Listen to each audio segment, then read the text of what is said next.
Yes. But we have to also talk to our colleagues around the area where we are. We are at Uhuru Gardens in Nairobi. We are celebrating May 1st, Labor Day, and we are just looking and seeing dignitaries are continuing to enter. But let me now pass it over to my colleague Sarafina Robi, who is somewhere around here, just to tell us what's happening and what she's got for us. Let's cross over to Sarafina now. Barabara kabisa. Hujambo mtazamaji, tunakujia kwa njia moja kwa moja mbashara kabisa kutoka kwenye ukumbi wa Uhuru Gardens hapa jijini Nairobi. Tunaendelea tu kufuatilia sherehe za Mei Mosi, ambapo hii leo tunasherehekea siku ya wafanyikazi kote ulimwenguni, na basi nchi ya Kenya imeweza kujiunga na mataifa mengine ulimwenguni kuweza kusherehekea ama kuadhimisha siku hii muhimu sana, ambapo hapa nchini Kenya ni siku ambayo iliweza kuadhimishwa kwa mara ya kwanza mwaka 1964, ambapo ilikuwa ni baada ya sisi kuweza kujipatia uhuru, na baada ya hapo basi imekuwa ni kama tamaduni. Kile inapowadia basi Mei Mosi, wa Kenya wanajumuika hapa kwenye ukumbi huu wa Uhuru Gardens ili waweze kusherehekea na kuadhimisha siku hii.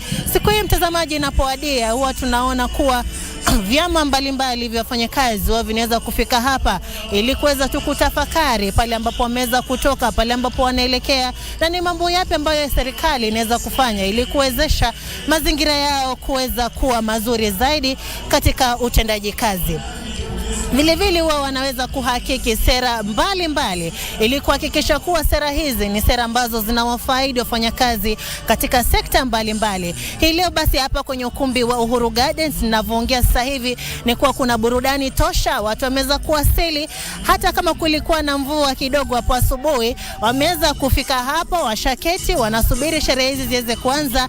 Hapa naona maafisa wa polisi vile wanajiandaa tu kwa matayarisho yao pale ambapo sherehe hizi zitakapoanza, na vile watu tu kutoka kanda mbalimbali wameweza kufika hapa, na tuna wajumbe vile kutoka kwa vyama mbalimbali vya wafanyakazi ambao tutakuwa tunatangamana nao, tunaweza kuongea nao ili kuweza kufahamu wana yapi ambao wanatarajia kwenye siku hii ya leo. Na hivi leo ama wakati huu basi nenda kujiunga na katibu mkuu wa muungano wa matabibu hapa nchini ambaye ni Gibore. Karibu sana, aweze tu kutujuza hii siku ina umuhimu gani katika muungano wao. Karibu sana.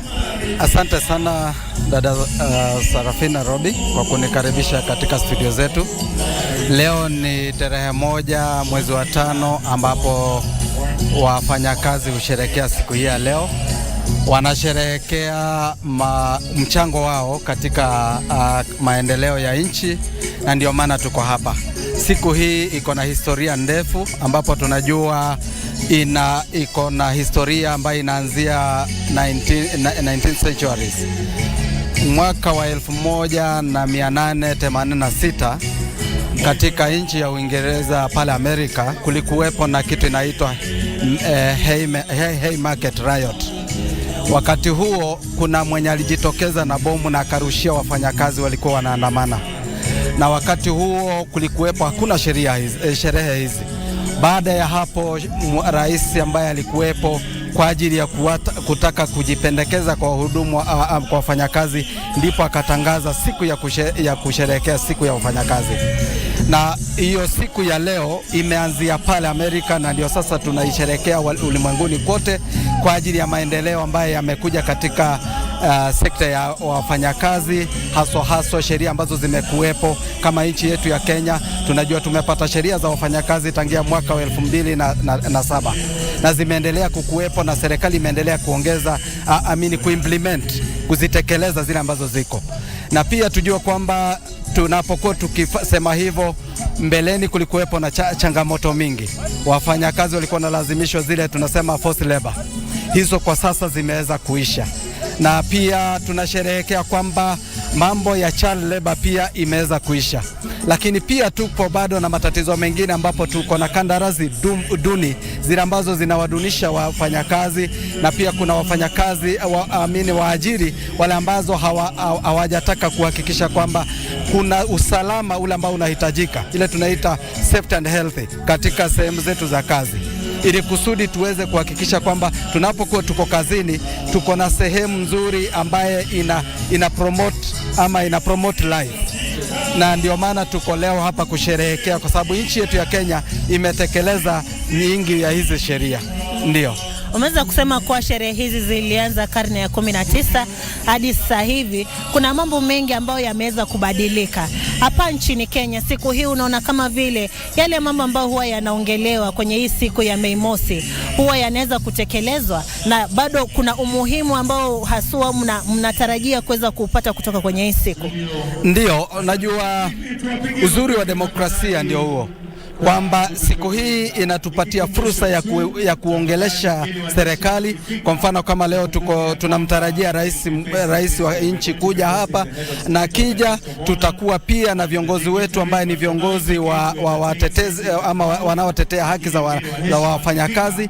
Basi tutakuwa tunajadiliana, tutaweka yale ambaye mapendekezo tulio nayo kwa ajili ya wafanyakazi, na yeye pia anaweza jibu.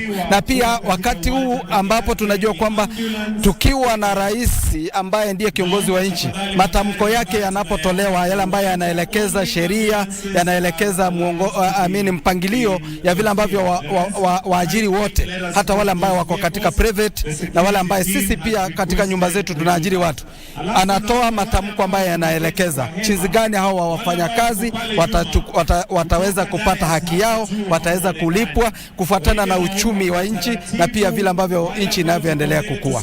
Basi siku hii inatupatia fursa kubwa kama Wakenya kujadili tumetoka wapi, tunaenda wapi, ni tunafanya nini muhimu vizuri na lili hatufanyi vizuri. Kama kuna yale ambayo tumeona sisi wahudumu wa afya tumekuwa na tetezi, pia na wale ambao tunasema civil servant tumekuwa tukilalamika juu ya SRC na vile ambavyo wamekuwa kiwakandamiza wahudumu wafanyakazi. Basi kwa leo pia tunakuwa na fursa ya kuweza kupasa sauti juu ya maneno kama hayo, ili kusudi tuweze kuona kwamba ni vipi tutatafuta namna ya kupata suluhu ya yale matatizo ambayo hayajapata suluhu. Kabla hata tujaweza kuzamia changamoto ambazo vyama vya wafanyakazi vinakumbana navyo, mwanzo kabisa kufikia hivi sasa, unaona kama vyama hivi vya wafanyakazi bado vina nguvu ya kuwatetea wafanyakazi? Ndio, vyama vya wafanyakazi vina nguvu, na ndio maana unaona, kwanza nataka kusema kwamba unakumbuka wakati ambapo tumekuwa na election, kiongozi wetu ambaye ni Dr. Francis Atwoli alikuwa upande ule ambaye sasa ulikuwa wa serikali wakitafutia Raila Amolo Odinga. Lakini baada ya kwamba rais ambaye aliopo kwa sasa Dr. William Samoei Ruto alipopita, yeye alivuka, aliitwa kaja, kwa sababu tu anayetambua kwamba hakuna nchi itakayoendelea kwa kuwadunisha wafanyakazi. Akamuita, akamfikisha karibu, na sasa wanaongea kwa lugha moja. Na hiyo sisi tunasema kwamba ni vizuri, kwa sababu kama rais angesema basi ulikuwa unamtetea yule wa pande ile kana pande hiyo na wafanyakazi, basi tungekuwa katika hali tete ambayo tunasukumana na serikali. Lakini kwa sasa unapoona kwamba kama kuna hali ya uchumi ambayo haendelei vizuri, tunaitwa kama viongozi wa wafanyakazi tukae chini tuseme kama hata kazi haiendelee, uchumi uendelee vizuri, ni vipi tutaweza endelesha maneno yale ambayo yanawezekana kwa ajili ya wafanyakazi. Basi tunasema kwamba sisi tuko na nguvu na tunatambulika, ndio maana hata serikali ilikuwa inajaribu kuwafikisha wafanyakazi karibu, na serikali iliyopo pia lazima wafikishe wafanyakazi karibu. Na pia Karo Robi, ujue kwa sikia na kuita Karo Robi, najua ni dada yako Sarafina, nataka kusema kwamba siku hii ya leo tunawasherehekea wafanyakazi. Rais wetu wa Kenya ndiye mfanyakazi wa kwanza, alafu Wakenya wote hata wale ambao tunaita waajiri pia ni wafanyakazi. Basi ni siku ya leo ambayo tunatathmini sheria tulizo nazo, utekelezaji wa hizo sheria, na ndio maana tunasema kwamba tukiwa hapa tunasherehekea kila mmoja mchango wake kwa ajili ya ukuzaji wa nchi yetu. Ndio. Bila shaka, asante sana. Sasa tuzamie sekta yako ambayo ni ya tabibu. Huwa mna changamoto nyingi. Juzi tumewaona pale mkitoa kama vile agizo mkisema kuwa mpewe mnaipa serikali siku kadhaa kuweza kutekeleza mambo kadhaa, kama sivyo basi mtasusia kazi ama watasusia kazi wenzako pia. Majukumu haya yameweza kutekelezwa, na hizi ni changamoto zipi ambazo mnakumbana nazo kufikia sasa? Ndio, swali nzuri. Katika mjadala wetu kama juzi na jana tumekuwa na mkutano na chama cha Central Organization KOTU, tukiwa tunajadili kila sekta, sisi tuna matatizo yapi, na sisi tumepeleka pale matatizo ambayo tuko nayo. Tumesema kwamba tangia ugatuzi ulipokuja, kwa sababu sasa tuko na serikali 48, serikali kuu na zile za gatuzi ambazo ni 47, zote zinafanya maamuzi tofauti kuhusu wahudumu wa afya, haswa maafisa tabibu ambayo mimi nawakilisha. Na ndio juzi ulipoona tulikuwa tumetangaza mgomo kwa gatuzi 12 ambazo zilikuwa zijawalipa wahudumu wa kazi. Tulikuja kwa pamoja, wale ambaye ni watetezi wa madaktari bingwa, sisi kama matabibu, wale ambaye pia ni wauguzi, wale wa mahabara na wale pia wanasimamia madawa. Basi tukajadiliana tukasema kwamba sheria zinazohusiana na mambo ya malipo zipo. Hakuna vile tutalazimishwa kwenda kunegotiate ama kuomba serikali iweze kutulipa. Tukasema basi kwa sababu ya hiyo sisi ni lazima tuitishe mshahara pasipo kulegeza kamba, na tukapeana hiyo ambao tulikuwa tumepeana notice. Walilipa mishahara, kaunti zote karibu 6 zililipa mishahara kabla ya muda, na ikabaki zingine 6, na pia walitekeleza baada ya siku moja. Na nasema kwamba mishahara imekuwa changamoto tangia tulipoenda kwenye ugatuzi, na ndio chanzo kubwa ama tatizo kubwa lile ambalo tunataka litatuliwa kwa sasa. Haya, tutarejea hapo uendelee kutueleza jinsi ambavyo mishahara hii serikali za magatuzi zinavyoendelea kuwalipa matabibu, na vile utueleze vile changamoto zingine ambazo mnataka ziweze kuangaziwa na serikali. Basi mtazamaji, kwa sasa tunachukua pumziko fupi sana, tunarejea na mazungumzo haya, kwa hivyo usiende mbali sana.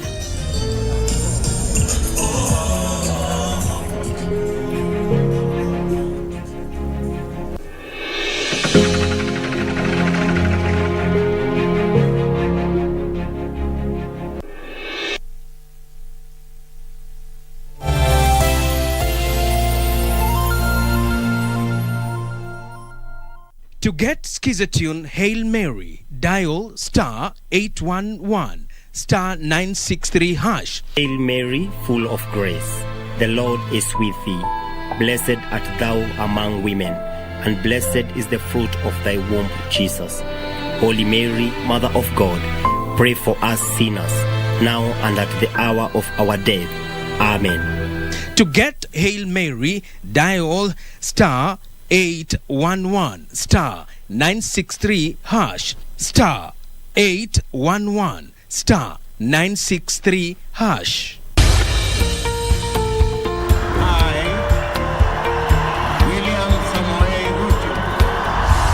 After the dust settled on rigorous campaigns, Kenyans are waiting for elected leaders to deliver on their pledges. Have you used the hustler fund? When your children sleep hungry, when you can borrow 500 or 1,000 shillings and they have some food on the table. So the 500 you're giving me now is my purchasing power has literally been diminished comparing to probably even January or December. But how have the leaders performed so far? In terms of the amount of money that is being disbursed, the minimum being 500 shillings, how do you scorecard that? No, that I'll give it a 2 out of 5. 2 out of 5. 1 out of 5. I'll still give it 5 out of 5. Every week, we bring you an honest assessment of the national and county governments. What is the impact of the Hustlers Fund? There are people who borrow praying they don't have to pay back. For example, they pray that the owner dies. The Scorecard, every Tuesday at 10 p.m. on KBC Channel 1. The semi-final of the DFB Pokal. Stuttgart take on Eintracht Frankfurt. Enzo Mido to score! Let's in Colorado! They meet for a third time in the DFB Pokal. Oh, that's the goal! For Stuttgart, it was close against Nuremberg. Frankfurt beat Union Berlin. Gorgeous little flick from Mario Götze. Stuttgart versus the Eagles.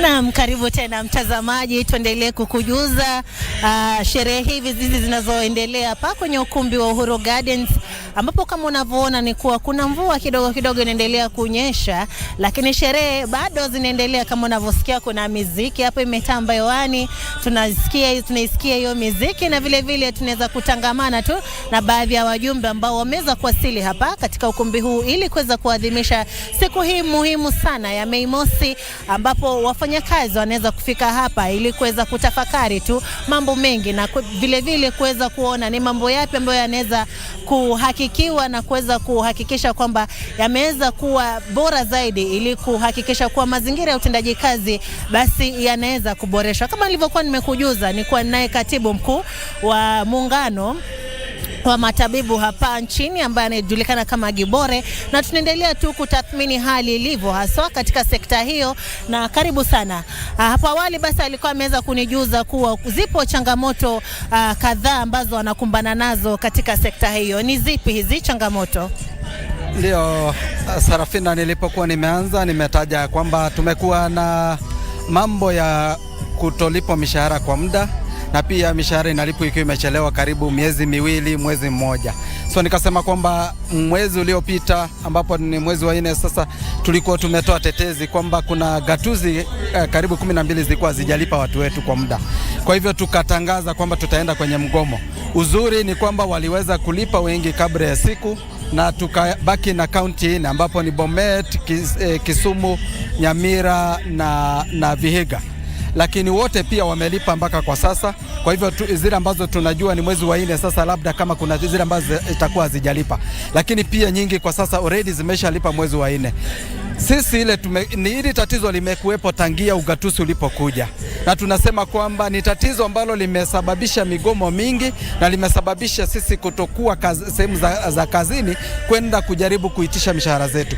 Tunasema kwamba serikali kuu, ambapo wakati wa sasa tunapokuwa tuko na mgeni wetu ambaye ni rais, lazima tutafute mbinu ya kuweza kutatua tatizo hili. Na kama viongozi wa wafanyakazi, sisi tumependekeza kwamba kulipa mishahara haiwezi kuwa itaweza kuua gatuzi. Mishahara zinaweza lipo kutoka kwa national government, kwa sababu unapokuwa umekusanya hizi hera zote umeziweka pamoja, na unapofanya mpango wa kupeleka hizi hera katika county zinachukua muda. Basi wakati ule county zinaendelea kulia kwamba hazijapata hela, serikali kuu inaweza lipa, kwa sababu mara mingi serikali kuu inalipa kuanzia tarehe 20 hadi tarehe 28. Zile zingine za gatuzi zinachelewa zaidi ya mwezi mmoja. Kwa hivyo zinaofanya wahudumu wa afya wanaghadhabishwa na hii na wanaenda kwenye migomo. Basi suluhu ni kwamba tuweze kulipwa mishahara zetu na serikali kuu, kwa sababu hii haiwezi kuwa ugatuzi, lakini itakuwa imetoa suluhu kwa hili changamoto. Ingine ni kwamba katika wakati huu ambapo tuko hapa tunasherehekea siku ya wafanyakazi, pia tunauliza jinsi gani tumetimiza sheria tulizo nazo, kama zile za kupandisha vyeo. Kabla tuende hata kwa kupandisha vyeo, hapo kwenye kulipwa mishahara, kuna lile pendekezo ambalo mlikuwa mmetoa la kuundwa kwa baraza la kuweza kuangazia mambo hayo. Baraza hilo limeweza kuundwa, na kama limeundwa, mapendekezo yao ni yapi kufikia sasa?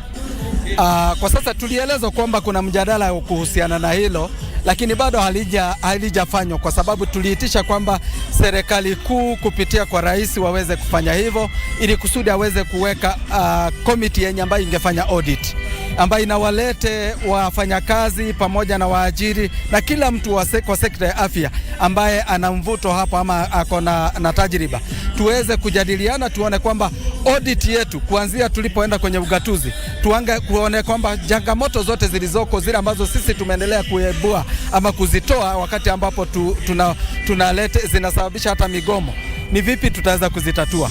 Bado hawajaweza kufanya hivyo, na tunajua kwamba neno hili tunapolilete kwenye meza, rais hataki kuliongelea, kwa sababu anaona kwamba wale magovernors wanasema kwamba anataka kuua ugatuzi. Lakini hilo sio sababu, kwa sababu wao wenyewe ndio wanalia. Na vizuri kwamba juzi wao wenyewe wametaka kuitisha mgomo. Ulimuona kiongozi wa magavana akisema kwamba anataka kwenda kwenye mgomo. Ni kumaanisha kwamba wanahitaji central body yenye inaweza organize mambo ya county. Na pia ujue kwamba vile ambavyo tuliweza kulete kama Council of Governors iliweza kujaji, waligundua kwamba gatuzi 47 haziwezi kabisa kujisimamia kivyao. wakaweza kutengeneza Council of Governors ili kuweza kucoordinate activities za Council of Governors. Moja ya hizo, hata wao wakitaka kulipa mishahara zetu ziende katika Council of Governors na walipe kwa pamoja. Kupandisha vyeo ziweze kufanywa katika Council of Governors. Hiyo hatutakuwa na tatizo kama wanaweza zifanya kwa pamoja. Kuna gatuzi zile ambazo zinawakandamiza wafanyakazi. Gatuzi kama lile la Kirinyaga liliweza kuwafuta wahudumu wa afya kwa kutetea haki zao na kuitisha kwamba waweze kulipwa mishahara na kupandishwa vyeo. Na mpaka kwa sasa ni miaka karibu 4 wameweza kupewa uamuzi ule ambaye ni wa Public Service Commission warudishe watu kazi. Hawajawarudisha kazi. Basi ni uchungu kwa wafanyakazi kwa sababu sheria zipo, wale ambao ni viongozi hawataki kutimiza, lakini wanatuzungusha huku na huku kwa sababu wamekalia cheo. Basi inakuwa inaudhi kwa sababu sisi kama wahudumu wa afya ambao tunapenda kufuata sheria, tungependa kuona kwamba wanafuata sheria. Kila kitu ambacho tumekiongelea, mishahara iko na muda ule ambao wanatakiwa kulipa, hawajalipa. Tunapoenda kwenye mgomo wanataka kutukandamiza. Tunapoitisha kupandishwa vyeo, pia vyeo ipo imetengenezewa muda gani. Ikimaliza mwaka mmoja wa kuajiriwa, basi natakiwa kupelekwa kwenye cheo kingine. Inapomaliza miaka 2 nipelekwe kwenye cheo kingine. Na hivyo ndivyo inavyoendelea ili kusudi uweze kubainisha wale ambao ni wageni katika kazi na wale ambao wako na tajriba. Iweze kuwepo na vile ambavyo umeskele wafanya kazi. Basi ndio maana tunasema kwamba siku hii ya leo tunaposherehekea sherehe zetu za wafanyakazi, ni lazima tuweze kuangalia ni sheria gani hazijafanya kazi, ni sheria gani ambazo ziko na utepetefu, tuweze kuzipatia uzito na ziweze kutekelezwa vile ambavyo vinavyobainika. Na tumesema kwamba sisi kama wafanyakazi hakuna wakati tumeikaa na tukasema kwamba tunasherehekea kuenda kwenye mgomo. Tunaenda kwenye mgomo wakati ambapo sheria haijatimizwa. Basi sheria isipotimizwa, ndio maana tumepewa kikatiba kwamba tuweze kuandamana, tuweze kuitisha haki zetu. Bila shaka, asante sana. Na mtazamaji, huyo ni katibu mkuu wa muungano wa matabibu hapa nchini, ambaye amekuwa akitueleza tu jinsi ambavyo muungano huo unatetea wafanyakazi wao na changamoto ambazo wanaweza kukumbana nazo na mapendekezo ambayo wanayaweka kwa serikali, hasa siku hii ikiwa ya Mei Mosi, wafanyakazi akitumai kuwa basi serikali itaweza kusikia malalamishi yao na kuweza kuchukua mapendekezo yao ili kuweza kusuluhisha changamoto hizi wanazokumbana nazo. Basi kufikia sasa ni kuwa tunaona mvua tena imeanza kunyesha. Hapa awali ilikuwa imepusa, lakini sasa imerudi tena. Basi inamaanisha kuwa kufikia sasa basi tunachukua pumziko fupi hapa, lakini usiende mbali, manake tutaendelea tu kukuonyesha burudani zinazoendelea hapa katika ukumbi huu wa Uhuru Gardens, ambapo hata Rais William Ruto anatarajiwa kuweza kuwasili hapa muda si mfupi kuanzia hivi sasa. Mimi ni Sarafina Robi, tutaendelea kukujuza.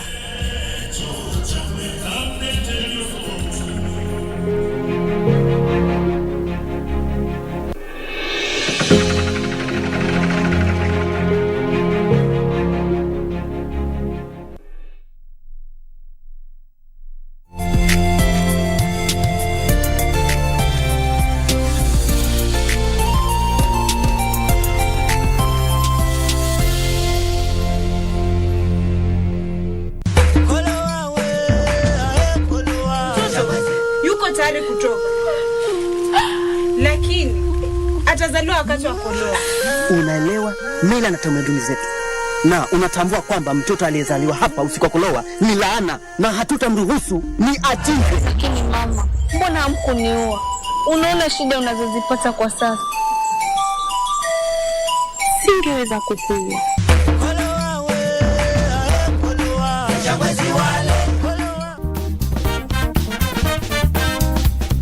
Nilijipata hii industry aje. My sister inspired me. My sister is also a conductor. Okay, siku wanaipenda juu watu wanashukuria kazi ya matatu ni kama ya watu ambao hawajasoma, watu ambao ni desperate, mtu ambaye ametupwa na bwanake. Okay, walikuwa wameishukuria hivyo. Because you carry different. Ni mlevi. Amekaa huko nyuma, hajui mali anashikia, akuambia umemnyang'anya pesa yake, umjarudishie change. Hiyo ni challenge number 1. customers. Ni ngumu sana kupatana na mwanaume ambaye anakuhalas as far as the driver. Ngumu sana, lakini huwezi kosa wawili watatu wenye tu unapata tu mtu hiyo ni nature yake kutusiana. So akikutusi wewe unaenda mbele. Unamwambia wacha zigongane na saa zingine unakuwa tempted kutoroka na wao. Unakuwa tempted kutoroka na wao. Sasa ukitoroka na wao huyu mtu akiingia hataki kuongea.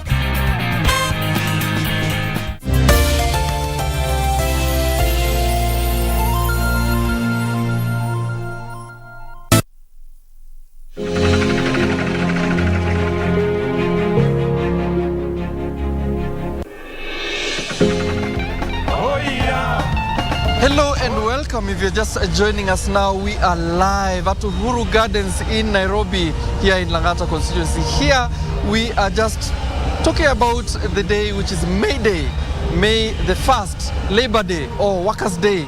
And I am not alone. I'm with Dr. Alex Mwangi, who is a business consultant. We are talking about the issues of the country. We are talking about workers' rights. We are talking about workers' needs, and we are talking about everything that is related to today. Of course, here we have seen a lot of dignitaries still coming in, and of course, if you joined us earlier a bit, you did see Sarafina Robi with a guest, and she was at the other side near the dais, the main dais, where we expect the dignitaries to come through and also celebrate with us here in this venue. Of course, the program says we shall also be treated to entertainment and the rest of the traditional procession that usually happens on this day. So, Dr. Alex, welcome back to the segment. Yes, thank you very much. We were talking earlier, and the conversation was very interesting, and I'm sure we are not going to exhaust this soon. However, with whatever you can do right now, let's talk to our viewers and tell them. Yes. What is the significance of a day like this for the normal worker, even from where you sit? Thank you very much, Alan. The significance of a day like this is actually to talk about matters about workers. We want workers to be paid better. We want better rights for workers. Because if I can say about workers being paid better, that's why every other year we have this discussion about minimum wage requirement. So we make a consideration, is what the low income earners being paid, does it commensurate what value they are adding to the entire economy of Kenya? And are they protected in a way that they will be able to feed their family, to cater for their personal needs, to educate their children? So, because if you have a worker who is not properly motivated, then at the end of the day, he will not be able to concentrate and to even continue giving value to your company. So the other issue that this day is supposed to do is to find out whether the workers are being treated to safe working conditions. We have seen cases where some workers, they work in very harsh, extreme conditions. For instance, we have had even in the news some workers who are working in factories. Maybe those factories, inside those factories, they are subjected to high temperatures. Even the kind of the risk environment, maybe the machines are not properly fitted. So a day like this is supposed to ensure that and to advocate for safe working conditions for work. Is that you will hear Kotu, the Secretary General, talking about that workers should be given the right to join unions. We understand there are employers who don't like and who don't allow their employees to join unions, because they realize once they join unions, they will have a better bargaining power, they will have a stronger voice, and those kind of employees of employers who are opposed to workers joining union, sometimes they do that because of their own self-interest. So that's why the government, in its own wisdom, saw it right to create a day like this one, so that we can address the issue of workers' rights, the issue of workers' pay, the issues of safe working conditions for our workers. Of course, you are touching somewhere that is very critical. Yes. I can only imagine that elsewhere around the world, since this is a global celebration of workers, we find that it's not only about fighting for minimum wage. Of course, there's also the safety aspect. Do you think in this country we've really talked mostly about the welfare of our workers in terms of safety? Because many of them do work in very tough conditions. Do you think maybe we should raise our voices higher in talking about the safety of our workers? Yes. That's for sure. The safety of our workers needs to be addressed, because if a worker is at risk of even losing his life, then he may not be motivated to offer value to the company. And I like the government of Kenya is considerate of that, and it agitates and it advises and has actually given a directive for workers to be given WIBA, which is a worker injury benefit compensation. That the employers are required to have an insurance policy called WIBA, which is, I believe it's a workers compensation kind of an insurance policy, that in case a worker is injured when at work, then it is the insurance that should be able to cater for to compensate that particular worker. Even in terms of the roads, we have the government requiring all the drivers, even for the motorbike riders, to have insurance covers, so that in the event that a rider is injured when doing work, he gets compensated by insurance. Or not even more about the rider, but the person who is the passenger to that motorbike, because it is illegal in Kenya for any motor vehicle to use the Kenyan roads without proper insurance. So the government, yes, it is in the forefront of ensuring that the Kenyan workers are protected, even in terms of the issue of cabs, that the government is very keen about the quality of the goods that that Kenyan workers interact with at the end of the day.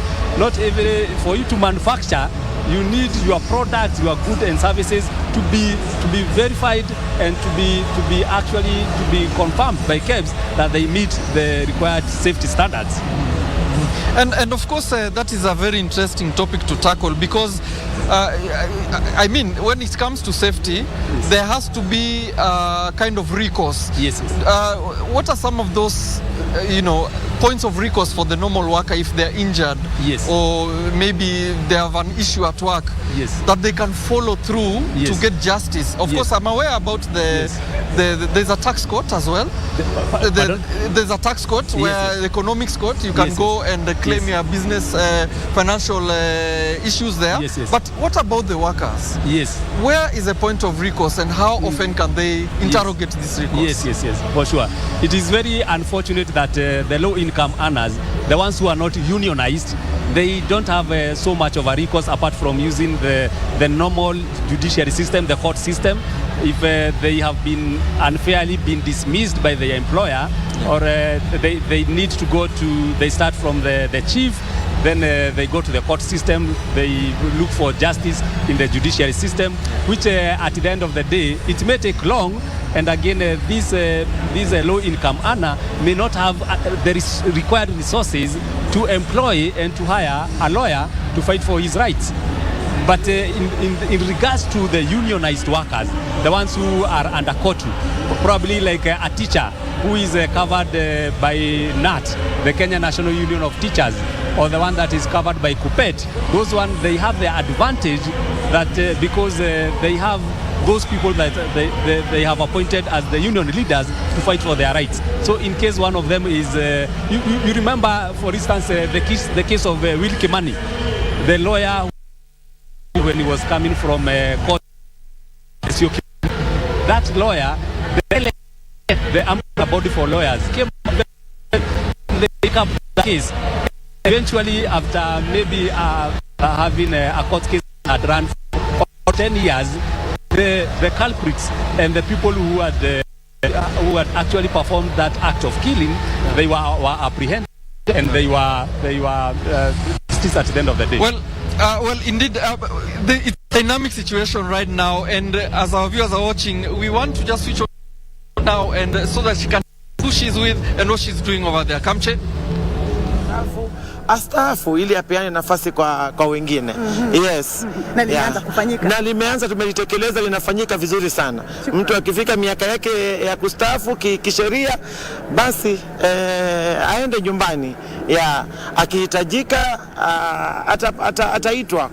Pengine kufikia sasa mmepata wangapi ambao wamejaribu kuongeza miaka na mkasema hapana wewe? Wengi sana. Wengine wamekuja kwa ofisi yangu, wengine wamepitia kwa PS wangu na kuomba, kunyenyekea sana kwamba, lakini tumesema hili tumelizungumza na rais pia aliweka mkazo katika swala hili. Kwa hivyo hilo halitawezekana. Lazima tu discourage masuala kama hayo hivi sasa. Asante. Yes. Asante. Haya poa. Vipi ndugu?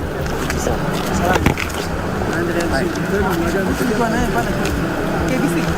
Hapa kai. Sawa.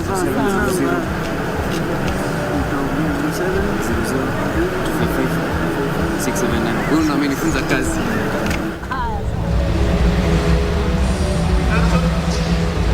Indeed, this is a very fluid situation here at Uhuru Gardens. We are still here with Dr. Alex Bongi, who is a business consultant. We are still talking about Labor Day and matters employment. And before we switched over to the other side, Alex, you are telling us more about the kind of recourse workers can get. Yes. Of course, you said about through the court justice system. Yes. You're saying that is probably only the best way and quickest way of getting justice? Yes, it is the best, but there are cases where the first stage of recourse is usually to go to the tribunal. If you have the union, to the trade union. So if that profession is unionized, then and the worker is offended, he can report to the trade union leaders. Because actually the main reason for a trade union is to agitate for the rights of the workers, to ensure that the workers, they are not offended, they are not their rights are not compromised. So the first stage or step of recourse is for a worker who has been aggrieved to go to the union. So if the union is not able to take up the issue, the person, the employee, the worker has the right now to go to the court system and seek justice. That's why I was saying that in the case of a low-income earner who is not unionized, he has no recourse. His first recourse step is not to go to the union because he has no union, and his other step is to go to the court system. And unfortunately, he doesn't have the ability or even the resources to hire a lawyer. So at the end of the day, they get easily compromised, they get easily taken advantage of. Unlike now, those people who are unionized, like the case I was talking about, Willy Kimani, we remember when unfortunately he was murdered, the Law Society of Kenya came in very strongly to defend him, to scrutinize the issue, to investigate the issue, to push for the court system to eventually ensure that the family members of Willy Kimani were given justice, and that happened. So it depends where the worker is, and the reason why a day like this happens is for people, the low-income earners, to have that opportunity to be represented by the KOTU, even if they are not members of KOTU. Because for you to be a member of KOTU, you have to be a member of a certain union, and then the KOTU becomes the umbrella body of all the unions. And in fact, that reminds me, it boils all down to awareness that we are talking about earlier. Yes. Perhaps maybe there's a critical mass of people who still don't have awareness of their rights. Yes. Of these unions. Yes. You still go around town and you find people don't belong in any union. Yes. They feel maybe perhaps their money could go elsewhere, they can handle themselves. Yes. Do you think maybe perhaps sometimes unionism is sometimes too big a giant, for fighting for rights of workers? Or do you think maybe perhaps some workers do get things done alone as they are? Yes. I always about the strength of numbers, that when we join hands and we work and function as a team, we are better to have better results. So every other time a worker is a member of the union, then he's better safeguarded in such a forum as opposed to going alone. Right nowadays, we have seen even residential estates forming associations because you realize you as a resident of a certain neighborhood, if you call maybe Kenya Power, there's a power blackout. If you want the attention of a certain officer in the government, like maybe you want better roads in that residential estate, you don't have the power, the authority. But now when you join hands and you form a residential association, and then you have a chairman, you have a secretary, you have a treasurer. If a chairman calls even maybe Kenya Power and says that this entire estate, we have not had power for the last 1 week, he's likely to be listened because there is power in numbers. If that person wants to engage a politician, he says, residents of this area, they want to have a word with you. And these politicians will create time, as opposed if you are just doing it alone. If it is an issue of bad roads, bad infrastructure, there is always power in numbers. So a worker who is alone is not properly safeguarded compared to a worker who is unionized. But now, the reason why some workers believe that they are not seeing value from the unions that they have joined is because sometimes we have union leaders who again put their interest ahead before the interest of the workers. Every worker who is in a union, he's supposed to pay some amount of money at the end of the month so as to facilitate the operations of the union. Like now the teachers who are, and all teachers are members of NAT as long as you are in the public domain.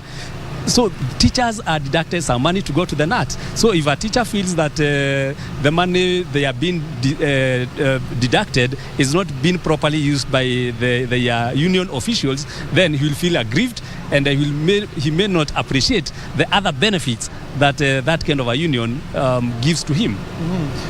Now, this also brings in that aspect of conformity with the rules and regulations of the land. Yes, yes. A small business owner just starting out has a few employees, even if it's 3 employees. Yes, yes. Would you advise them to unionize as 3 employees in a small startup? It is. I would not. It's good. There's the plus side and there is also the negative side. The plus side is that when you unionize, you allow your employees to participate in the affairs of the union. They get educated, they get insights. You remember this union, when they have those seminars and workshops, they also can be used as a source of knowledge, as a platform to disseminate knowledge about the operation of an industry. For instance, if it is about manufacturing sector, the members, the leadership of the union that has the manufacturing employees might arrange for an event where they'll be training about maybe an emerging issue. Maybe it's about even the issue of taxation. Because if you stay alone without joining hands with the rest of other players in that sector, you may end up losing critical information. Because, for instance, here in Kenya, we keep changing taxation laws, and you can only get to know what is happening if you are a member of the union. Hold that thought. I hear now Sarafina Robi, my colleague, as a special guest on the other side of the gardens. Maybe we cross over to her. Yes, Sarafina. Payment of interest kwa wale ambao wameshastaafu, wafanyakazi ambao wamestaafu. Kwa hivyo malipo yao ya medical insurance itakuwa exempted from interest, which I think is a very good thing for retired officers. Similarly, this budget on matters health, we have also exempted interest on companies that are going to manufacture vaccines and biopharmaceuticals in Kenya. You know, at the moment, many people are suffering from non-communicable diseases, including diabetes and hypertension. So anybody who wants to manufacture a vaccine or a biopharmaceutical, something like insulin with this country, is exempted from some form of interest on their royalties, which I think is a good thing for people of this country. Kwa malipo ya mishahara vile tumesikia matabibu wakiweza kusema kuwa wanataka itolewe kwenye magatuzi, ikuwe na a central point ambapo wanaweza kulipwa. Pendekezo lenu ni lipi kuhusiana na hili, na vile kuundwa kwa baraza kuweza kuchunguza mambo ya malipo ya mishahara? Asante. La muhimu ni malipo ya mishahara. Whether itafanywa na national government ama na county government is neither here nor there. Kwa sasa mfumo ambao tuko nao wa devolution, na rais mwenyewe ameshatamka kwa hilo jambo, amesema he is not going to claw back on the benefits of devolution. Therefore sisi ni kuhakikisha kwamba malipo yanafanywa, iwe ni katika county government or national government. Kwa sasa kama Wizara ya Afya, we are operationalizing the Kenya Health Human Resource Advisory Council ambayo itaangalia mambo ya wafanyakazi wa afya kwa ujumla. Kisha itatupatia mwelekeo ya yale mambo ambayo tunastahili kutekeleza, including salaries as well and wages. Yeah, thank you. Shukran sana. Asante.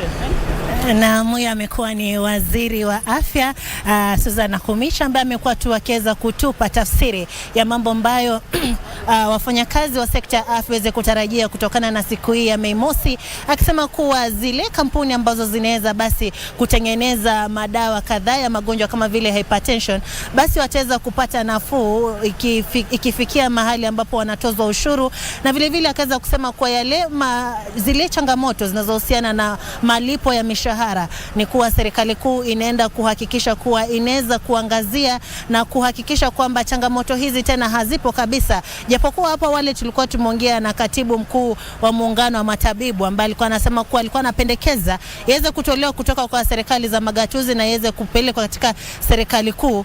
Hivi sasa ambavyo tumeweza kuongea basi na waziri Nakhumicha ameweza kusema kuwa rais alisema kuwa hataweza tena kurudi nyuma ili kuweza kuharibu zile ama yale malengo ambayo yalikuwa yashatekelezwa. Atahakikisha kuwa mishahara inalipwa, lakini kusema kuwa wataweza kuondoa majukumu ya magatuzi, hilo halitafanyika. Basi hapa tunaendelea tu kufuatilia sherehe hizi, tukiendelea kuangazia mawaziri ambao wanaendelea kufika hapa, na yule ambaye atakuwa anaingia hapa basi tutakuwa tunaweza kumchukua na kuweza kuongea naye ili kuweza tu kujua hali ni gani na wana mapendekezo yapi ama wana mazuri yapi kwa wafanyakazi ambao wameweza kujumuika katika sehemu hii ili waweze kujua ni lipi linatendeka. Basi acha nikurejeshe kwa wenzangu ambao wapo katika ukumbi huu, haswa mwenzangu Alan Aoko. Yes, indeed, we are still here at Uhuru Gardens, and perhaps maybe I should take you through part of the program here at the 58th International Labour Day celebrations at Uhuru Gardens, and we expect, of course, to have the distinguished presence of the President of the Republic of Kenya, Honorable William Samoei Ruto, here at Uhuru Gardens. And just to take you through a bit of the program, at 11 we are supposed to see the Deputy Secretary General of the Court to Deputy Secretary General, Brother Benson Okwaro, is supposed to be here as well, and we are supposed to have here the Governor of Nairobi, Johnson Sakaja. We are also going to be graced with the Deputy Secretary General of I said that already. Also, several cabinet secretaries are going to be present, and then of course we are going to start traditionally with the prayers, and then we will continue with entertainment thereafter, and then perhaps continue with the speeches that are yet to happen very soon. Perhaps the entire program in its entirety should probably end at around 1 or 2 p.m. So stay tuned here on KBC Channel 1, because now we are with Dr. Alex Mwangi, a business consultant, and we are talking about the rights of workers and the entire business of the economy here in Uhuru Gardens. Dr. perhaps where you left off. Yes. You are telling us about the recourse that we could have for our workers. Yes. And you followed it up with something else. Yes. What was that? I followed it with you had asked whether a small business with about 2 to 3 employees, whether it is a good idea for them to join unions. And I was explaining that even though they may not join a major union, they need to partner with other players in the same sector, so that they can be able to understand and to receive information as and when shared by the government agencies. For instance, the schools. All the schools that are running the CBC, the CBC curriculum, there's a lot of changes that keep coming from the Ministry of Education. That there's this kind of an exam for grade 1, for grade 2. After 2 weeks, you hear there are other exams or assignments to be done. So teachers survive and receive those kind of information and communication because they have joined a certain WhatsApp group in a certain maybe sub-location, sub-county. So whenever there's communication being done by the sub-county director of education, then that information is able to trickle down up to that class teacher of grade 1. Because if now a school decides not to partner with other schools in that sector, they will lose many communications, and they will end up not giving examination to their students. So it's a good thing in whatever form. If a small company is not able to join the main union for that sector, be it manufacturing sector, be it the banking sector, be it the teaching sector, they need to at least form a group within themselves, because information is power. And lack of that information, it can end up with that even, for instance, if it is a school, being closed down because of lack of, because of it not complying with the directives of the state. Well, hold that thought. You carried off very well, because I see my colleague Sarafina Robi is having a guest. Let's cross over to Sarafina and hear what she has to say with the guest.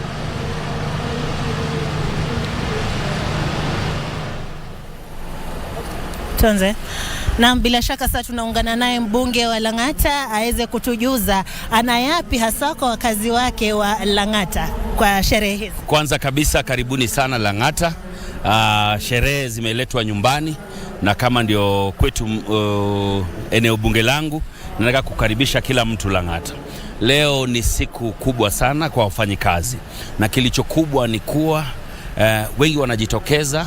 Hali ya maisha imekuwa ngumu sasa, na nadhani kuwa uongozi wa wafanyikazi watatokeza na kumuongelesha rais na kuanza kuitisha malipo nzuri, hali nzuri za kazi. Isipokuwa hapa Lang'ata ni kazi tu, hatuna mambo mengine.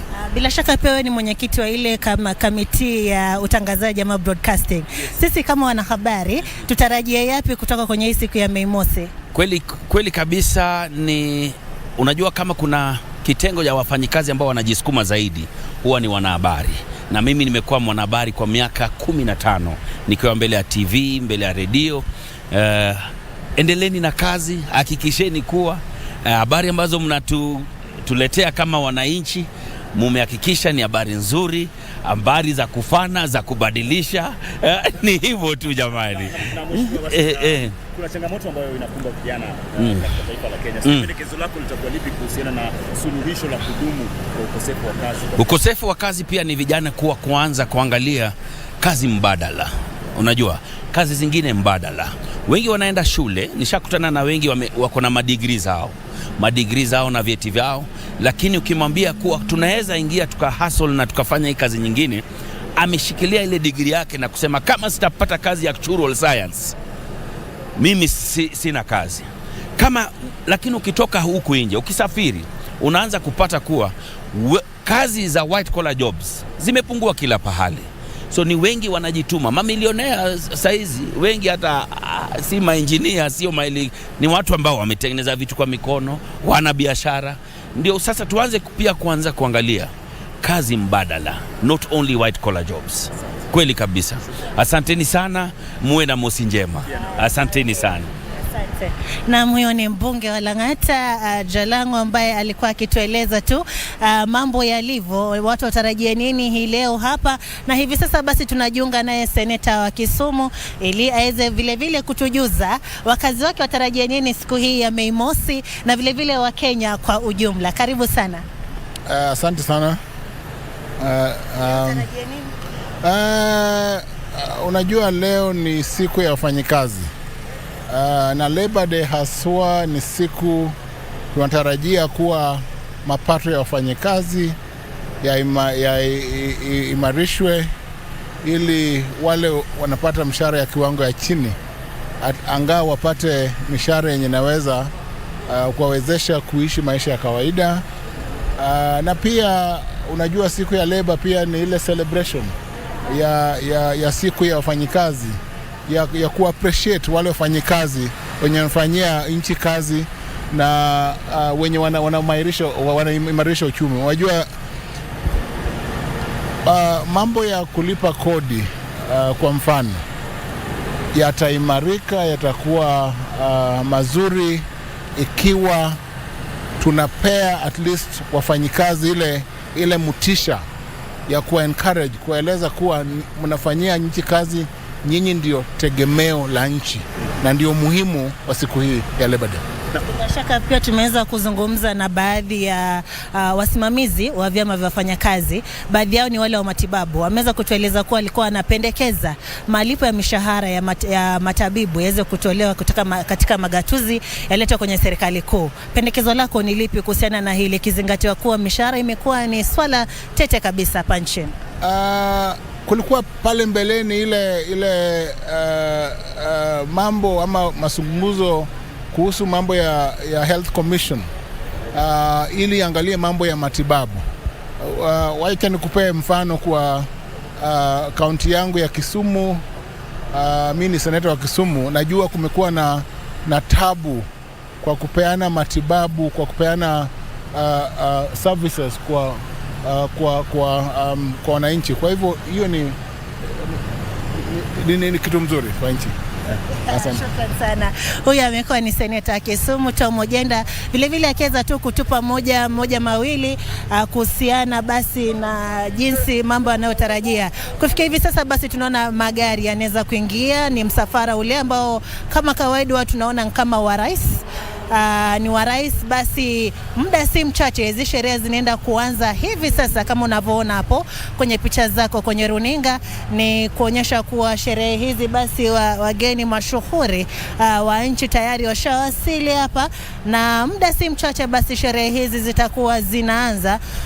Kama unavyoona pale hapo awali tumekuwa tukiongea na seneta wa Kisumu vile akiweza tu kugusia mambo ambayo tuweze kutarajia katika sherehe hizi ambazo ni za Mei Mosi, ambapo ni sherehe za wafanyakazi, ni sherehe ambazo zinaweza kuadhimishwa za wafanyakazi ulimwenguni, na Kenya basi imeweza kujiunga na ulimwengu ili kuweza kusherehekea. Basi niweze kukuregesha katika sherehe kuu, tuweze kufuatilia sherehe hizi zinavyoendelea.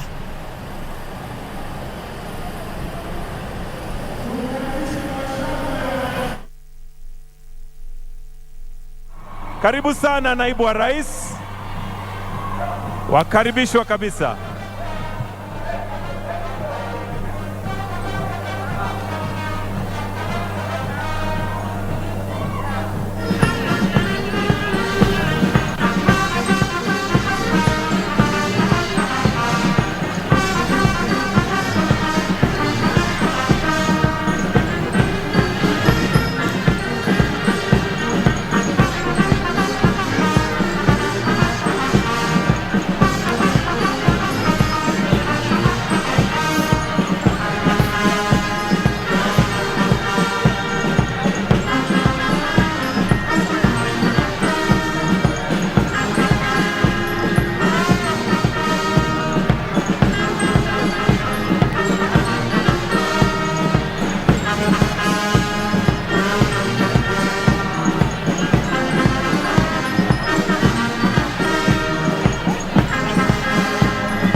Tuwapongeze kwa makofi Kenya Police Band, kweli wanatupatia nyimbo ambazo zinafurahisha tukimngojea mgeni wa rasmi Mheshimiwa Rais.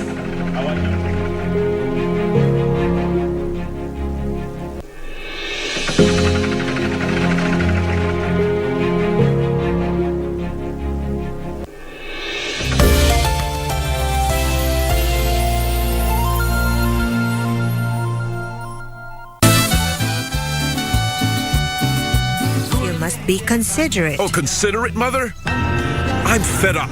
I would gladly forget this blasted wedding right this minute. Don't even think that. What will you do to convince my dad? Tell me. Mind your own business. But I could have convinced him to prohibit you from entering my house if I wanted to. You know what? I'm not surprised at all because you are a manipulative woman. I'm sure she will come back to me. I know what I'm They talking still love each other, Sergio. But Fabiola won't forgive his betrayal. So just enjoy yourself. Don't stir things up. Your sister does not want to talk to me. I talked to Ruben. Oligario hit him. And Amparo as well. What? Better listen to me. This wedding will solve all our debts. Who knows, maybe we can even settle down again.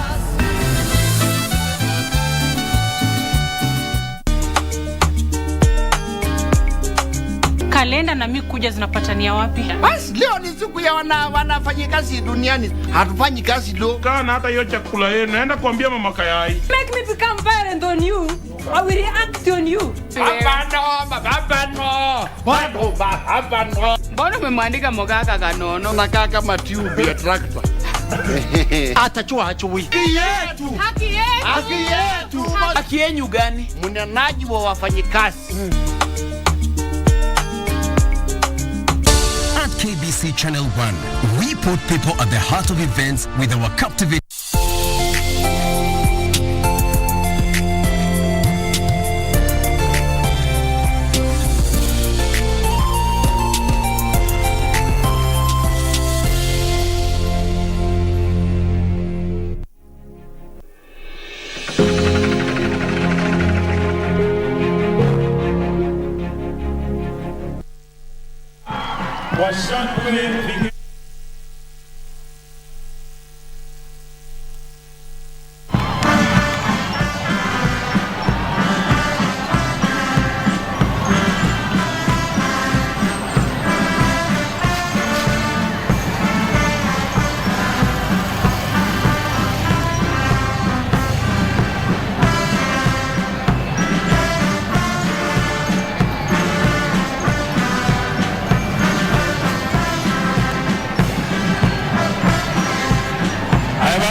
Nakaribishwa pale na Waziri Mkuu Mheshimiwa Musalia Mudavadi na pia Gavana wa Nairobi Johnson Sakaja. Karibu.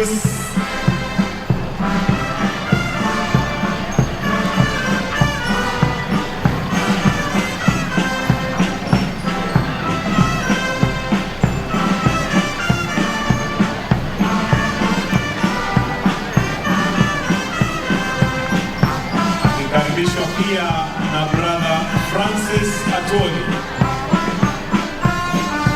Secretary General Kotu.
wote mahali tulipo tusimame na tutulie, kwa sababu tutaanzia kwa wimbo wa taifa. Kwa hivyo mahali popote ulipo, naomba sote mahali kama umeketi, tafadhali tusimame ili tuanze kwa wimbo wa taifa.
Kwa heshima Mheshimiwa Rais, naomba tubaki tumesimama ili tuongozwe kwa maombi, tukianza na Sheikh Yusuf Nasur akifuatwa na Bishop Arthur Kitonga ili tuweze kuketi baadaye. Kwa hivyo tuende kwa maombi.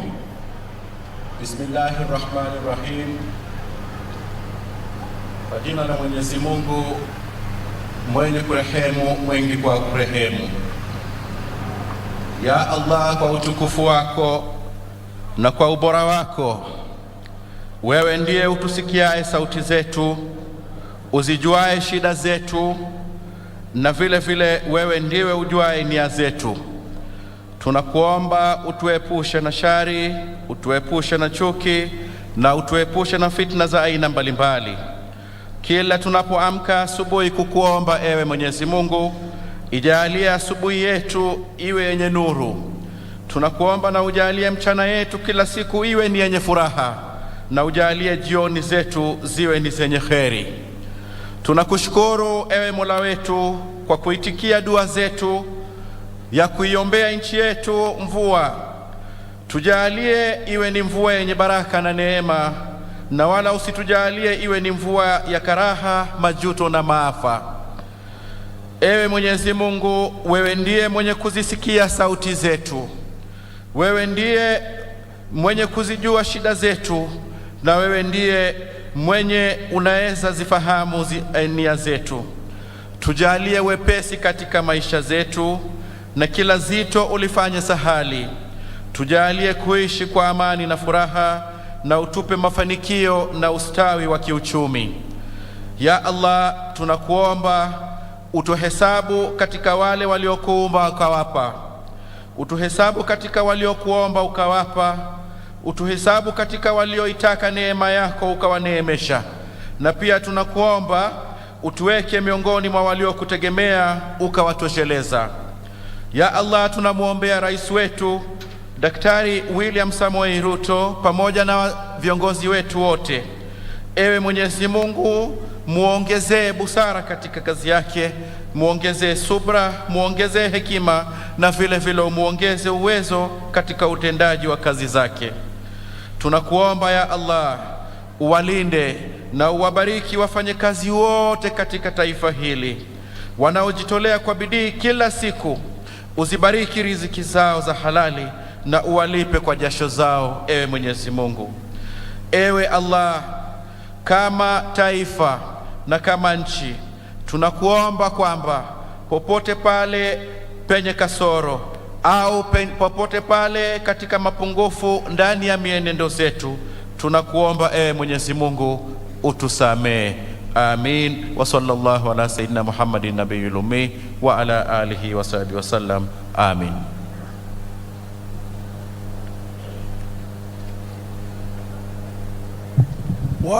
Watu wote tuwe chonjo, tuweze kuomba wakati wa Labor Day, tukiungana na taifa yote duniani. Na yetu leo tunaomba tukiangazia amani ambayo nataka iendelee katika nchi yetu, ikiongozwa na rais wetu His Excellency Dr. Samuel Ruto. Na tuombe, tufunge macho zote.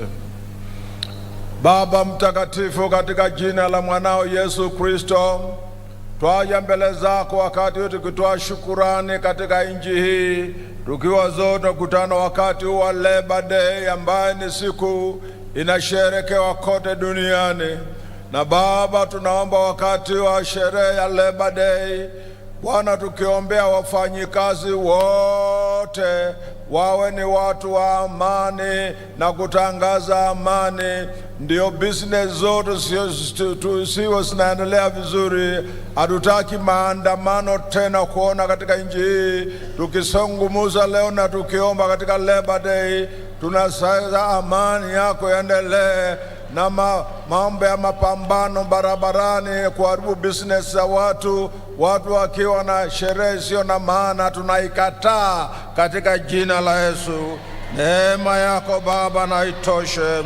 Bwana, nakushukuru Bwana, siku ya Labor Day uendelee na kutubariki, na wakati tunatoa shukurani kwa ajili ya kiongozi wetu His Excellency William Samuel Ruto na naibu wake Rigathi Gachagua His Excellency, tukiwaombea waendelee vile wanaendelea kukaza mwendo na amani. Bwana, tuliomba wakati huo, na isipokuwa tulitoa kura, lakini wewe ulichagua Ruto kuwa kiongozi, na siku vile mambo yale yamefanya kwa miezi 7, akiongoza miaka 5 au 10, atapindua Kenya ionekane kama Jerusalem. Na tunakuomba Bwana, mkono wako uwe juu ya Ruto, umulinde His Excellency Bwana, umulinde kabisa maisha yake, umpatie nguvu kabisa kuanzia siku ya Labor Day. Mwokozi ya leo hai, wafanyikazi wote wasimama pamoja naye, na neema yako Baba iwe pamoja nao kwa kila wakati wote. Tunaomba Bwana, mambo ya upinzani ukome. Tunamwombea hata Honorable Raila Odinga aweze kuzeeka akiwa na amani. Wakati uko naye ni wa retirement, aritire na amani, na tunamwombea amani. Mambo ya maandamano barabarani awachane naye, apumzike kwa amani. Kazi hii ulipatia His Excellency Samuel Ruto, ndio ulipatia kazi yaendelee, na hatutaki kuona malumbano hapa hata pale. Kuanzia siku ya Labor Day ni siku ya kishujaa katika nchi yetu, na utaona mambo ya ajabu ikiendelea. Na kushukuru Bwana kwa ajili ya wafanyikazi wao, na waombea walinde na wabariki, na neema yako na itoshe, mfalme wa falme. Naja mbele zako wakati huu pia nikitoa shukurani kwa ajili ya katibu mkuu wa KOTU Francis Otuori, ambaye tumemwombea miaka nyingi, na taona hekima ile ulimpatia Baba inaendelea na kuinua Labor Day, inaendelea na kuinua watu wote wa Labor, wanaendelea vizuri na amani, na kuomba waendelee na kumpatia nguvu, naye aje kumalia seka kwa amani, kwa sababu miaka hii yote ameweka mfano mwema Francis Atuori. Asante Bwana kwa kaunti zote 40. Tunaomba wakati wa Labor Day amani ianze katika Nairobi kwa gavana wetu His Excellency Johnston Sakaja. Amani ianze Nairobi na isambae kote katika kaunti zote katika Kenya. Hatutaki kuona malumbano ya siasa hata kidogo kuanzia leo. Leo ni siku ya kihistoria, na Bwana Mungu bariki nchi na ubariki watu wote na viongozi wetu wote washirikiane. Endelea Bwana kulinda serikali yetu. Naomba Bwana maafisa wa polisi tunawaombea ambao ndio wanatulinda. Tunaomba polisi wa security wote kivile tunawaombea hata Bwana kila wakati. Tunaomba Bwana tena wabariki, Bwana wapatie wote viongozi na wote wale wanalinda security waendelee na kulinda. Tunataka kuona Kenya kuanzia leo, siku ya Labor Day, mlango mpya unafunguka na malaika wa amani wanatumwa kutoka juu mbinguni washuka katika Kenya mpaka Kenya ishangae. Tunawaombea hata wale wanatuona kwa media, wote wabariki, waendelee na kuomba, kwa maana leo tunaomba rais wetu afungue chapter mpya Labor Day, tuone mambo makuu ikitendeka na aheshimiwe ni watu wote, na watu wote watangaze amani, amani, amani. Naomba Baba, nikiamini umesikia kilio chetu na wa viongozi wale wengine wote siwataja, unawajua wote katika nchi hii, wale wanasimama pamoja na kiongozi wetu rais, wote na waombea wabariki. Tuanze kuona amani, amani katika Kenya, na umaskini utakwisha kabisa, na shida yote ile inaendelea kwa sababu ya sherehe sio na maana inakwisha, kwa maana kuanzia Labor Day nasema amani, amani, amani. Kumbuka nchi ya Kenya. Jina lako Baba na litukuzwe, katika jina la Baba na la Mwana na Roho Mtakatifu, na watu wote tuseme amen. Amen. Kwa unyenyekevu na ruhusa yako Mheshimiwa Rais, naomba tuweze kuketi. Your Excellency, the President of the Republic of Kenya,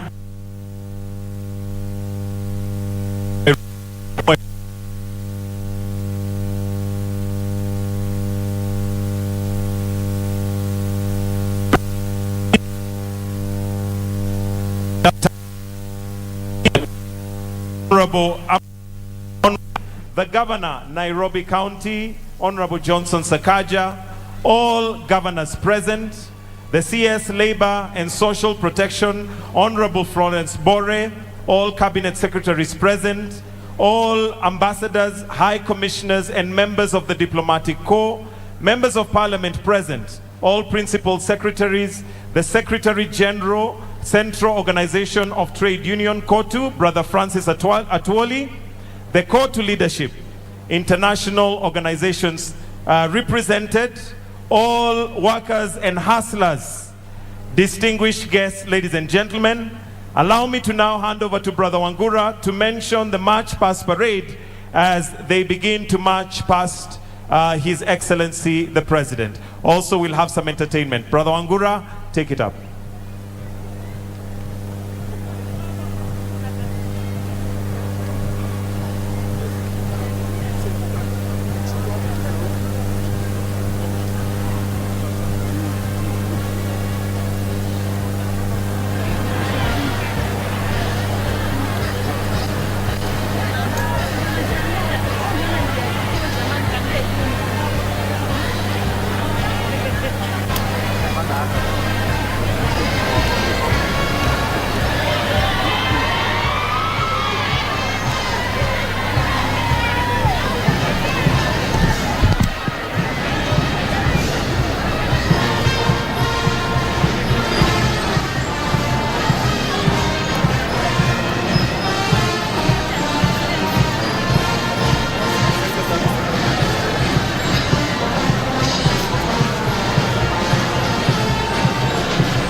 Karibu sana Your Excellency. Ni wakati mwingine ambapo tunataka kuonyesha jambo gani, ni vitu gani tunafanya viwandani.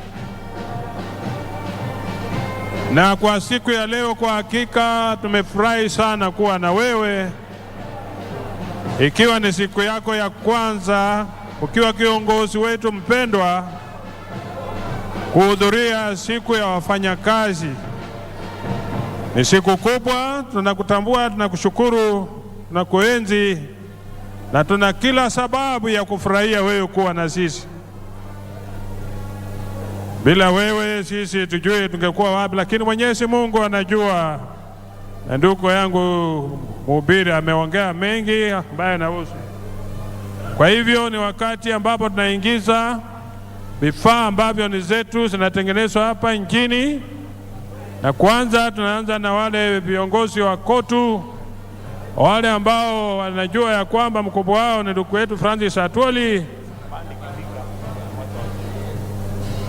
Ndugu Atwoli ambaye anasimamia wafanyakazi wote katika nchi hii na amelinda KOTU kwa miaka mingi na anazidi kuongoza kwa ufasaha mkubwa kuonyesha ya kwamba yeye anatosha na anaendelea kuongoza vile uwezo Mwenyezi Mungu amewapa na uwezo.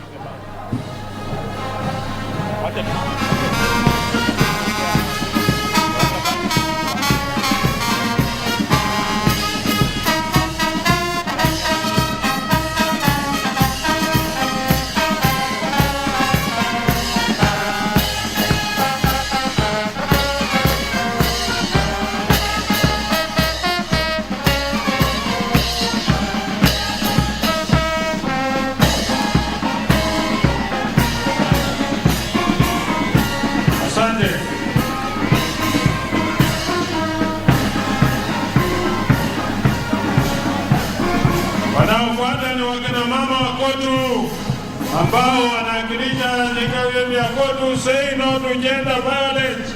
Wanakataa mambo ya gender violence, na hiyo iko katika ofisi ya mkubwa wetu ambaye anatarajia kuimalizia, pamoja na kushughulika kuhakikisha hakuna dhuluma upande wa kazini. Wanaonyesha mambo mazuri ambayo yanazidi kutuendesha ni jambo gani nataka kufanya. Environment pia wako hapo, hakikisha ya kwamba mazingira yetu iwe mazuri ili iwe ya kupendeza. Bila hiyo hatuwezi kuwa na mambo ambayo yanafaa, na sisi wote tunazidi kuongea na kunena yaliyo mazuri.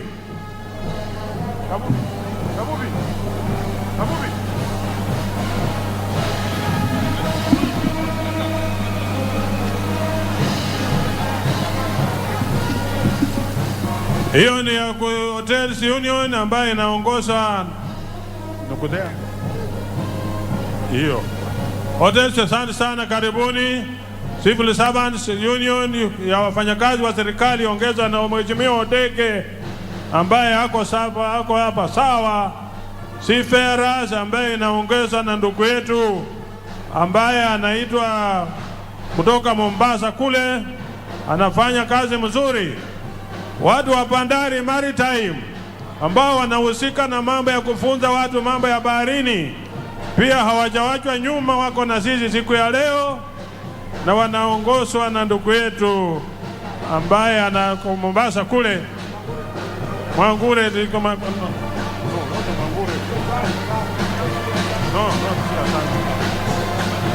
Sea and Food Design, wao watu wanatengeneza vyakula kutoka kule viwandani.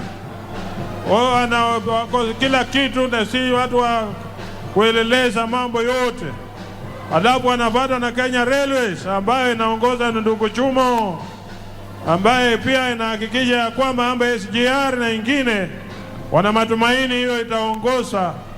Alafu textile, tailors and textile iongeza na ndugu yetu Reverend Joel Kandie Chebi, niko hapo pamoja na kila nguo zote ambazo zinatengenezwa nje hii na zinauzwa nje za nje, na tuna matumaini ya kwamba zitafuta local market.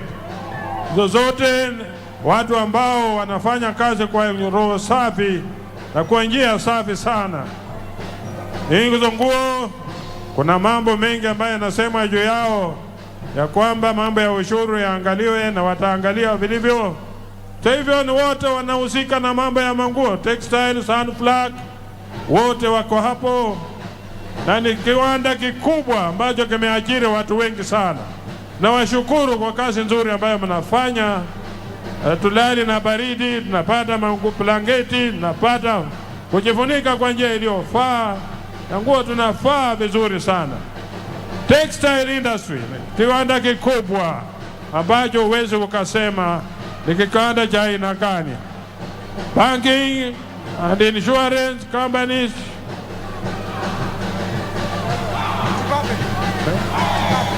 ambayo ni ya Bwana Tipape. Alafu inafuata wale walimu wetu wa Kumbet, wanaongozwa na wakala Misori na chairman wako Koko Kilemba. Hapo na mambo wanazungumzia, wana ukweli, wanajiamini na wanafanya kila wanaponesha.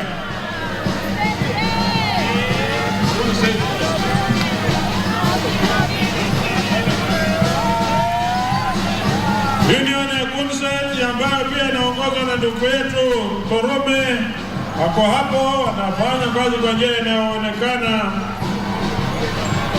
Na BAT ambayo inaongozwa na ndugu Kabubi katika Commercial Union pia wako hapa kuhakikisha ya kwamba ikara unaambiwa uvute kama umejichunga na ujipime. Bakers and Confectionery Mwiduku Mwangure ambaye pia wako hapa kuhakikisha ya kwamba wako sawasawa, wanaendelea vizuri sana. Alafu wanatengeneza vitu vitamu. Ukikula huwezi kuwa na shida kwa tumbo yako inakuwa safi, hewa yako iko safi, ukipumua hauna matatizo yoyote. CPA Shoe and Leather ambaye inaongozwa na ndugu Maina, hao pia wanahakikisha tusiwe na shida, viatu ziko. Usikae tena kuvaa viatu ni zako na ziko kwa fujo.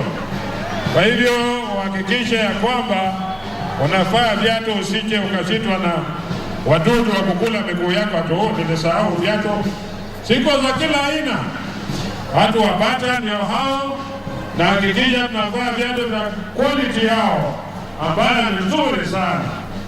Alafu hao wanafuatwa na wenzetu ambao wanaonyesha maridadi, watu wanachona manguo na wanahakikisha ya kwamba Royal Garments, hao ni watu wanashona manguo vizuri sana. Kazi yao inatambulika na inapendeza sana. Watu wa EPZ. EPZ is a white industry. New White Apparels, EPZ. Wote wako hapa.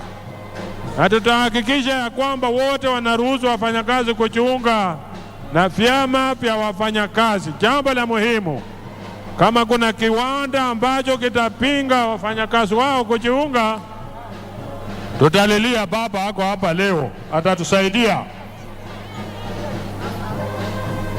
Alafu wale wenzetu bado ni watu wa EPZ, wanatengeneza manguo, wanatakia Happy Labor Day. Asante sana kwa ujumbe wenu. Wetland Roses, hao nao wanatengeneza kuhakikisha ya kwamba kila jambo, wao ambao wanahakikisha kwamba chini ya Plantation and Agricultural Workers Union, Kenya Union of Commercial Food and Allied Workers, ambao wanatoka Telemonde, wale wote unaona mananasi matamu kabisa unayokula unafurahia. Hao ndio watu wanahakikisha ya kwamba nchi inaendelea sawasawa. Wako na ujumbe wa kusema decent employment with fair wages in decent works for domestic workers. Hao nao domestic workers wanasema walindwe kwa sababu ni haki yao. Kenyatta University hawajawachwa nyuma kwa sababu ni masomo yetu ya hali ya juu, kiwango cha juu, na hawajawachwa nyuma. Kakuzi ambaye ni ya Plantation pia iko hapa na wanafanya kazi mzuri sana.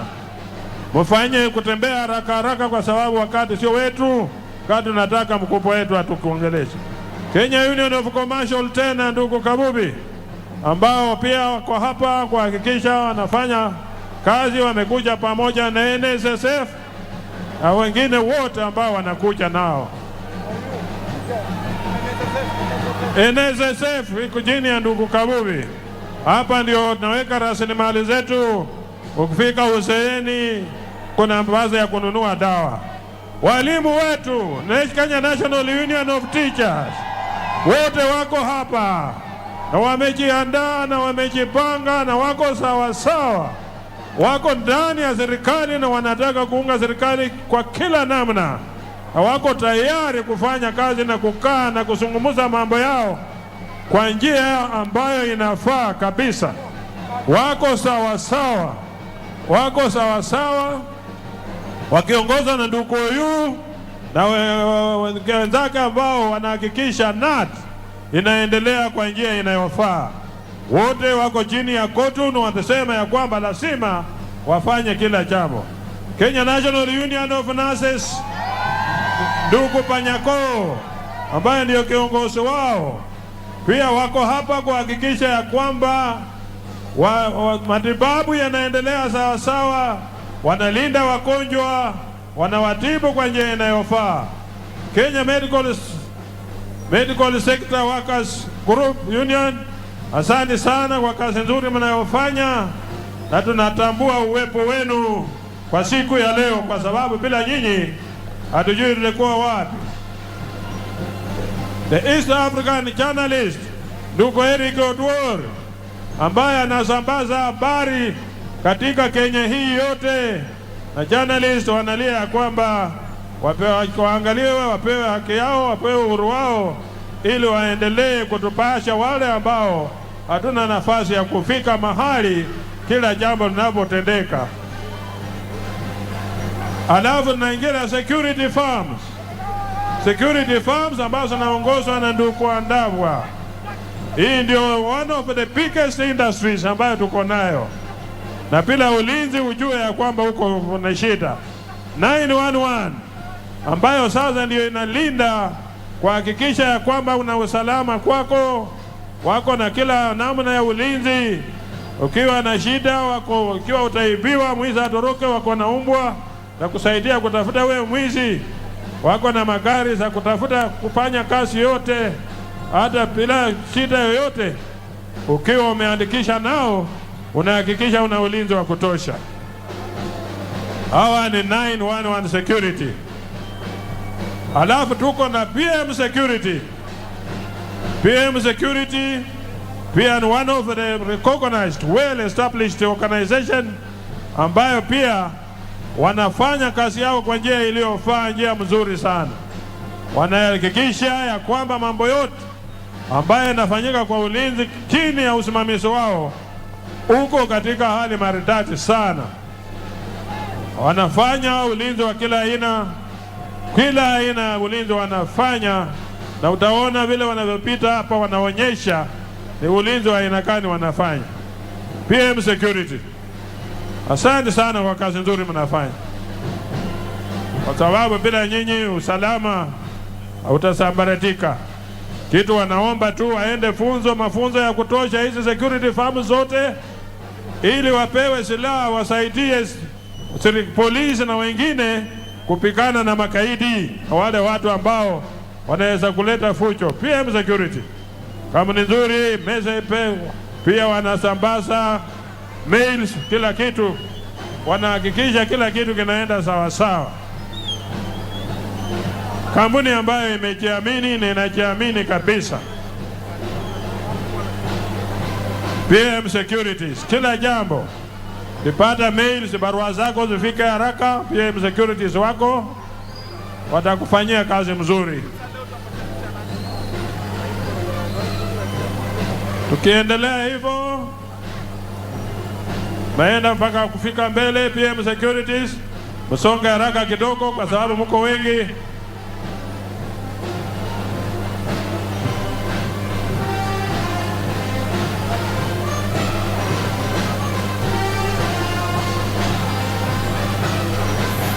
Tukiendelea hivyo, hii ni kiwanda cha ndugu Andabwa ambaye anasimamia haya mambo yote.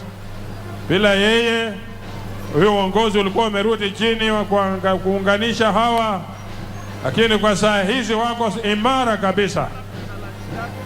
Mtatembea kidogo haraka kwa sababu mko wengi. Nataka tuhakikishe kila mtu amepita mbele hapa na ametambulika.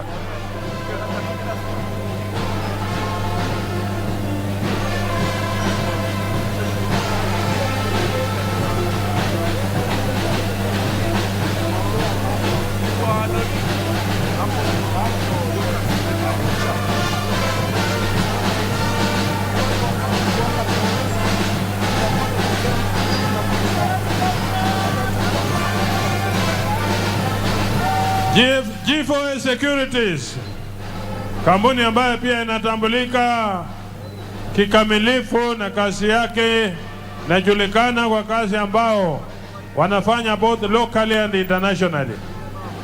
Wote ni watu wa Kenya National Private Securities Union ya nduko Andabwa.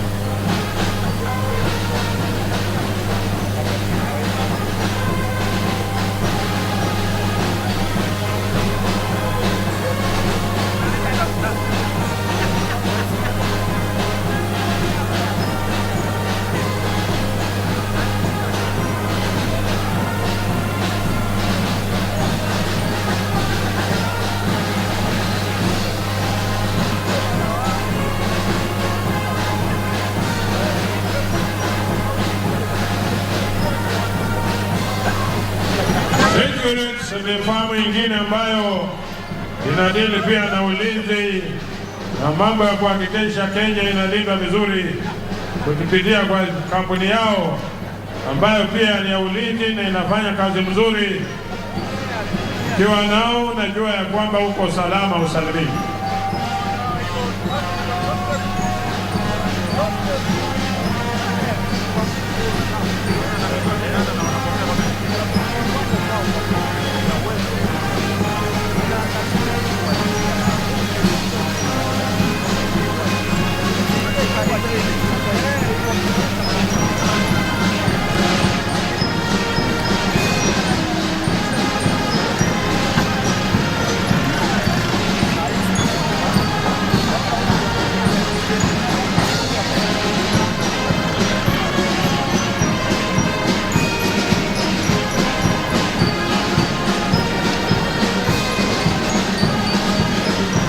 Inafuatwa na SGA Security, kampuni ambayo inatambulika pia kwa kazi nzuri ya ulinzi na kila aina ya security firm, one of the most recognized security firms, ambayo inafanya kazi yake kwa njia ya maridadi sana. Tunawashukuru kwa kazi nzuri ambayo mnayofanya, peana ulinzi wa kila aina, pia kupeperusha mambo yote ambayo inahusiana na mambo ya ulinzi na usafirishaji wa bidhaa zingine ambazo ni mails na vitu zingine parcels na kila aina ya kitu mnafanya. Kazi nzuri mnafanya SGA Security, na Mungu atazidi kuwapa nguvu na mtaendelea kutumikia Wakenya kwa njia iliyofaa. Nashukuru sana kwa kazi nzuri mnafanya.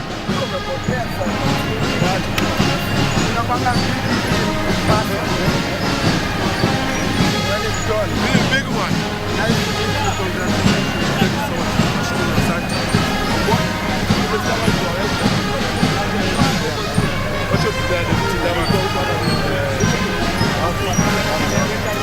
Wale wengine wako nyuma watembea haraka kidogo kwa sababu nataka kila mtu malishe hii kuingia kwa sehemu nyingine.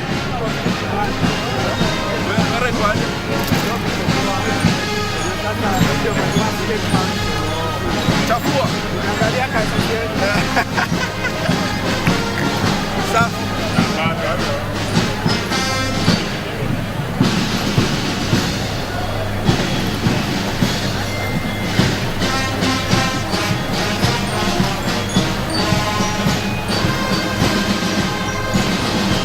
KBC Securities nimefahamu ambayo ni kampuni inajulikana kwa kazi nzuri wanayofanya kwa mambo ya ulinzi. KBC inajulikana kila namna ya ulinzi, inahakikisha ya kwamba kuna usalama mahali popote ambapo wamepewa contract ya kupeana ulinzi. Wanafahamisha kampuni zao haraka ikiwa kuna emergency ambayo inahitaji reinforcement. Kampuni mzuri sana ambayo pia inatambulika kwa njia mzuri sana. Asante sana KBC Security.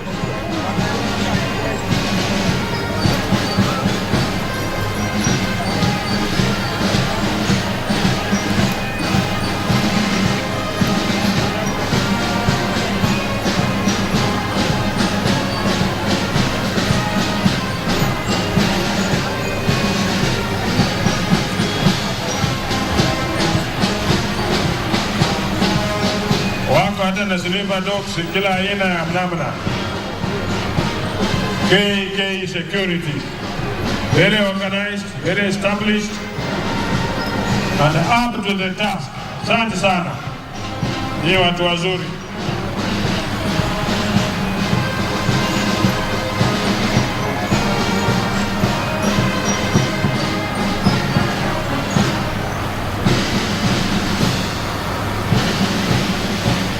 Wakati wako na fighting equipment, bali jambo la muhimu sana.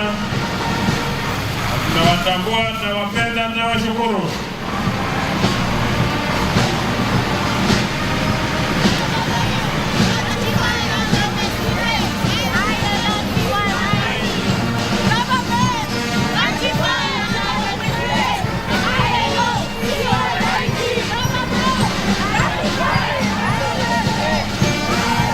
Asante sana kwa kazi ambayo mnafanya, kuomba ratify kwa ile convention na wananchi watu wa Kotu, na washukuru sana. Kenya Electrical Workers Union iongoza ndugu Ernest na Tome ambao wanazalisha umeme. KenGen wanasema ya kwamba wapewe ongezewe kiwango ya kuzalisha umeme kwa sababu wako na capacity na wako na uwezo wa kuhakikisha ya kwamba wakipewa hiyo nafasi hawatakuwa na blackouts. Hiyo ndio ombi lao. KenGen, kampuni ambayo najua ya kwamba wanahakikisha umeme unapatikana kila wakati. Asante sana na tunawashukuru.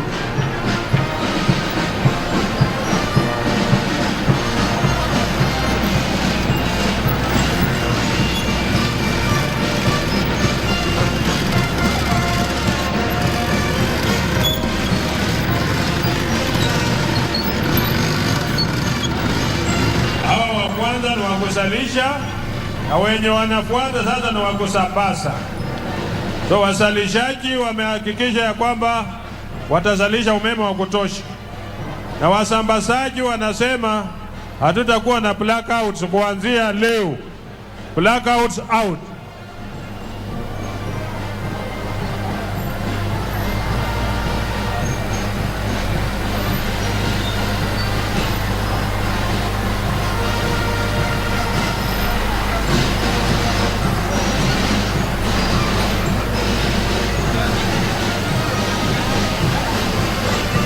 Wanaonyesha ujuzi wa kazi zao bila wanafanya katika kuhakikisha ya kwamba wanasambaza umeme kila mahali. Nawashukuru sana. Kampuni kubwa ambayo wanaelewa kazi yao vilivyo.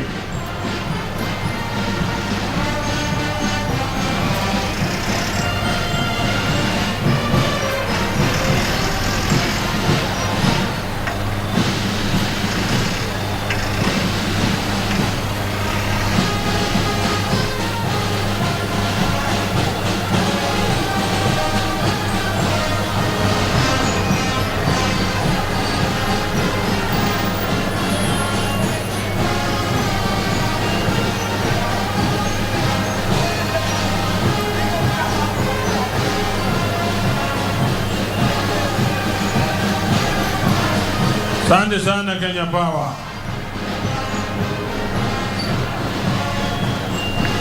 Asante kwa kazi nzuri ambayo mnafanya bila kuchelewa.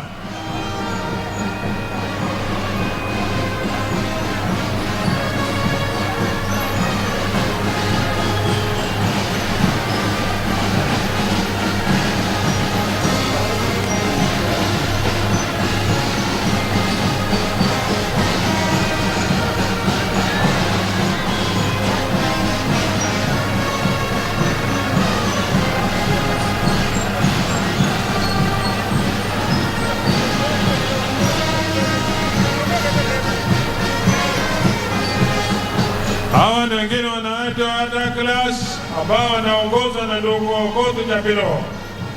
Okoth, Professor Okoth ni mtu ambaye anaongeza watu wa class, na alituambia ya kwamba msemo Siku hizi wanatengeneza kilasi hata ukirusha mawe haiwezi ikavunjwa.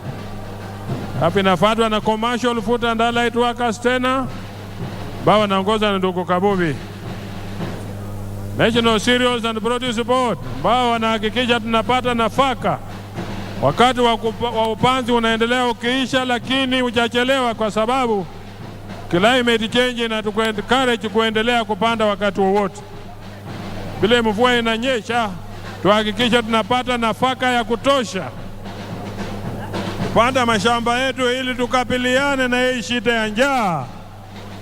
Serikali imetoa mbolea bei nafuu, na tuhakikisha ya kwamba tunatumia hiyo nafasi vizuri na kupanda mazao ambayo itahakikisha ya kwamba bei ya vyakula inarudi chini.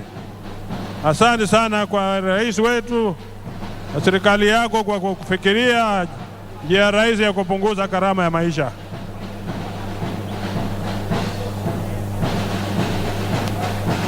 Hawa ni watu wa kutengeneza makaratasi na vitu zingine za kutumia kwa haja za tofauti, wakiongeza na chairman general wetu ndugu Rajab Mondi. Wako hapo anaonyesha vyombo ambavyo wanatengeneza na recycle vitu zetu kuhakikisha tunapata manufaa na mazao mazuri kwa kila jambo ambalo tunalolifanya. Asanteni sana kwa kazi nzuri ambayo mnafanya, na mnatambulika kwa kila nchi, kila kona ya nchi yetu hii.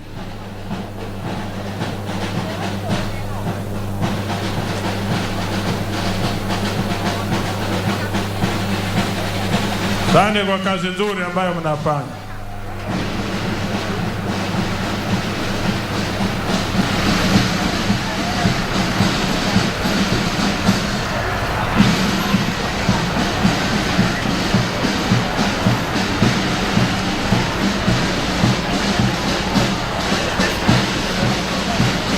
Asante sana. Hiyo ni commercial union pia inapita hapo, alafu inapata na Kenya Veterinary ambaye inaongozwa na ndugu yetu Dr. Meheso, na anaongoza watu wa veterinary.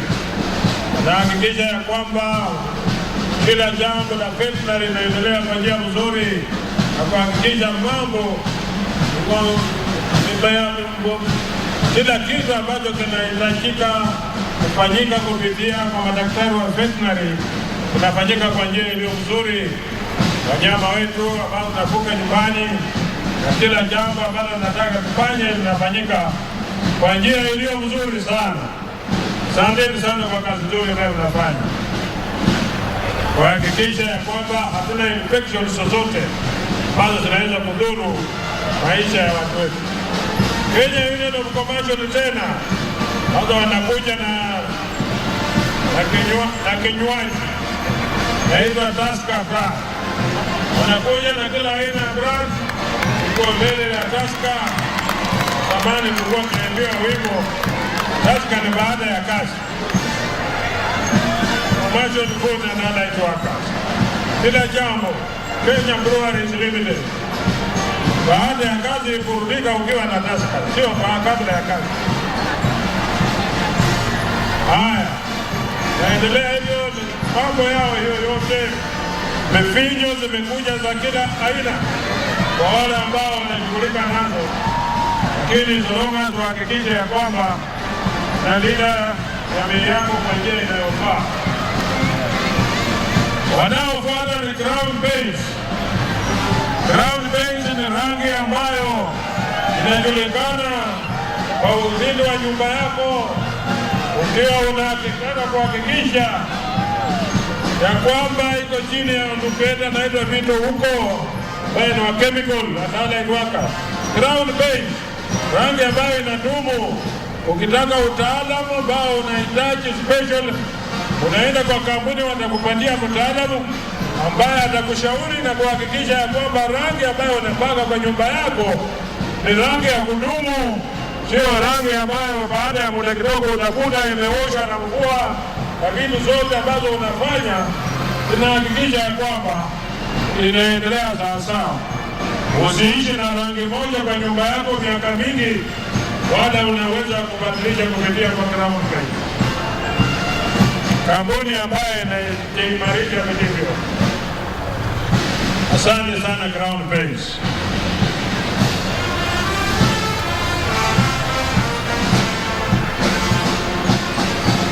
Naendelea hivyo.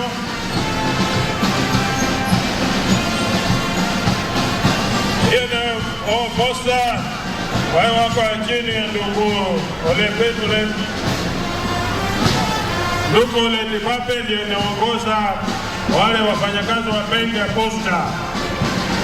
Hakikisha ya kwamba pesa zako ziko salama na mali zimewekwa zitakuwa na shida.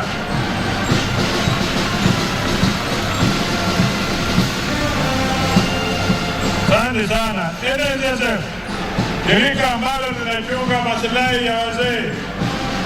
Hakikisha pesa zako ziko salama. Ndugu Kabubi ndiye anasimamia hapo NSSF pamoja na NHIF, matibabu kwa wote, universal health care uko chini ya NHIF. Tuhakikisha ya kwamba watu wote wanatibiwa kwa hali ambayo ni mzuri sana. Kuhakikisha usalama uko katika miili zetu, na kila jambo tunalolifanya ni jambo ambalo linafaa sana. Kenya Tourism ambayo inaongozwa na ndugu Ndolo pia iko hapo na kuhakikisha inaendelea vizuri sana. Kenya National Center of Private Security ambao walikuwa wamechelewa, lakini nawashukuru kwa kufika kutangaza ya kwamba hiyo union ni union ya kiwanda kikubwa ambacho kimeandika wafanyakazi wengi sana. Hiyo ni kazi nzuri. Nawashukuru sana. Na Mungu azidi kuwapa nguvu na hekima ya kuhudumia Wakenya kwa njia nzuri na uaminifu na uadilifu. Jambo la muhimu, ukipewa nafasi kungoja mahali kulinda mali ya mtu, ulinde kwa njia ambayo ni ya manufaa sana.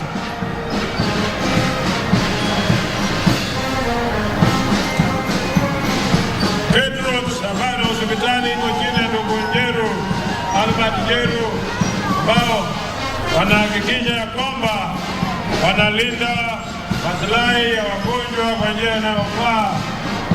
Tunashukuru sana kwa kazi yenu.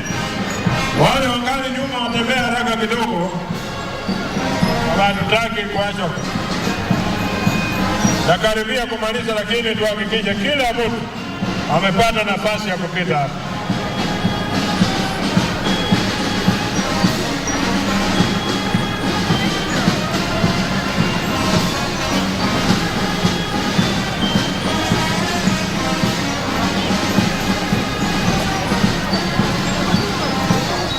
Transport and Allied Workers Union ikiongozwa na ndugu Mihadi ndio sasa inaingia kuwaonyesha sisi ni mambo gani wanatenda, kuhakikisha kila kazi inaendelea sawasawa. Kenya Decent Work ndio wanaitisha tao, wanataka wafanyakazi wapewe kazi kulingana na maslahi mazuri, kazi iwe sawasawa, wapate mshahara mzuri na wawe salama katika sehemu zao za kazi.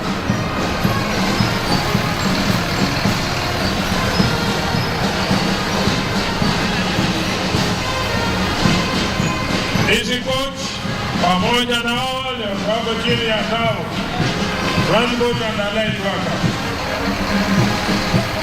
kazi nzuri sana wanafanya kuhakikisha ya kwamba watu wanafika mahali kwao kwa usalama, kuhakikisha kuna usalama, accident free, kuhakikisha unafika salama. Chloride and Dioxide ya ndugu vitu huko, ambayo pia wanahakikisha betri ambazo tunanunua ni betri ya kuhakikisha inakupa huduma mzuri, sio betri itakauka baada ya muda kidogo. Itakupa kazi ambayo utashughulika na utafurahi, kuhakikisha ya kwamba unapata huduma mzuri sana, iwe ni betri ya aina gani kwa gari lako, na kupa garantii ya muda mrefu, kuhakikisha kazi yako inaendelea sawa sawa.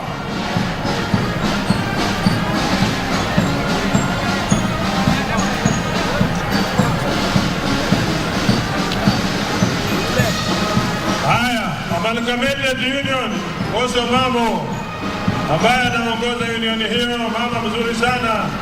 Hawa ni wale wa Unajuma kwa kila aina, kwa factories zao na kila jambo ambalo linaendelea. Haya, fanya haraka, tunataka tumalize hicho kipindi mbio haraka sana. Hiyo huko mbali tutawaonyesha mwaka ujao. Sasa nyinyi mmetambulika, mmefanya vizuri kufika.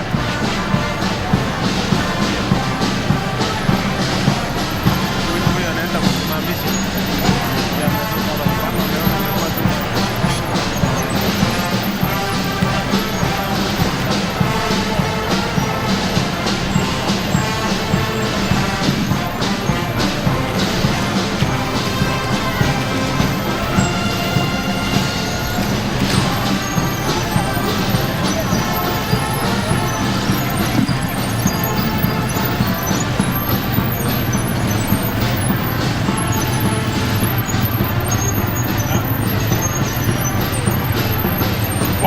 Union ambayo inaongozwa na David General Secretary ndugu Francis ndugu Okwaro Benson.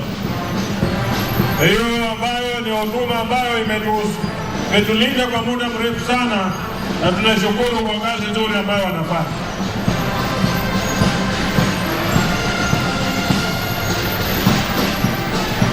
Haya basi, tunaenda kumalizia kwa maonyesho ya viwanda na vikundi mbalimbali, wafanyikazi mbalimbali, ili tuende kwa orodha nyingine katika ratiba yetu.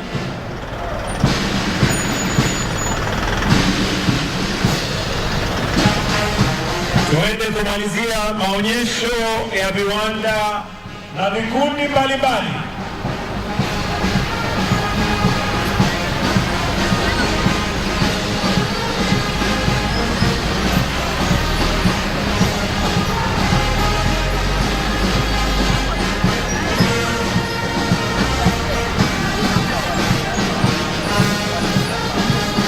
Unaokaribia sasa ni the Kenya Petroleum Workers Union, wakisema they serve workers' rights.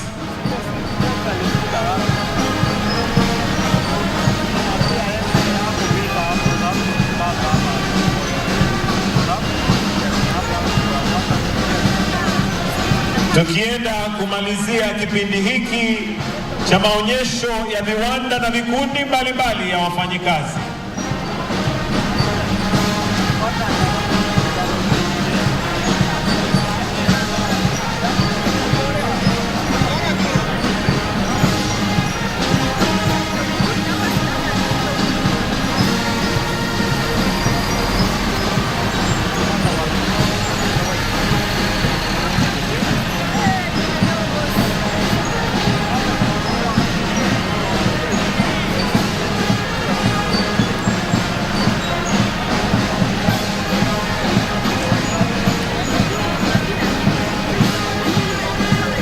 Pale pia tunaona Thailand Carpets ambao wanafanya vitu mbalimbali vya ujenzi, wakifuatwa na Nairobi City Water and Sewerage Company Limited.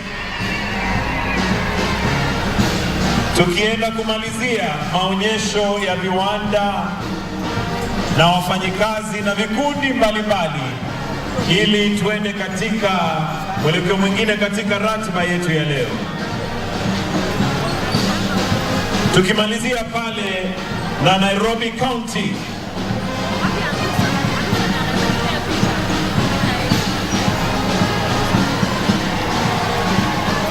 tunaona wale basi kutoka Nairobi County wakimalizia, na nikiomba mwenye shahiri Rafael Juma ujitayarishe, kwa sababu tukimaliza tunaenda kwako. Kwa hivyo wale ambao wanahusika na shahiri tujitayarishe, tunaenda kumalizia maonyesho ya viwanda na vikundi na wafanyikazi mbalimbali.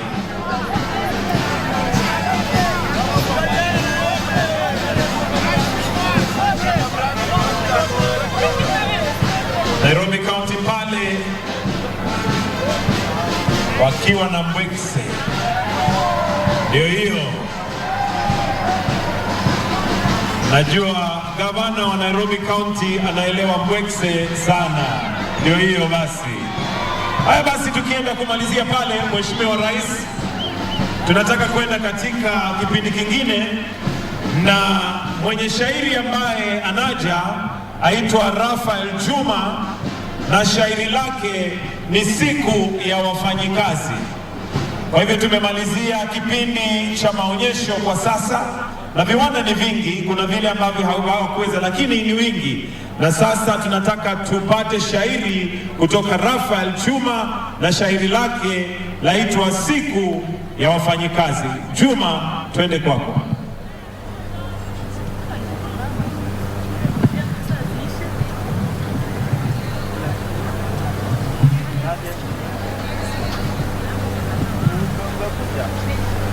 Naingia ukumbini ni wape maadilifu na waamu ya asili. Hamjambo wana Kenya, wafanyikazi kamili, sote kweli tawasifu. Heko kwa wafanyikazi, kujikaza kazukazu. Hongera viongozi wetu kwa kazi mnayofanya, kwa kweli mmejipanga kujenga taifa letu. Mazito meyakabili, juhudi kujitolea, usingizi upotea, kweli mwaka za mwendo. Wapenzi mliofika ustani na uhuru, umoja ni nguvu, utengano ni udhaifu. Mpende jirani yako, tuishi kwa utulivu, tujenge umoja wetu, tusaidie viongozi wetu. Hongera wafanyikazi na Wakenya wazalendo, na wapongeza kwa wazi, mmekuja kwa mtindo, msichoke chapa kazi, mtapata na mawindo. Mungu wetu awabariki hadi mwisho wa dahari. Asanteni. Tumpongeze kwa makofi Rafael Juma pale. Na sasa ningependa niwakaribishe wasanii wa vitimbi wakituonyesha maonyesho ya wafanyikazi. Tuwapongeze kwa makofi tafadhali. Bahali yake. Hayat mom. Sasa bahali yake. Yes mom. Mimi naenda kiwanjani. Aya. Unajua leo ni siku ya wafanyikazi. Exactly. Dunia nzima. Na wewe na kuacha hapa kwa ofisi. Mimi ndo boss. Nyamaza. Mimi nataka usimamie kila kitu. Usimamie wafanyikazi na kila kitu. Okay. Manake kule kiwanjani wajua kuna president wetu Ruto. Na kuna Rigiji. Okay. Na Sakaja. Yes. Na wengine wengi. Wasalimie sana. Unajua Francis Atwoli? Anamjua. Uko pia. Sasa wewe endelea na mimi nikitoka ndani darudi. Sawa sawa. Wewe ndio boss. Sasa wacha nikuwe boss. Unajua boss lazima aonyeshe yeye ni boss. I am the boss. Mise. Hata unanitia nini? Nilikuwa nakuja kwa zile barua ushatia saini. Kalia huyu. Hata kutembea na kushinda wewe. Unatembea kama gamia yangu ile alivunjika, unatembea aje? Mimi natembea kuita saa 2 asubuhi unanikujia saa hii. Bahati yake madharau. Kuachiwa ofisi dakika 5 inakuwa mimi sasa natembea kama ngamia. Hiyo. Mimi natembea kama ngamia. Hiyo opportunity lazima nitumie. Haya, tumia vile unaweza. Kwanza wewe umeseka sana unajua. Warika yako wameretire wako nyumbani, hata wengine wamekufa. Wewe unafanya nini hapa? Bahali yake. Mimi si unajua na retire mwaka ujao. Hata ifai. Sasa ukishaniambia wengine wamekufa, yani waniombea mimi nife, utakufa wewe. Hata kwanza mwaka ujao iko mbali, si kuwa kesho. Umetuchokesha. Ngoja. Chukua hii, iko na maziwa ya gamia ndani. Nitengenezee chai tekni. Ile nikikunywa, nikiita inaitika. Sitengenezi chai na ngoje ya mwenye kazi aje. Toka sitaki kukuona next time kwa hiyo ofisi. Get out. Nikikuja, nikigeuka nikubate hapo, you will know yourself. Okay. Wewe ndio Korea. Ndio Korea ndo ngusema nini? Habari yako? Unakuja saa ngapi? Unafikiri hapa ni kwako? What is the time now? Wasana na mambo ya time umekuta hapo. Kwani wewe enyewe hata nabii alisema wako na maso lakini hawaoni. Hauoni nimetoka hospitali kuongeza maji? Maji? Kwa nini ujisumbue na ongeza pekee kwa kikombe ukuje kama unakunywa? Ndio kuonia. Umepatiwa ofisi dakika 2 na sasa umeanza kutugaragaza. Wewe sikiza. Umetuchokesha hapa, wewe hata uchandikwa na kitu. Afaka leo una gas smart. Waanza kuniangalia. Sasa nikwambie, hiyo dongi yote unaona mimi ni bibi wa wenyewe. Is that okay? Bibi ya wenyewe. Sasa hii ni mguu ama mkono? Unatembea na mguu ama na mkono hii? Ni sahihi. Kwanza nikwambie, in fact wewe hata hauna nyota. Nyota iko huko juu, mimi na nyota tunapelekana wapi? Nabii wetu alisema watu wako na mandevu kama wewe hawawezi ona ufalme wa mbinguni. Kwa hivyo nianze mimi nifanye kazi vile inafaa. Waanza kunifinyilia. Na by the way, Uncle Franco anajua unanifinyilia hivi kazini. Wewe wachana na Franco. Sikisa, si baadaye tuende kwa Faisal tukule kidogo baadaye alafu takupeleka bahari. Wewe, nimekwambia mimi bibi wa wenyewe. Asana na mimi. Toka hapa basi, toka una faida. Kwenda. Huyu hata akona bahati bahali yake mwenyewe. The most handsome guy in the world amemuongelesha. Bahali yake. Nimerudi. Oh mami, kazi iko sawa. In fact kila kitu inaendelea mzuri sana. Naona hata mimi inaendelea vizuri. Naulizaje Mise iko wapi? Mise? Ule mama. Huyo amechoka, amechaba. Amepita, nimefukuza yeye. Umemfukuza kazi? Anafanya nini? Mimi nataka watu chap chap. Na ule mama anaitwa Rebeka yuko wapi ule mlemavu? Huyo nikimuita asubuhi ananikujia saa 7. Sasa nikafuta yeye kazi. By the way, nakuletea Fardosa anakuja. Sikiza nikwambie. Huyo mama anaitwa huyo mlemavu ni mama amesoma. Ana degree zake. Okay. Nilimwandika hapa kazi kwa sababu ya ujuzi wake. Mama Kayai. Umemfuta kazi. Mama Kayai, ngoja kwanza. Mimi naitwa Ngiri the Cricket. Mimi ni afisa kutoka koti. Na tumesikia kwamba kuna mtu ananyanyasa wafanyikazi. Ni kweli. Na sisi kama koti tukisikia mtu ananyanyasa wafanyikazi, tunakimbia hapo chap chap. Umefanya vizuri. Ndio huyu. Haki uko na bahati ni mimi nimekuja. Na kuambia Secretary General wetu angekuja. The one and only His Eminence General Atuli. Na kuambia angekaa hivi akuambie msensi wewe. Msensi sana. Acha huko na bahati sipendi maandamano. Ningeandamana kwa hiyo uso yako vibaya sana. Mbona unabagua watu? Ona huyu. Mimi nakwambia sisi kama kotu tuko na vitu tatu ambazo tunafuatilia. Ya kwanza ni economic growth. Yaani ndio, kwa sababu president pia anasema hivyo. Ya pili ni political stability. Ya tatu ni job creation. Alafu wewe badala ya kucreate unaharibu. Huyu ni wa kwangu. Nene. Huyu ni kusukuma kasi. Wewe nyamaza. Sikia nikwambie. Yes. Umefanya vizuri sana kuja hapa. Yeah. Na mimi nimefurahi manake pia wafanyakazi wangu wote wako kwa koti. Yes. Sasa mimi ndio mwenye kampuni. Na mimi ndio nachukua sheria ya huyu. Si ulifuta wenzako kazi? Walikuwa weak. Na mimi nimekufuta kazi kutoka dakika hii. Niko na watoto 24, bibi ni 3. Please. Shauri yako. Ukifuta Toka. Toka. Please msinifunguze. Please mami. Please. Nisaidieni wai. Gazi yangu wai.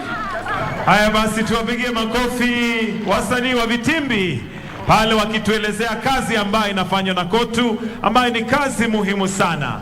Na kwa kipindi cha entertainment, kitu cha mwisho sasa ni NHIF Choir ambaye watatuimbia wimbo Hongera Wafanyikazi. Leo ni siku ya wafanyikazi na wanatukumbusha kwamba wafanyikazi ni watu wa muhimu sana, na wimbo wao ambao unaitwa Hongera Wafanyikazi. Kwaya iliyo mbele yako Mheshimiwa Rais ni NHIF Choir.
Haya basi, tuwapongeze na tuwapigie makofi. Asante sana NHIF Choir, tunawapongeza. Asante, asanteni.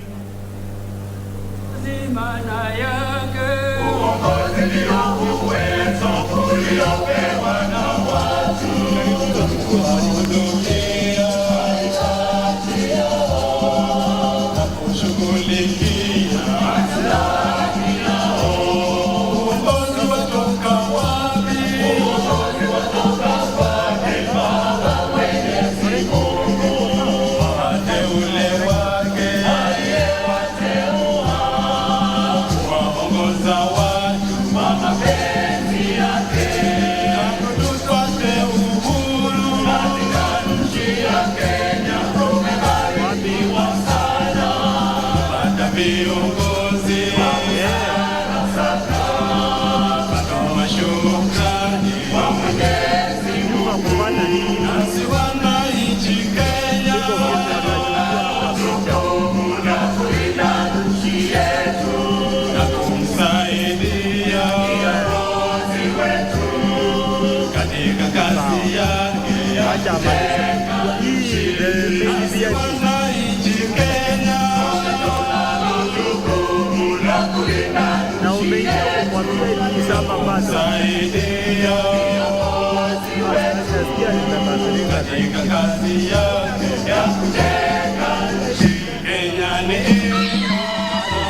Asante sana NHIF kwaya, tuwapigie makofi wakienda kuondoka.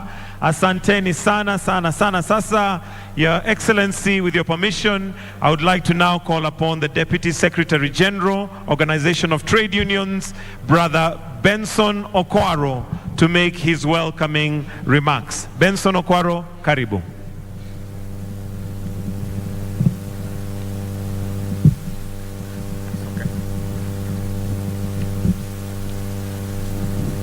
Your Excellency, the President of the Republic of the country, Daktari William Samoei Ruto, Your Excellency, the Deputy President of this country, Mheshimiwa Rigathi Gachagua, wageni wote ambao wamekaribishwa, Bwana Governor wa Nairobi ndugu Sakaja, Cabinet Secretaries wote ambao wamekuja kwa sherehe zetu za leo, Principal Secretaries wote, members wote sa diplomatic corps, na wageni wote ambao tumekaribisha, tunarudisha asante sana kwa kuja kwenu. Pole nimesahau Mheshimiwa ndugu Wycliffe Mudavadi, karibu sana kwa na sisi. Tumeona cabinet secretaries wote, tunaona Mheshimiwa Duale, tunaona Mheshimiwa ndugu Mutua na wote ambao labda sijawaona. Nachukua nafasi kukaribisha nyinyi pia na wajumbe ambao wanawakilisha sehemu zingine katika nchi hii. Wandugu zetu wote, board members wa KOTU ambao wako na sisi hapa, wageni wote walioalikwa, mnakuja kwa wengi na nimewakaribisha nyinyi. Mimi sitakuwa na hotuba ya kusema kwa siku ya leo kwa ajili nafasi hapana iko mzuri na naona hali ya anga pia sio mzuri. So nitataka kuchukua hii nafasi tukaribisha governor wetu wa Nairobi ndugu Sakaja ili aje azungumuze na baadaye aite Sister Jacqueline Mugo ambao tunafanya kazi karibu na yeye sana na amekuja hapa ili atubie wafanyakazi wa katika nchi. Karibu bwana Sakaja.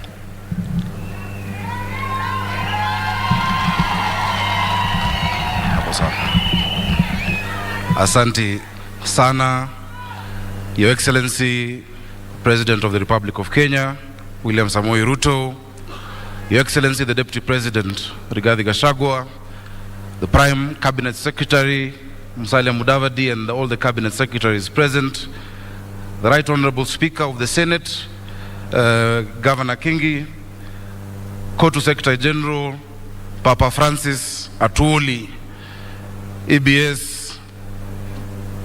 CBS, DZA, something ingine hapo.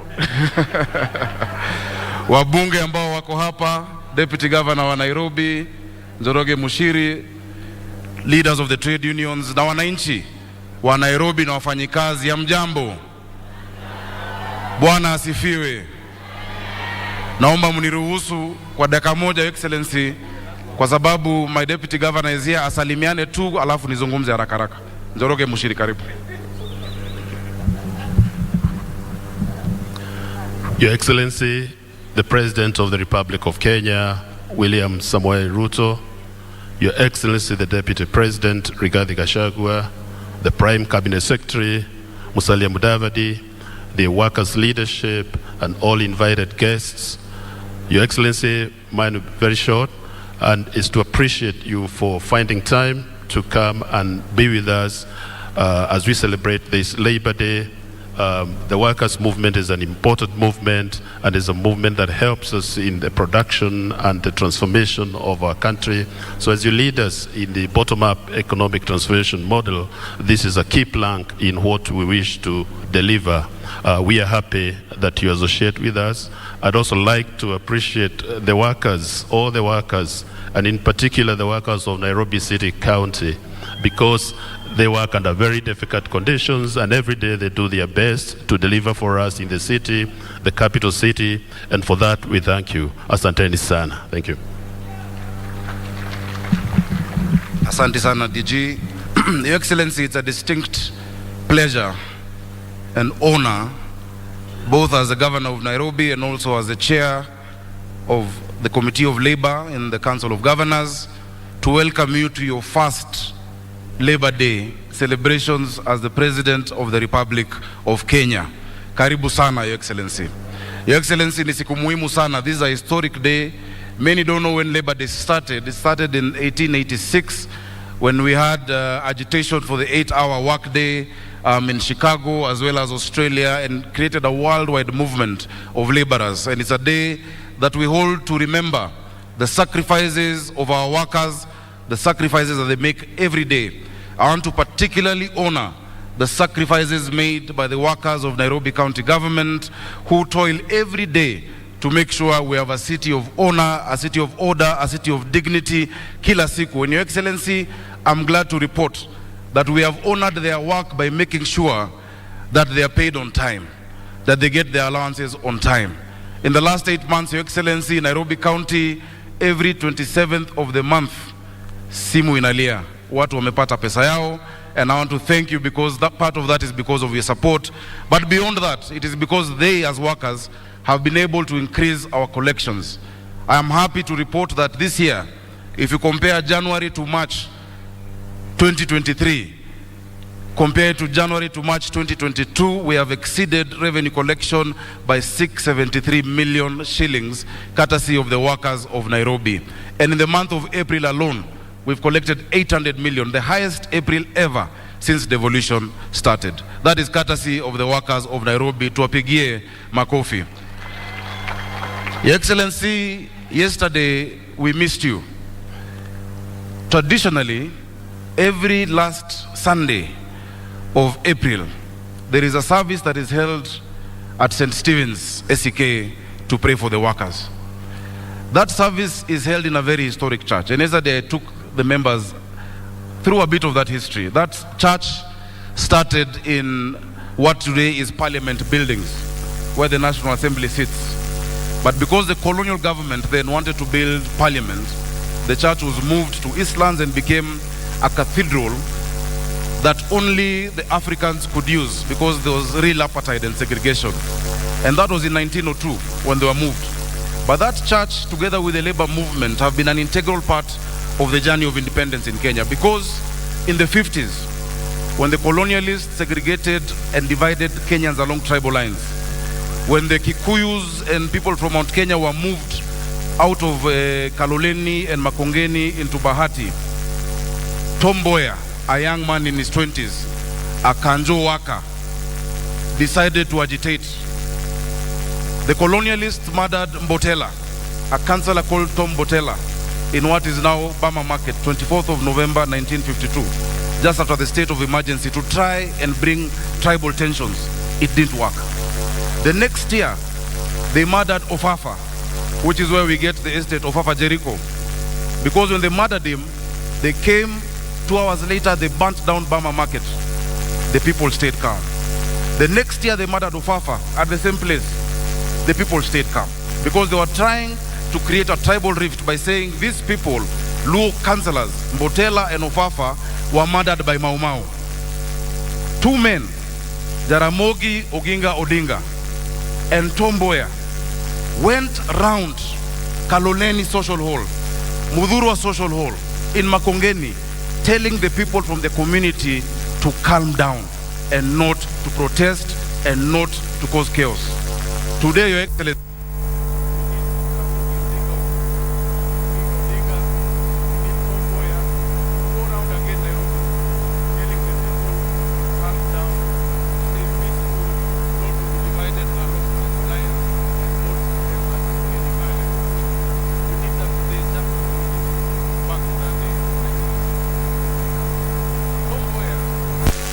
a great labor leader. If he was to wake up today, I'm sure he would be proud of the labor movement. He would be proud of Francis Atwoli because of the work you have done. And I want to thank you, my own dad, for what you have been to us. Hata kama last year ulikuwa umeenda njia ingine tofauti na sisi, najua uliambia wafanyikazi wanipigie kura. Na nashukuru wafanyikazi kwa sababu mlinipigia kura. But sasa muona Papa Francis Atwoli amerudi ako kwa line na ana support rais wetu William Samoei Ruto. Thank you very much. Your Excellency, very quickly, I know many people who've come here today have experienced the challenge of drainage that we're facing in Nairobi today. A lot of our roads are flooded. A lot of our highways are flooded because of a number of things. Number one, a lot of illegal dumping has been going on in the city. Number two, Your Excellency, I know some of the works are going on. We have started with Kenha and Kura. We've gotten a contractor on Uhuru Highway and Wayaki Way to finish the work, because when they did the expressway, ni kama walifikiria watu wa juu peke yao, watu wa chini wakasaulika. So our teams are going down the county, sorting out that challenge of drainage, but we have agreed with the Director General of NEMA. Nairobi is the environment capital of the world. We host UNEP. Paper bags that are plastic and bottles had been banned, but they have come back. In a week, we are going to go into another operation to make sure that plastic paper bags that had been banned, because they are the ones clogging our drainage, are no longer in our markets are no longer in our supermarkets because we must keep our city clean. I want to thank you because we've been able now, and towards the end of this week, tunaandika vijana 3,500 ambao watakuja kusaidia kufagia Nairobi na kusafisha. Wale wafanyikazi ambao walikuwa wanafanya hiyo kazi tukiwa watoto ndio bado wanafanya leo. Wamekuwa wachache na wamezeeka. So wiki hii ikienda kuisha, vijana 3,500 na akina mama wataandikwa kazi Nairobi hii, watusaidie na kazi hiyo. Jambo lingine, kwa sababu leo ni siku ya wafanyikazi, na nakushukuru kwa sababu najua kwa taifa lote unafanya. Nairobi tayari tuko na community health promoters ama CHVs 7,460. Your Excellency, kila mwezi tarehe 27 M-Pesa inatingika, wanapata pesa yao bila kuchelewa, na nimeshukuru kwa sababu umesema as a national government unatuongezea 2,000, so wa Nairobi watakuwa wanapata 500 tunawalipia NHIF 5,000, tulisema pesa mfukoni. Asante sana Your Excellency. Nikienda kumalizia, nafikiri ni muhimu kusema ya kwamba every Labor Day there is a pronouncement on minimum wage. Sometimes it increases, sometimes it stays stagnant. Whenever you make that announcement, the public sector is always very quick to comply, the public sector. But the private sector tuko na shida. Sekta moja ambayo najua ni sekta ya private security workers. Maaskari wetu ambao wanalala usiku, wanalala mchana ndo usiku wawe kazini, na mara nyingi hata mchana hawalali kwa sababu wanashikilia kazi mbili, wanalipwa 4,000, wanalipwa 5,000, yet you pronounce minimum wage above 13,000 shillings.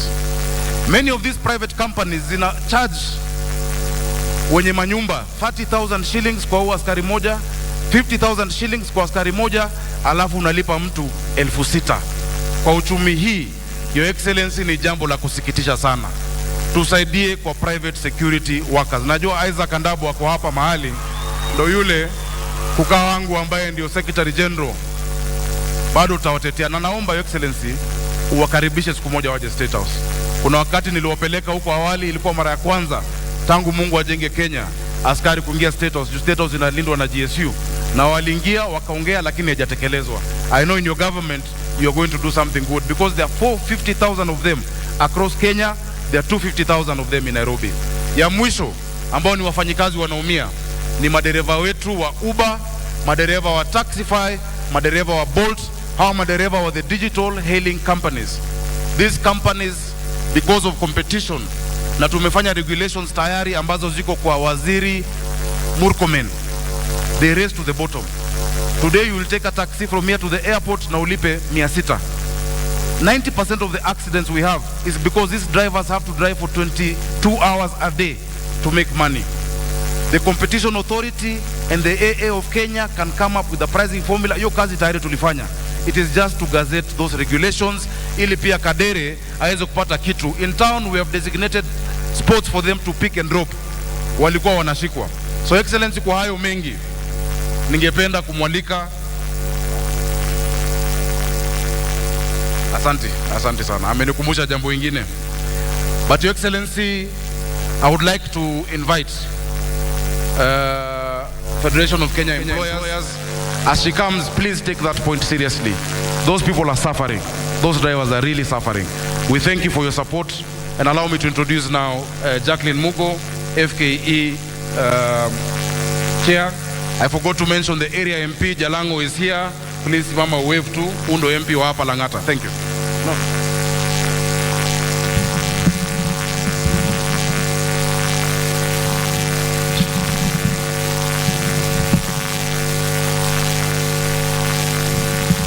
Your Excellency, Dr. William Ruto, the President and Commander-in-Chief of the Defense Forces of the Republic of Kenya, Your Excellency, Honorable Rigathi Gachagua, the Deputy President, Honorable Musalia Mudavadi, the Prime Cabinet Secretary, our Governor, Johnston Sakaja for Nairobi County, Your Excellencies, the Ambassadors and High Commissioners present, the Cabinet Secretary for Labor and Social Protection, Honorable Florence Bore, Cabinet Secretaries present, the Principal Secretary for Labor and Skills Development, Honorable Geoffrey Kaituko, Principal Secretaries present, Dr. Francis Atwoli, the Kotu Secretary General, Kotu Kenya, members of the Management Board of the Federation of Kenya Employers, led by our Deputy National President, Michael Macharia, fellow employers and workers, distinguished guests, ladies and gentlemen, hamjambo. Hamjambo tena. Your Excellency, the Federation of Employers is pleased by your presence amongst us today, this being the first Labor Day under your leadership. And we gather here to celebrate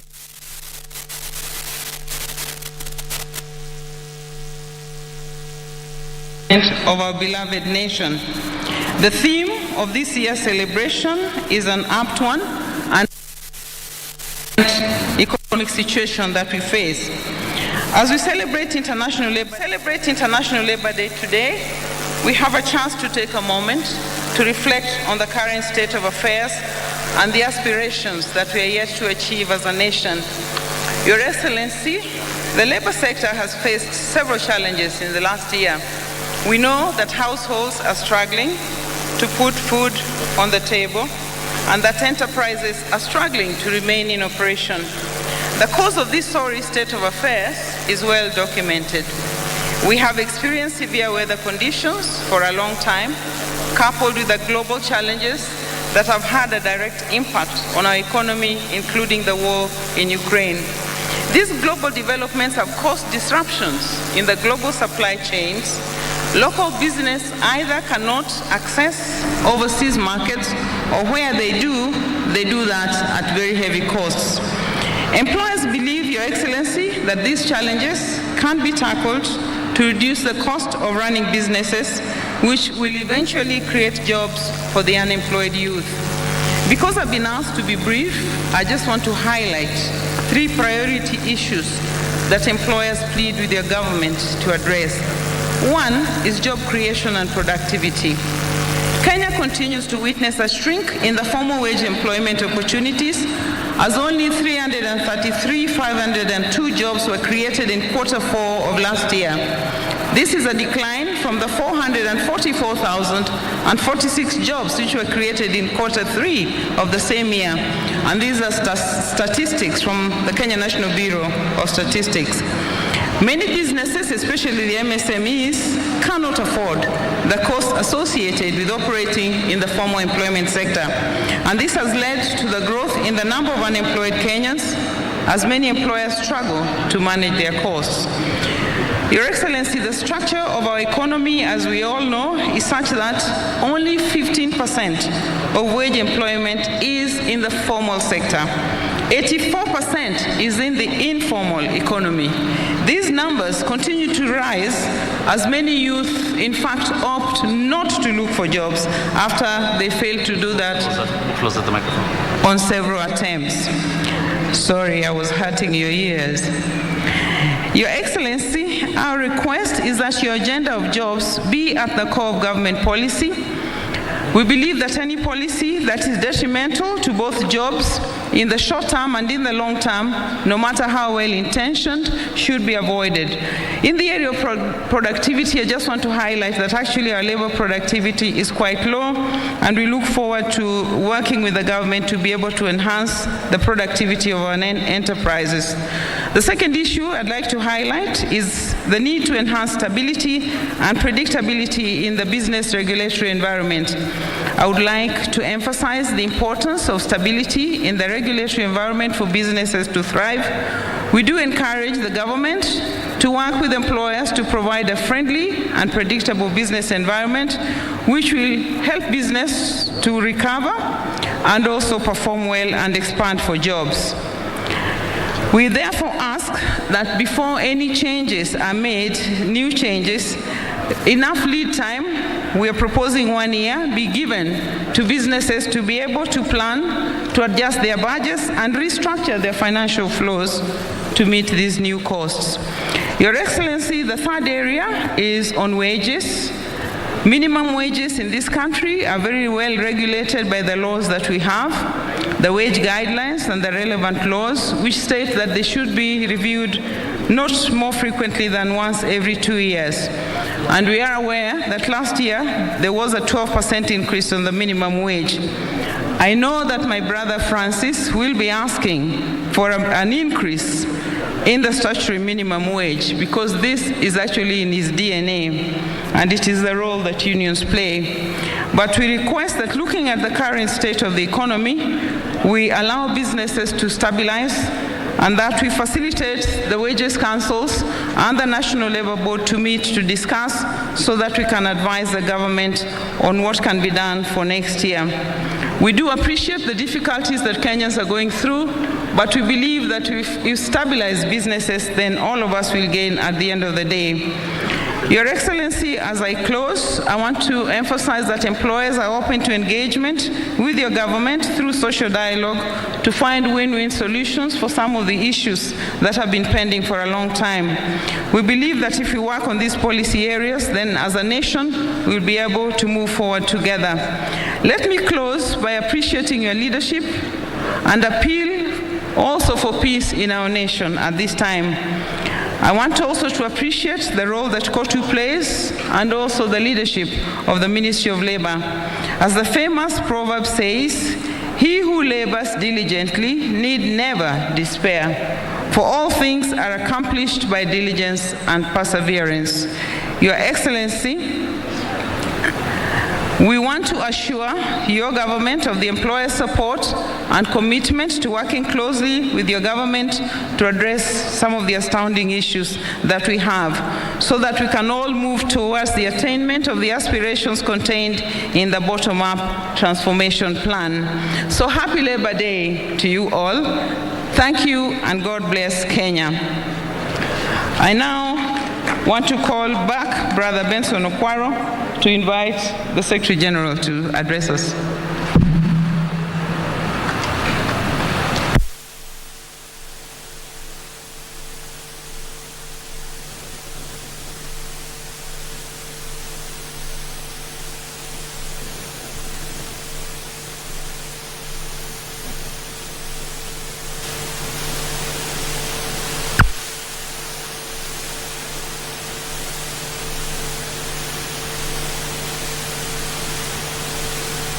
Past the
inasema, hiyo ni wimbo moja sana ilikuwa inapendwa na mama yangu,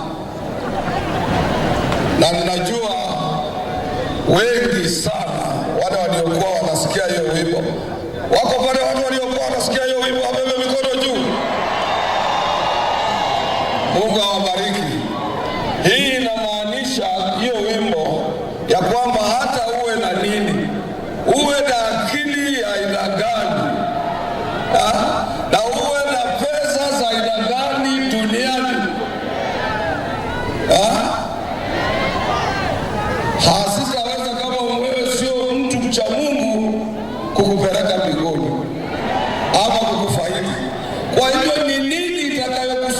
kuingia mbinguni kama unamjua Mungu. Na ndio wewe president ulitufanya hivyo. Kwa ajili ya wewe kumcha Mungu, ulitukanyaga. Mimi nikiwa mmoja wao wa senior campaigners wakati huo. Sina namna hivyo. Haya, hata kwanza nitambue heshimiwa. Alafu hiyo tutachapa baadaye. Your Excellency the President of the Republic of Kenya and Commander-in-Chief of the Defense Forces, Dr. William Samoei Ruto, Your Excellency the Deputy President Honorable Rigathi Gachagua, Your Excellency the Chief Cabinet Secretary of Prime Minister Honorable Dr. Musalia Mudavadi, Wycliffe. I want also to recognize the Speaker of the Senate, Honorable Amason Kingi, accompanied by one cabinet secretary from my home area, my second home area of Kilifi, Sister Aisha Jumwa, the cabinet secretary of Labor Social Protection, Sister Florence Bore, all cabinet secretaries who accompany His Excellency the President and who are here, including Honorable Waziri wetu wa Foreign Affairs, the Principal Secretaries of Labor and Social Protection, Dr. Kaituko, other Principal Secretaries present, the Executive Director of the Federation of Kenya Employers, Sister Jacqueline Mungo, the Chairman of the Labor Committee who is here in Parliament, Brother Muchangi Karema, waheshimiwa wabunge wote ambao wako hapa na sisi, the Chairman, the ambassadors and High Commissioners present, I know Regional Director for East Africa, Brother Wetto Chibeme, and also I want to recognize Ms. Sainabu, our Director General of UN Office in Nairobi, and Dr. Stephen Jackron of United Nations Resident Coordinator, based here in Nairobi. I want also to take this opportunity to recognize the Chairman of the National Social Security Fund, NSSF, Anthony Munyiri, the Acting Managing Trustee, National Social Security Fund, Brother David Mwangani, Chairman, National Health Insurance Fund, Michael Kamau, Engineer, the Acting Chief Executive Officer, National Health Insurance Fund, Brother Samson Kuhora. I want also to recognize the Chairman, National Industrial Training Authority, Dr. Kamau Kashiki, Director General of the Industrial Training Authority, Dr. Stephen Ogenga, the entire court executive board members who are here with me, without also leaving my own wife, Madam, or wife, my wife, Mary Atwoli, is with me here. Other dignitaries present, brothers and sisters, first of all, let me start by Your Excellency taking this important opportunity to very highly thank you for honoring our invitation and accepting to be the chief guest during the 58th Labor Day celebrations, whose theme is Kenyan Workers for Economic Growth, Political Stability and Job Creation. This is the year's theme, Your Excellency. It reminds us that without political stability in our country, we cannot be able to grow our economy and hence create employment for our young men and women. Your Excellency, this is a very special Labor Day for you, considering it is first Labor Day celebration with you as our President. We at Court Kenya, Your Excellency, we remain greatly indebted to you for being receptive and honoring us. Bearing in mind that we had a position during your election, but nevertheless, here you are with us. We therefore accept and remind ourselves that we do indeed owe you more than what you owe to us. We also want to take this opportunity to highly thank you for having given us the first opportunity to meet all Labour leaders while you are still reorganizing your office, and that was not, we can't take it as workers just for granted, that because you love workers, you accepted our delegation to be with you on 14th of February 2023 at State House, Nairobi. And you moved with speed to adopt and implement some of our proposals, including proposing ratification of the ILO Convention 190 on harassment and violence at work. We are very grateful for that, Your Excellency. A little bit of our history, and I want also Sakaja, our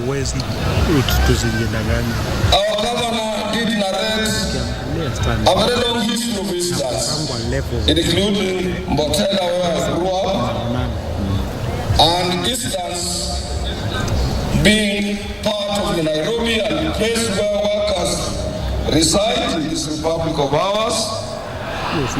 Labor Day has a unique history dating back from 1st May in 1986.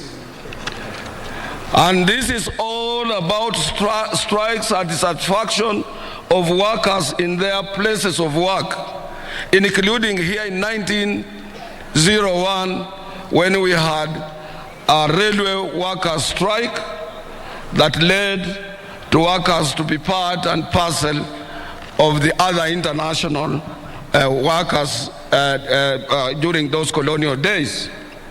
And we want also to take this opportunity to thank our founding father, Mzee Jomo Kenyatta, who declared this day, Labor Day, in 1963, immediately after our independence, to be part, Kenya to be part and parcel of the international community in recognizing and also celebrating this wonderful day. Your Excellency, we, for a long time, we want to take this opportunity to thank government, because most of your predecessors have always appeared on this day to commemorate and to join working men and women of our republic in celebrating this wonderful day. Being your first day to be with us, Your Excellency, Court Kenya, without any doubt, was amongst the first people, particularly after the Supreme Court accepting your election and affirming it as a president of the Republic of Kenya. We had to accept it as workers and to congratulate you. We did this considering that the fact that as workers we are guided by the ILO Convention number 144 on tripartism arrangements. This requires us to consult your government on a daily basis, and also all delegations of workers, be it in Addis Ababa during the African Union Labor and Social Affairs Committee or Commission during those days. This delegation is led by no other person but by your Minister for Labor, is the one who leads such a delegation. Our delegation to Geneva, which is annual to attend the International Labor Conference, is always led by the Minister for Labor, representing Kenya government. We as workers and employers, we just automatically become part of government's delegation outside our boundaries. So as workers, if you would have said we are not recognizing you, then you would have equally said you are not also recognizing us. And that would have created a big rift under tripartism arrangements as it is known locally and internationally. We thank you and we echo your quick response in bringing us closer to your government. This is because when we attained independence in 1963, Mzee Jomo Kenyatta was equally a person who did plant a sense of direction to our masses in an area of forgiveness and forgetting the past, forging ahead as a nation. You extended your hand not only to the workers, but to so many political groupings in our republic. And we can't take it for granted, Your Excellency. We want to thank you for that. I want also to say something little about NSSF, Your Excellency. You have guided us within a shortest possible time to make us realize that we wasted a lot of time on 200 shillings employers, 200 shillings workers, of which could not be able to assist any retiree after working for 40, 30, 60 years. We are part now and parcel of 6%, and we know for sure that when we exit from what we are doing as employees or members of various trade union organizations, we will be able to benefit out of that in order to avoid the old age poverty. On National Health Insurance Fund, Your Excellency, Kotu Kenya equally thank you for appointing a new chairman and a board of the National Health Insurance Fund. Your Excellency, some of us, we know Engineer Kamau personally. He's a man of no nonsense, and we are sure he will have to lead that board into new reforms and make sure that NHIF is closer to its mandate, and it works and it assists Kenyans of all shades, and also to assist you in your universal health care as enshrined into our constitution. NHIF currently requires, it is in dire need of transformation because of the changing pattern and so many different diseases that are facing our workers everywhere, including cancer, which is so much prevalent in our republic. On an area of climate change, Your Excellency, I want to thank you. You took it upon yourself. You went to Sharm el-Sheikh in Egypt to be part of the global community in advocating and finding ways as per how, as a nation, we can be able to mitigate the climate change which is caused by global warming. And you went further, Your Excellency, to make sure that as we had a 4-year drought, you had to seek for spiritual guidance when you invited church leaders, pastors, and other church, both Muslims and Christians, at State House to pray for what we are seeing now. It would have been with us right now here, but I promised you it can't rain until after your speech, because I come from an area of people who control rain in Western Kenya. Your Excellency, also last year in November, while addressing the ITUC Congress in Melbourne, Australia, I lauded your government for its initiative towards disability inclusion. At this juncture, Your Excellency, I would kindly request you to ensure that workers are represented on the governance board of the National Council for Persons with Disability, because disability is with us, and we must also champion the aspirations of the people living with disabilities so that they can be part and parcel of our working community. An area that Johnson Sakaja, our governor, touched on in an area of the security guys and the security companies we have. I want to say this, Your Excellency. As workers, we have written to you and remain grateful for your positive response towards ensuring that mechanization in the agricultural sector and the outsourcing of labor are stopped. In every country, Your Excellency, the governments are concerned about their people, their working people. Kindly, Your Excellency, close your ears and don't listen to those who say outsourcing, if it is outlawed, will deal a major blow to the way of doing businesses.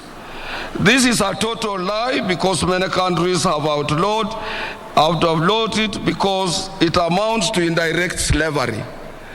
And the ILO, we have said that if you outsource, those people outsourced working on your premises remains your responsibility, and you must accept them to have a free and independent negotiations of their CBA. Further, Your Excellency, outsourced labor does not feature anywhere in our revenue collection books, nor do they contribute to the NSSF and NHIF. Let your government take action, because most of these outsourced people are paid in cash. A good example, Your Excellency, is the private security sector, of which Governor Sakaja has just mentioned, where more than 1.2 million Kenyans are employed, yet most of them are paid in cash. There is another animal which has lived with us, Your Excellency, and this one you must also close your eyes and deal with it. This animal called SRC. SRC, when it was put in place, it was meant to advise particularly the public sector area of employment, state officers and those other people. But what it has done, Your Excellency, and this negates the principles of the International Labour Organization, ILO Convention number 87 and number 98, that they want to negotiate, they want to decide on CBAs. CBAs are freely negotiated between workers and employers on free, you see, on give and take basis. There should be no any barrier in between. And the former Attorney General Githu Muigai wrote to us assuring us that SRC, their role is advisory. It's not to enter into negotiations to bar the freely negotiated CBAs and so on. And we don't want to mention this. We love this country. Otherwise, we can take this matter to the ILO. But because we are part and parcel of this country, Your Excellency, and we know how you move. You are a swift worker. You move very fast. And I know you will have to make some changes in the SRC behavior. Even you, they want to consider what our head of state is supposed to get when they are not outside there talking to people. And we cannot allow that.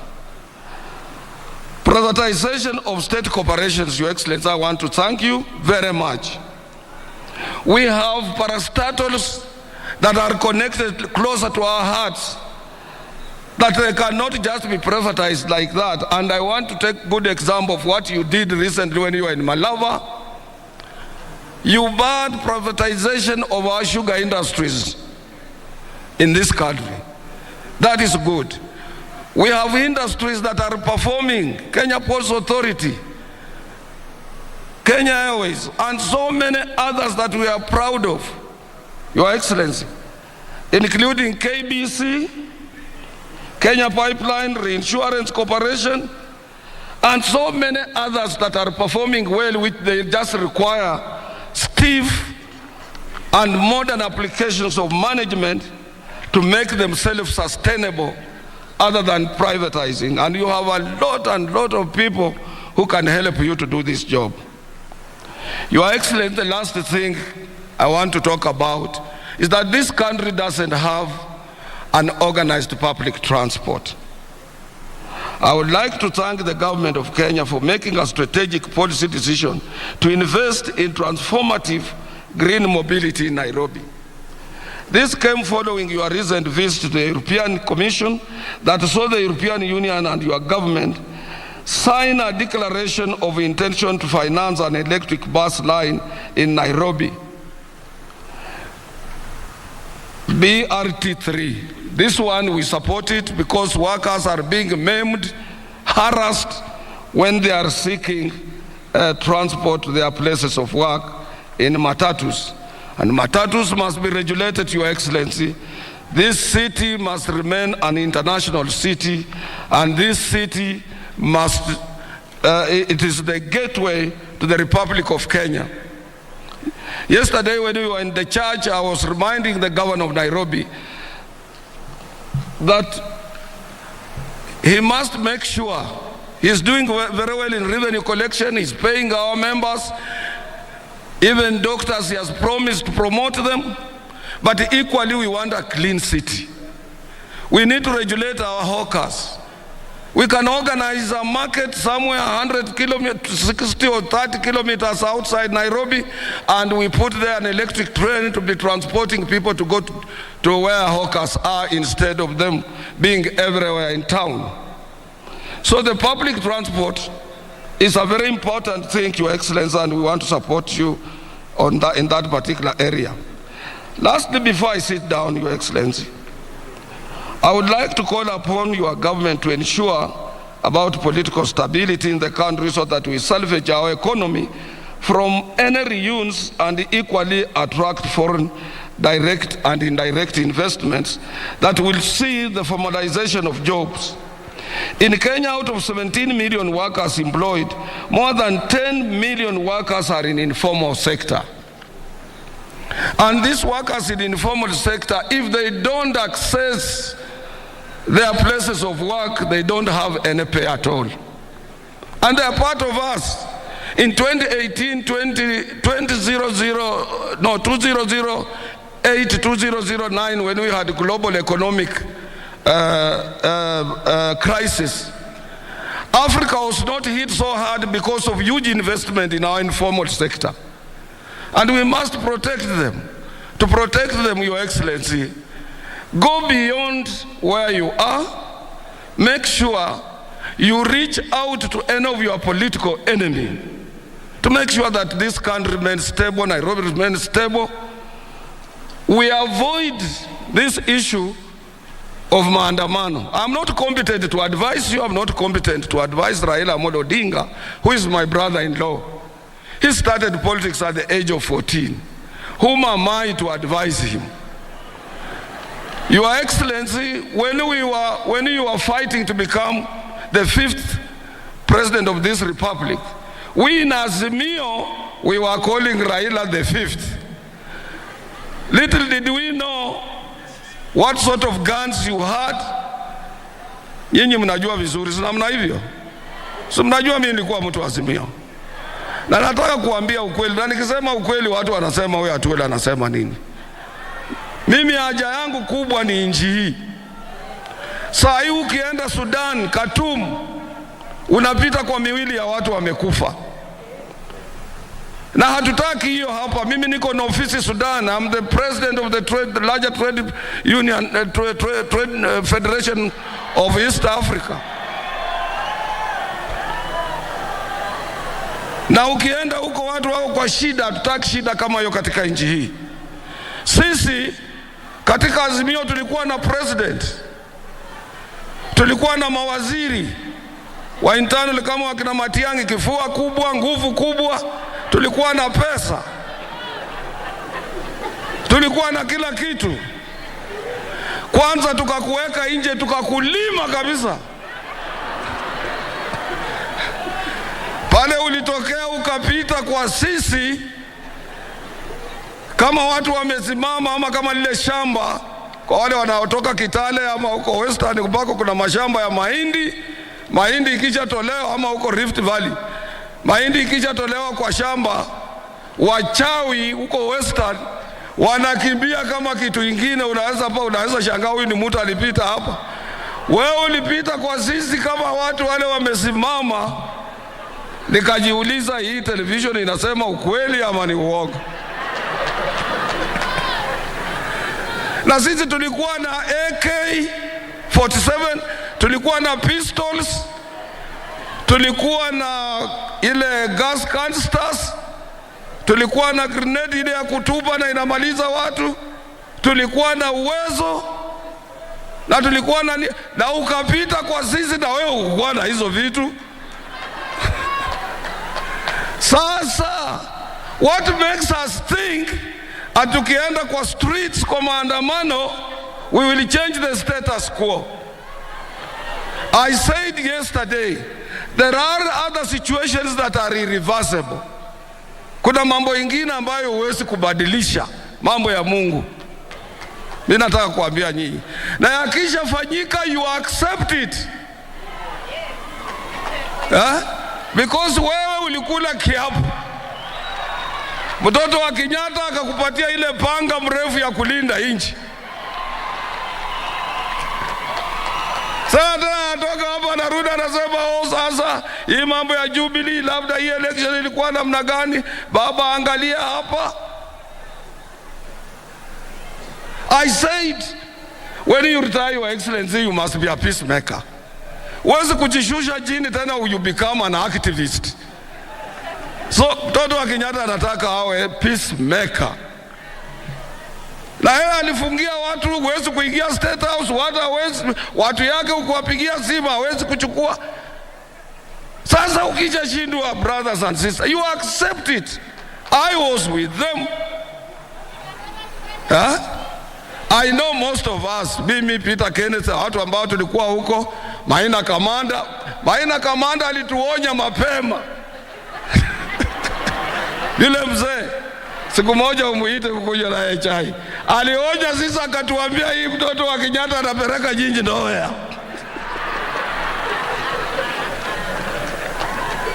Na mimi kawaida naogopa kushindwa. Nikasema hii kama tunaenda nowhere, sisi tutafanya nini? Nikajikonsoli mwenyewe nikasema hapana, lakini Mudavadi yuko huko. Kama kitaumana kwa ajili kwa Mudavadi sitaka appointment. Nitafika kwake usiku niseme maneno, bwana, vile unaona hivi maneno imekuja mbaya. Lakini sasa sisi kurudi nyuma, kwanza kusema what is the end game of maandamano. I know for sure Raila Amolo Odinga did a lot for this country. Hakuna mtu ila ajui. He brought second liberation. He fought for the new constitution. He has done a lot of things since his youth. We recognize him as a Kenyan leader. I'm prepared. And the president is here, is prepared, pamoja na deputy wake na prime minister. Waangalie, hata kama ni ile kazi yake ilikuwa ya kuangalia mabarabara ya Afrika ama uchairman mwingine hapa. Tumtafutie mambo ya hapa ndani. Na kila siku anapata opportunity ya kufungua mikutano. Asisukumwe sana na wale ambao kuna wengine huwezi kujua. They used his name to enrich themselves. We know them. Because peace is of paramount importance to our children and our prosperity, our future generation depends on peace. Kwa hivyo we must, everybody, not only me, I'm not competent to advise, but anybody who is here and can reach out on them.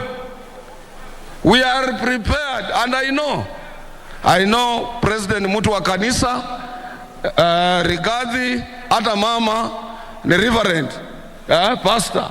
I know Musalia comes from a Christian family. I know all of you. Moses Wetangula the same, Katoliki mwenzangu. Hakuna mtu ananiambaya. They are forgiving leaders. And let's reach out to Honorable Raila Amolo Odinga let's reach out to President William who is accessible, amefungua. And mimi nilifanya kazi na mzee hayati Daniel Toroitich Moi. I had opportunity to work with him. William Samoei Ruto is a replica of Moi on time. Akikwambia 1:30, 1:30.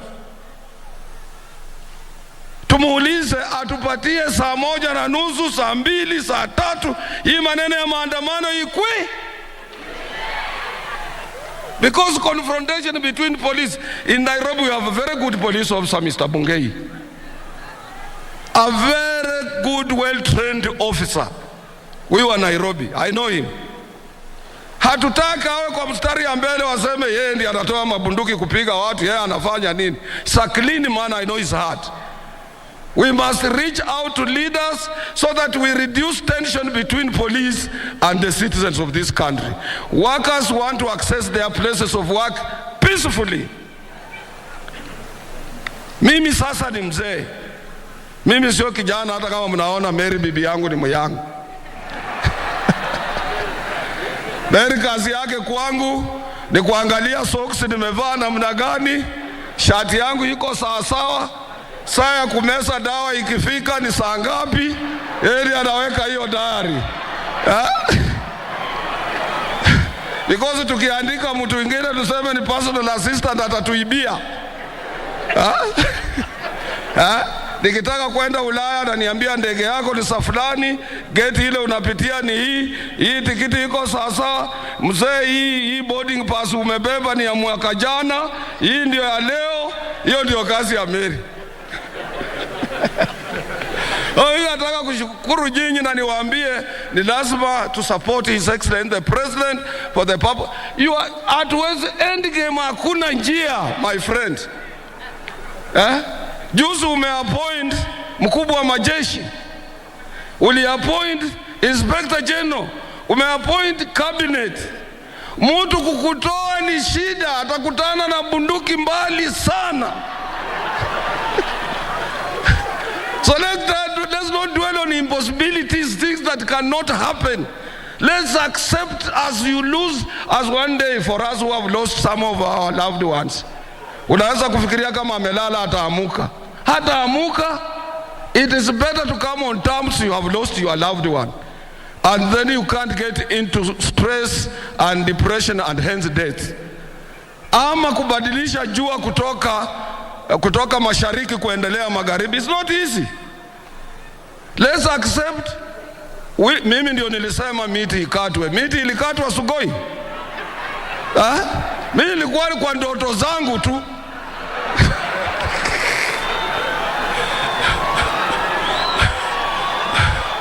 Hawa namna gani? And I was the first person to accept his election. Hata mtu yeyote kabla hajasema nikiwa Western nikaambia watu jameni, wali ya banji umwana huyu amaro ucheneshi sana.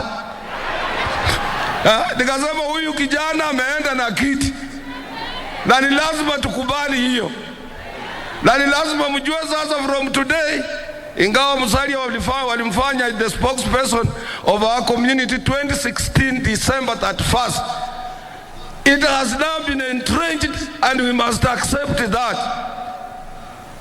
Watu wakaniambia basi waambie Oparanya muende pole kidogo sasa, maneno imebadilika.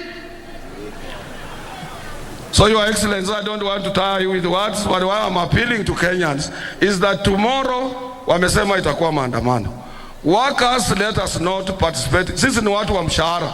Ukikosa kufika kazini, unaweza futwa kazi, mambo yote inaweza kuwa mabaya. Hiyo huwezi kutetea mtu kwa ajili alikuwa kwa maandamano. There is nothing you can gain. We have a constituency to protect. Employers and workers, we must protect our constituencies. We must support His Excellency the President to spur economic growth so that we can be able to grow economy and employ thousands and thousands of young men ambao wanatoka kwa shule. Lastly, Your Excellency,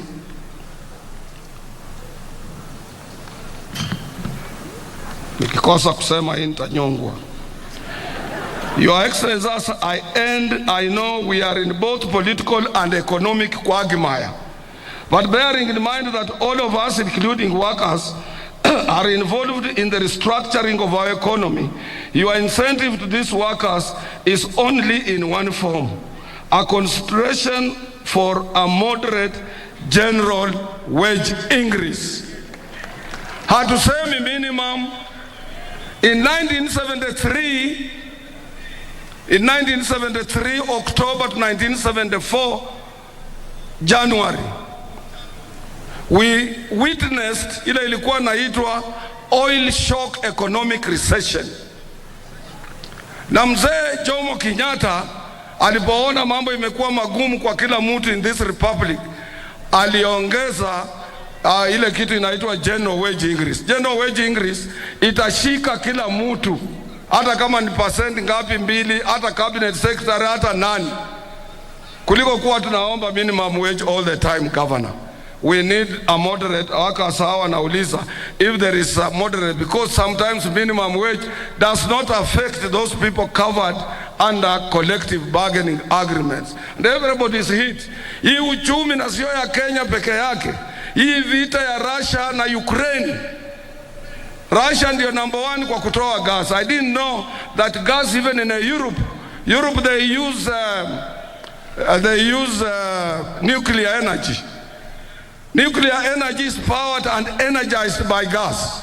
Huko wanapima stima sasa, na gas inatoka Russia, Ukraine, Qatar, hizo nchi ndio sasa. With the war looming, the war that has been in place for a long time, even vitu vya ng'ombe kula, dairy food, chakula mingi inatoka Russia, ya kutenge mambo ya ngano na nini na Ukraine. Shida iko duniani mzima. Kwa hivyo sio sisi hapa Kenya peke yetu, ingawa wale waliopata wengi walikopa madeni nayo tulikopa. Bunge inapeana ceiling tena inafunguliwa, bunge inapeana ceiling tena inafunguliwa. So you must also put some mechanism in place to grow economy. But please, current economic times are hurting everybody.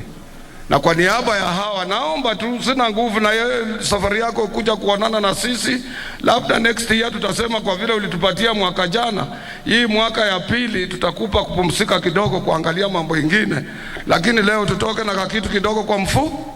That one I leave to you, Your Excellency. Thank you very much. I invite my sister, Sister Florence Bore. You are welcome. Our Minister for Labor, able Minister for Labor. Thank you.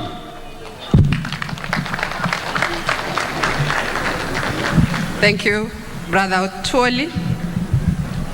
Your Excellency, Dr. William Samoei Ruto, the President of the Republic of Kenya and the Commander-in-Chief of the Kenya Defense Forces, Your Excellency, Honorable Rigathi Gachagua, the Deputy President of the Republic of Kenya, Honorable Musalia Mudavadi, the Prime Cabinet Secretary, Governor Kingi, the Honorable Speaker of the Senate, my colleagues, Cabinet Secretaries present, Excellencies, Ambassadors present, the Governor of Nairobi County, Honorable Johnson Sakaja, Principal Secretaries present, the Chairman and Executive Board members of KOTU, the Secretary General of KOTU, Brother Francis Atwoli, the Chief Executive Director, FKE, my sister Jacqueline Mugo, Chairman of Labor Committee in the National Assembly, Honorable Karemba, members of Parliament present, ladies and gentlemen, good afternoon. Hamjambo wafanyikazi wenzangu. Labor Day celebrates the most important stakeholder in our economy, the Kenyan worker. On this day, we reflect on the condition of the Kenyan worker, their environment, their benefits, and their future. On this day, we celebrate the immeasurable contribution of every shop floor across the country to the economic growth of our nation. We applaud the hard and diligent work that keeps production lines moving, markets stocked, and our economy ticking. We also appreciate the principle of tripartism and social dialogue in the labor sector between employers, workers' organizations, and government. This engagement guarantees industrial peace and harmony, which is necessary for the growth of sustainable enterprises, decent jobs, and economic growth. The theme for this year's Labor Day celebration is economic growth, political stability, and job creation, which links directly to the policy priorities articulated in the bottom-up economic transformation agenda 2022 to 2027, popularly known as BETTER. This year's theme underscores the yearning for a stronger economy and the realization that a stable political environment is necessary to attain economic growth. Decent work is a fundamental right for all workers in Kenya. And by that, we mean that work has the following attributes: safe working conditions, fair wages, and access to social protection. The International Labour Organization, ILO, the Central Organization of Trade Unions, Kenya, KOTU, and the Federation of Kenya Employers, FKE, implemented the Third Generation Decent Work Country Program 2021 to 2024, which is anchored on human capital development, sustainable economic growth, social dialogue, and tripartism. Through our various technical departments and semi-autonomous agencies, we have aligned our activities and programs to help achieve decent work opportunities for all, and also ensured that the marginalized groups are empowered to participate meaningfully and productively in economic development. Your Excellency, many Kenyans are seeking jobs abroad, and we are proud as a ministry to note that income from diaspora remittances has outpaced receipts from traditional exports of coffee, tea, and tourism, and stands at approximately 400 billion annually. The ministry has taken several initiatives to facilitate the seamless migration of Kenyans to key labor destinations. These include: 1, negotiation of bilateral labor agreements with 10 countries in the Middle East, Europe, America, and Asia. Number 2 is restructuring of the pre-departure training curricula to integrate additional modules reflecting the needs of major destination countries. 3 is tighter regulation of recruitment agencies and training institutions to ensure ethical recruitment practices and quality training, respectively.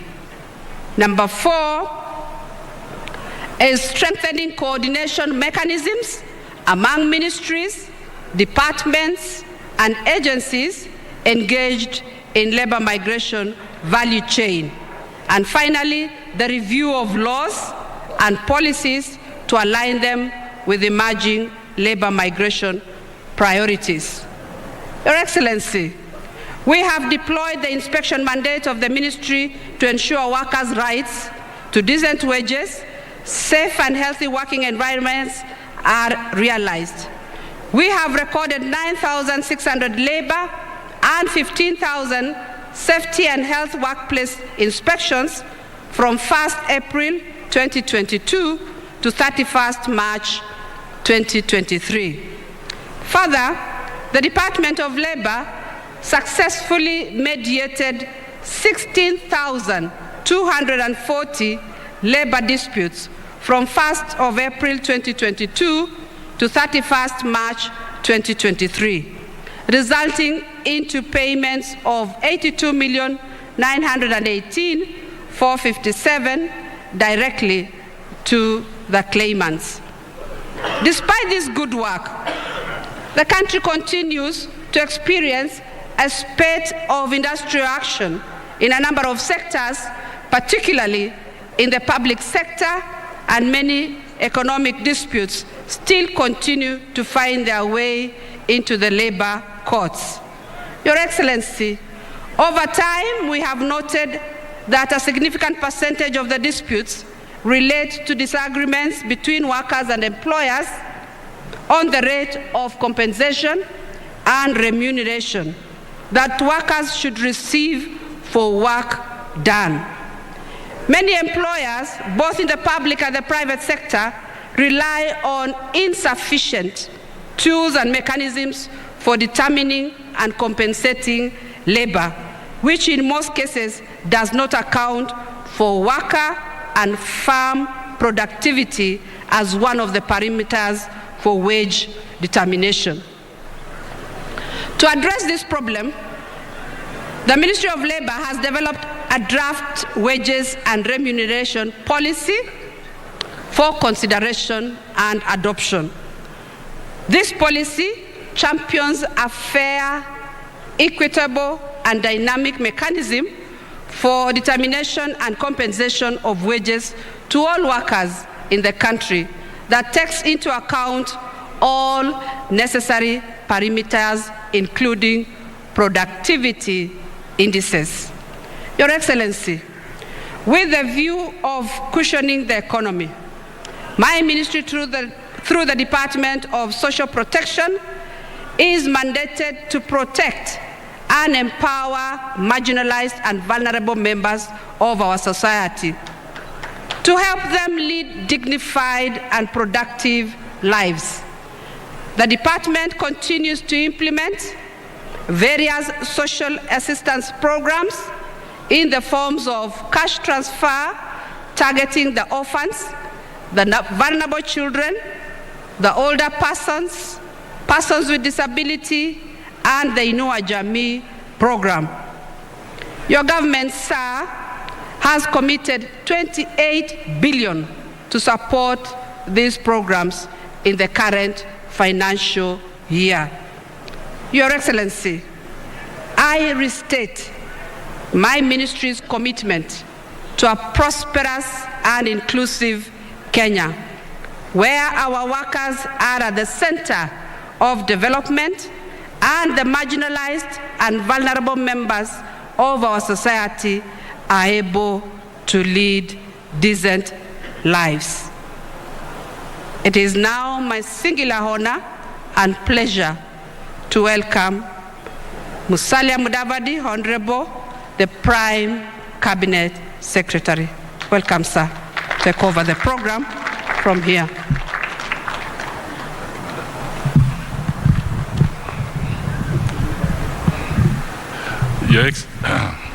Your Excellency, President William Samoei Ruto,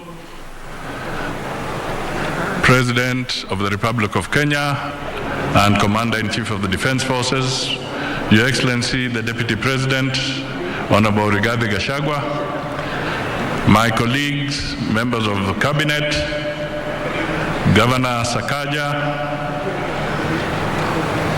the Secretary General of KOTU, Brother Francis Atwoli and his entire leadership, the Speaker of the Senate, distinguished ladies and gentlemen, workers of Kenya, hamjambo, wafanyikazi hoi, asante sana. Your Excellency, I'll be very brief, just to make 2 points. The first point is to say that I am delighted and extremely astounded that the one Honorable Secretary General Francis Atwoli has spoken without blinking, saying that mambo yalishabadilika. Your Excellency, if one thing can be attributed to Francis Atwoli, he is very pragmatic and is very realistic, and he does not mince his words.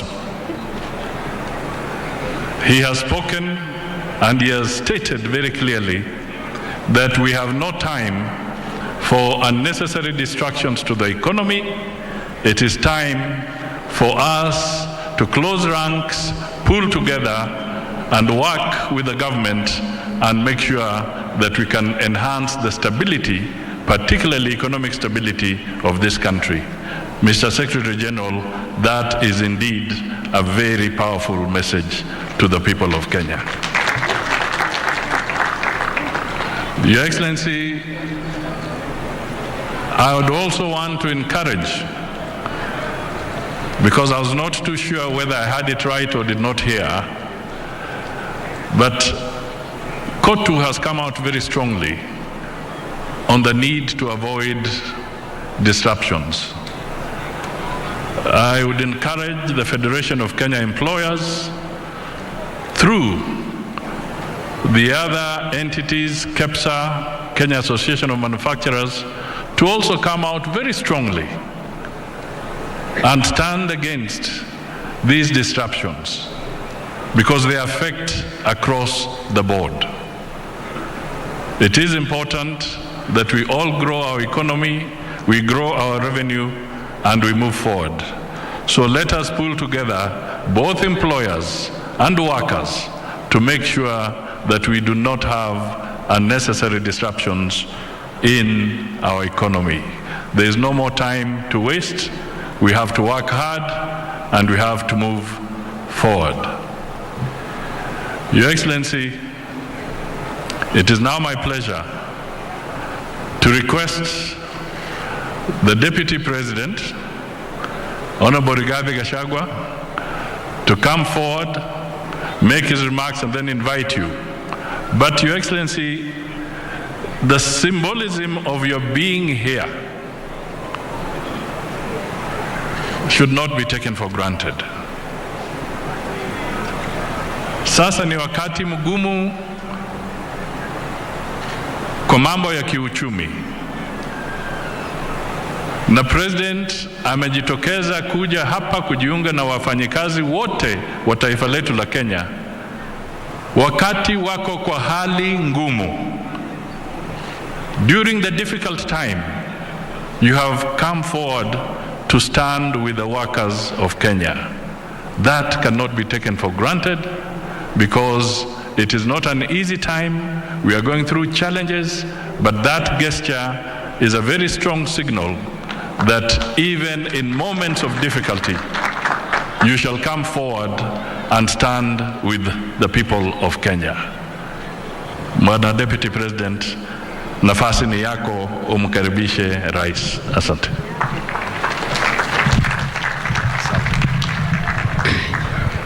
Kiongozi wetu Rais wa Jamhuri ya Kenya Daktari William Samoei Ruto, Waziri wetu mkuu Mheshimiwa Musalia Mudavadi, mawaziri wetu, Katibu mkuu wa KOTU ndugu Francis Atwoli, waheshimiwa wabunge, waheshimiwa wafanyikazi, hamjambo. Nimesema waheshimiwa wafanyikazi kwa sababu nyinyi pia ni waheshimiwa. Hata kama nyinyi mumeajiriwa, pia mnapatanga nafasi kila baada ya miaka 5 kuajiri wengine. Na huyu rais wetu William Ruto na mimi ni nyinyi mmetuajiri, nyinyi ndio matajiri wetu, na kwa hivyo nyinyi ni waheshimiwa. Your Excellency, we thank you for getting time to come and have a conversation with the Kenyan workers who are the greatest pillar for our economic development. Your Excellency, you inherited the leadership of this country at a difficult time when the economy of this great nation was in a very difficult place. And Your Excellency, we want to thank you for the great efforts that you have put to restore the Kenyan economy, and we are glad that there are signs of recovery. Your Excellency, the workers here today and elsewhere in the country are greatly part of the hustler nation, and they have felt in a very big way the weight of the cost of living. Your Excellency, through prudent management and well thought out interventions, you have successfully brought down the cost of unga from an all-time high of 230 shillings to slightly above 150. Your Excellency, that and other interventions, it is true, it is in between 150, 170, depending on where you buy. Na tutaendelea naye. Your Excellency, as we proceed, we want to urge you to continue putting into place pragmatic interventions, and we thank God for the rains and through the interventions you have made of subsidizing the cost of production through availing fertilizer at reasonable prices. With these rains, we have no doubt before the end of the year, the prices of food commodities will go down. Finally, Your Excellency, all these things are not possible if there is no political stability.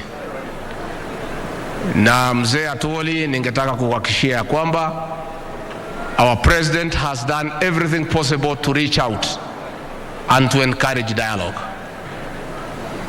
When the Azimio group reached out to our president and said they want to be given an opportunity to leave the streets and get engaged in bipartisan discussions, the president readily agreed because he was very magnanimous and he provided leadership with this country.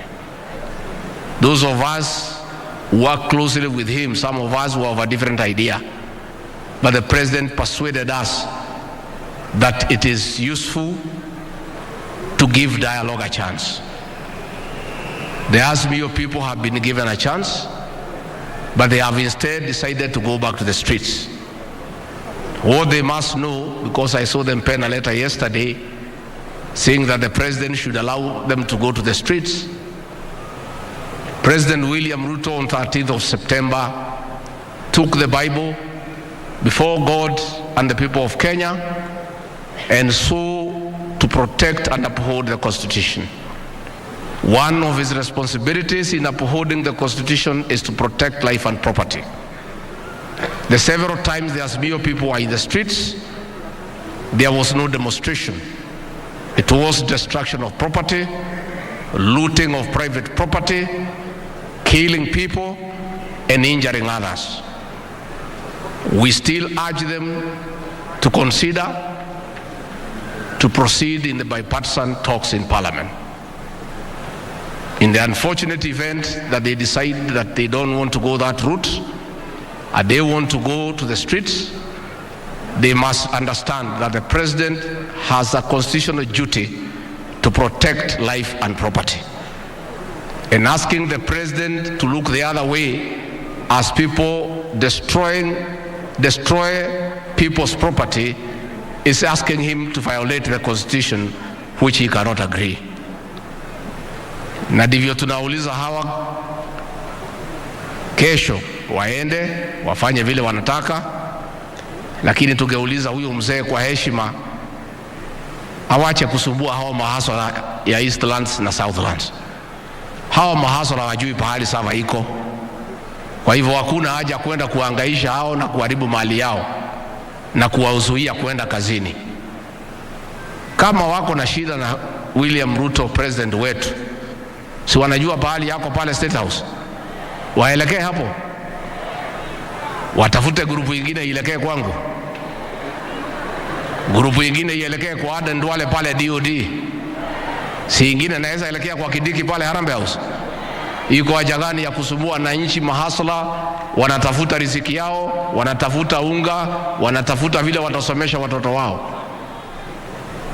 And Bwana Francis Atwoli, those people are not sincere, because if they were sincere, they would have demonstrated then when unga was at 230, and they didn't. That is when they would have done it. So they are not sincere. And if the issues they are raising are with President William Ruto, they should go to State House and face him there, instead of going kuangaisha watu ya kawaida mahasla ya Kenya. And finally, Bwana Atwoli, I want to congratulate you for your leadership and pragmatism. This celebration, Your Excellency, is one of a difference. The labor celebration last year, there was not any discussion about workers. The whole ceremony from the beginning to the end was discussing William Samoei Ruto. But today it is one of a difference. We are discussing the issues of the Kenyan workers. And that is why we want to say, Bwana Atwoli, you have shown pragmatism and leadership. Wewe, you had another president in mind. Ulikuwa unasema huyu hawezi. Hata ulikuwa umesema akishindwa atafute miti ya kujinyonga.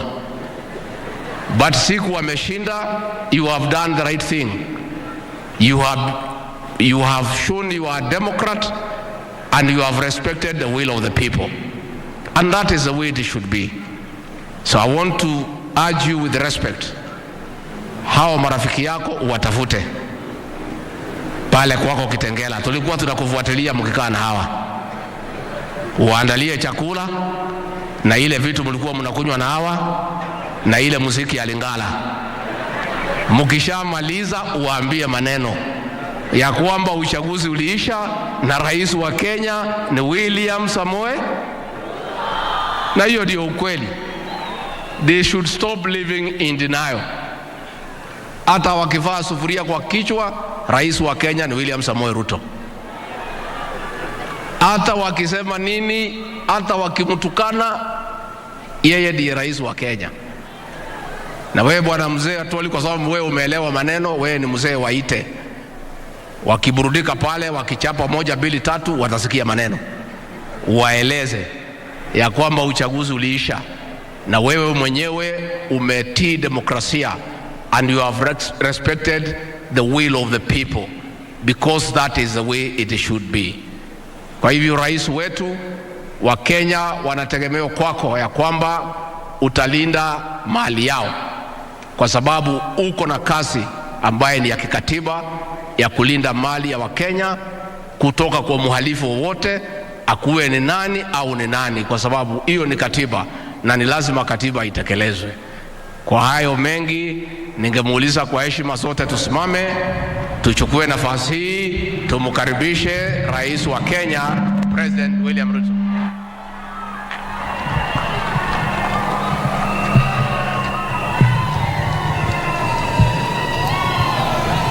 Wafanyikazi wa Kenya hoye! Bwana Yesu asifiwe. Tafadhali tuketi chini. Asanteni sana.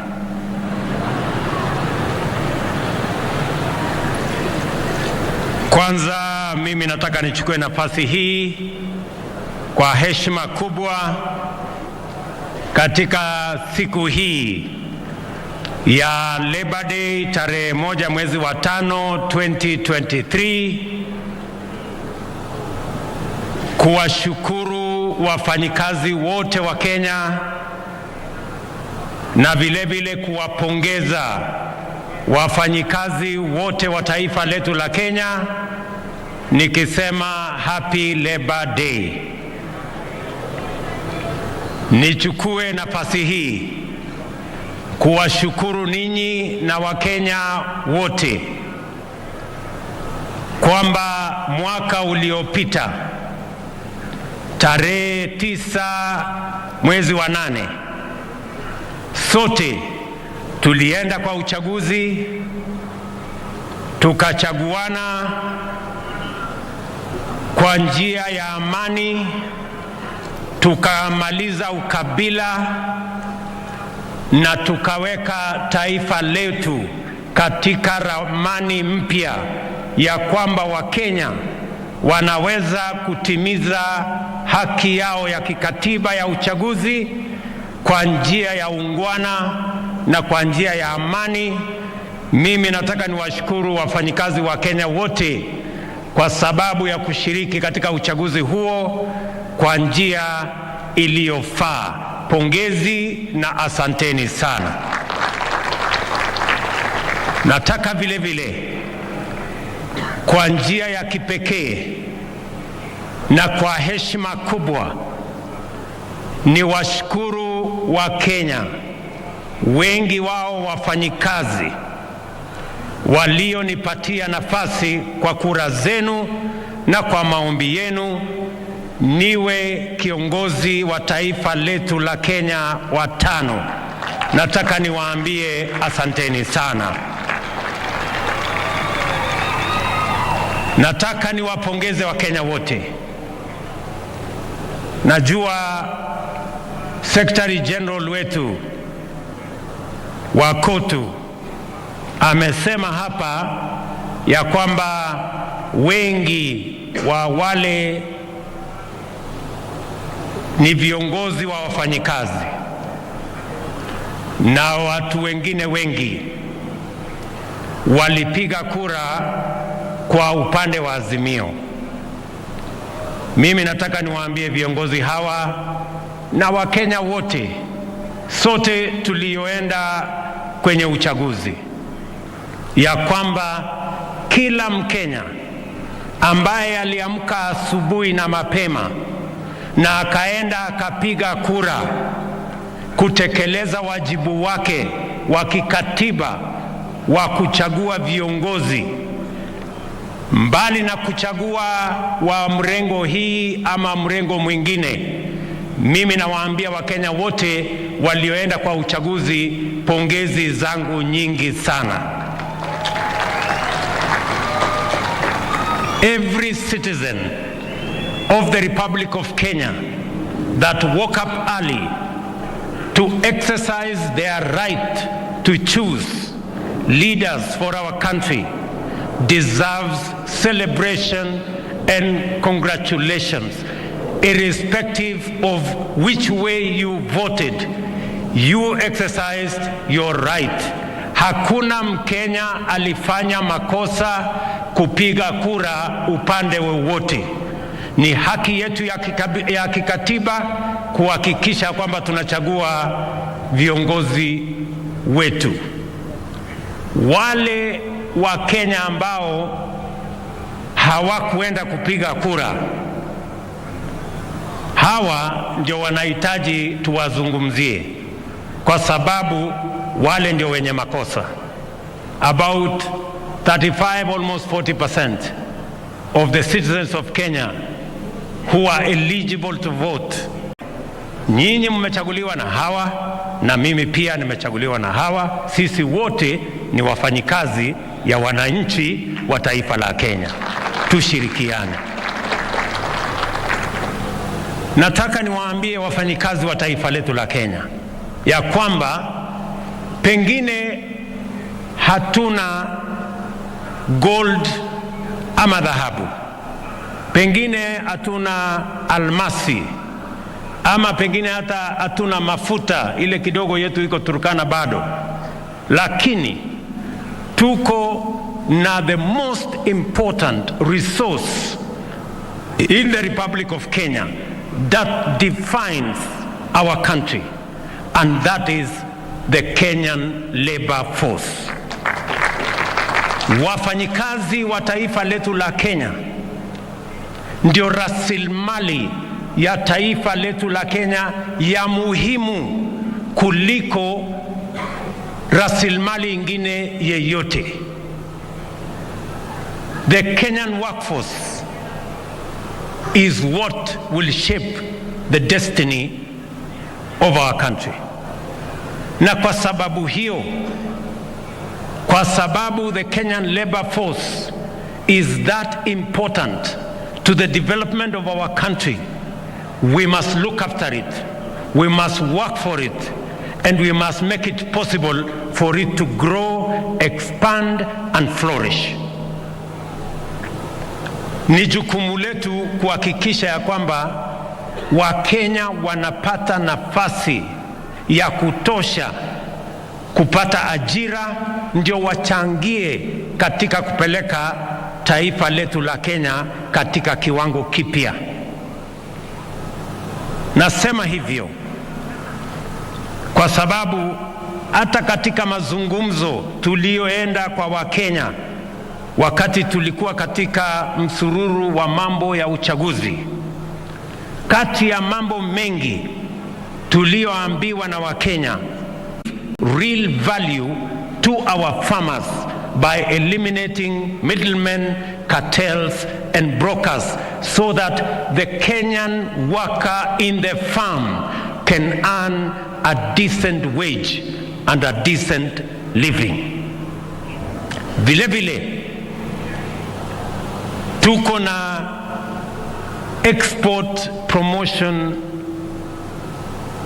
program, tuko na EPZ ya Athi River, tuko na EPZ katika sehemu mbalimbali, tunaweka EPZ Dongokundu, tuko na EPZ mpya Naivasha, tunaanzisha special economic zones zingine 5 katika taifa letu la Kenya, katika nia na mpango yetu ya kuzalisha ajira 200,000 kila mwaka kupitia our special economic zones and our export economic zones, kwa sababu tunataka kuhakikisha kwamba wale wafanyikazi wanafanya kazi katika our export zones and our special economic zones wanaongezeka, na pia tuongeze sehemu yetu ya export ya bidhaa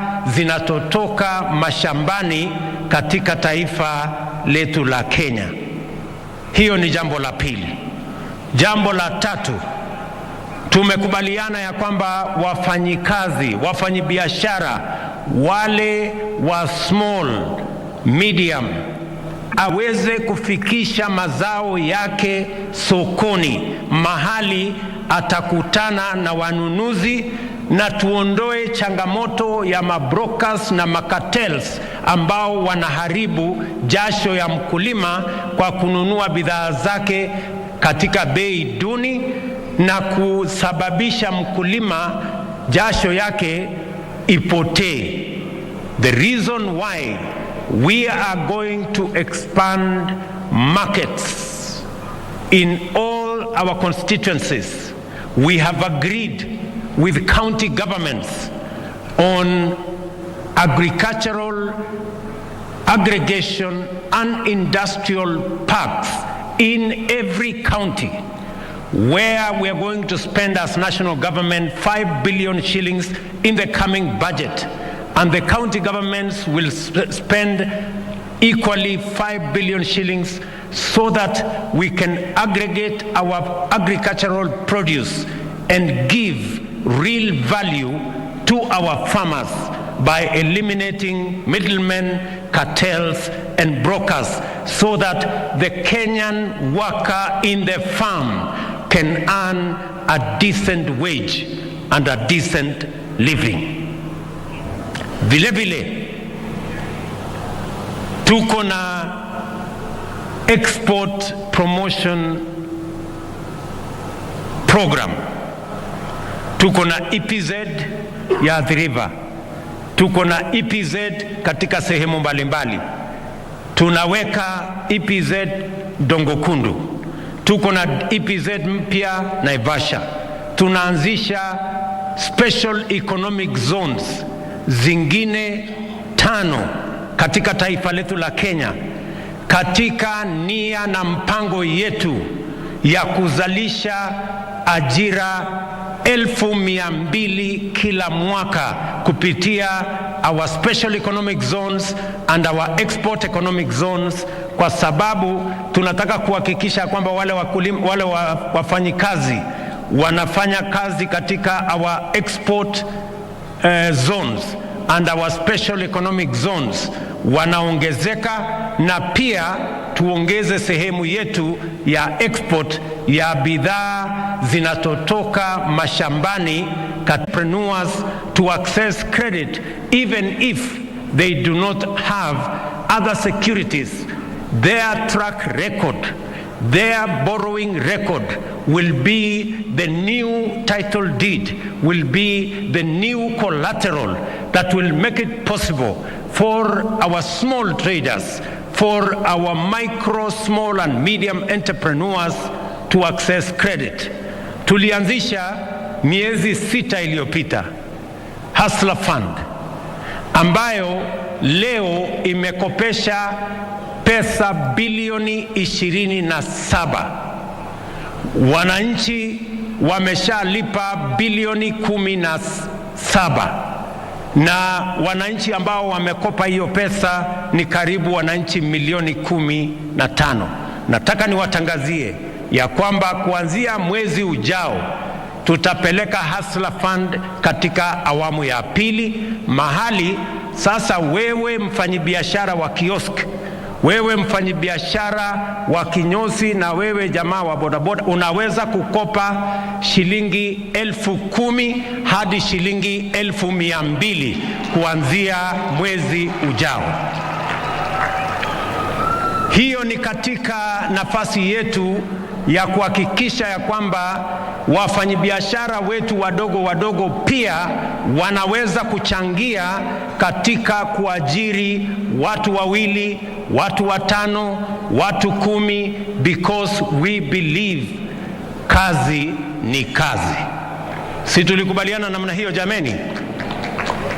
Jambo la 4, tumekubaliana ya kwamba sekta yetu, the digital economy, tulikubaliana ya kwamba tutaweka ile tunaita digital superhighway. Juzi nilikuwa Malava, siku hiyo ingine nilikuwa Kisii, tulikuwa Kwale, katika mpango ambayo tuko nayo sasa tunafanya na TVETs. Tumeleta kompyuta 20,000 katika zile TVETs.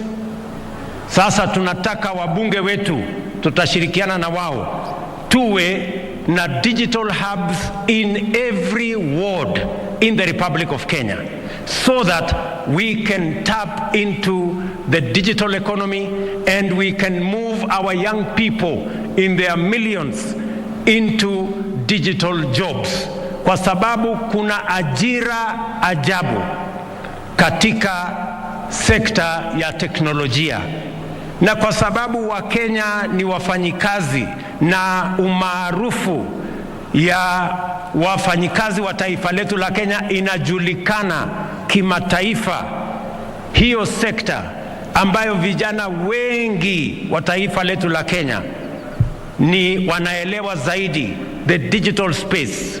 The reason why we are expanding our digital footprint across the country is because we want to tap and connect our young people with digital jobs that will be possible under the whole program that connects young people to jobs anywhere in the world. Tuhakikishe ya kwamba vijana wetu tunawapanga na ajira, na mimi nimefurahi ya kwamba tumeanza hiyo mpango, na tayari kila TVET katika Republic ya Kenya itakuwa na makompyuta, na tukikamilisha budget hii, kila mbunge katika taifa letu la Kenya tutakubaliana na wao na tutako invest ili katika kila ward katika taifa letu la Kenya tuwe na digital hub mahali vijana wa Kenya wanaweza kwenda kupanga mambo yao ya ajira tukienda mbele. Tumekubaliana vile waziri hapa amesema ya kwamba tuko na nchi nyingi ambazo wanatuuliza wanataka wafanyikazi wa Kenya. Nilikuwa Ujerumani na kiongozi wa Ujerumani atakuwa hapa on Thursday. Chancellor wa Ujerumani atakuwa hapa Thursday.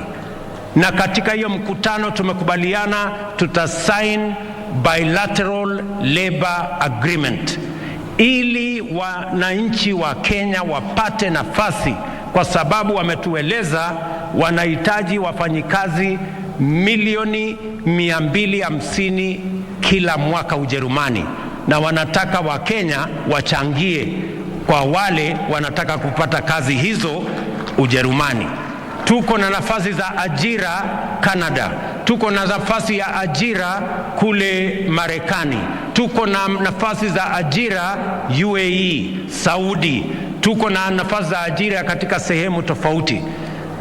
Tuna sign bilateral agreements 10 vile waziri amesema in the next couple of months, ili nafasi ya ajira ipatikane kwa vijana wa taifa letu la Kenya, kwa sababu kwa sasa mnajua ile pesa tunapata Kenya kutokana na wafanyikazi wanaofanya kazi nje ya Kenya, tunapata bilioni 400 kila mwaka.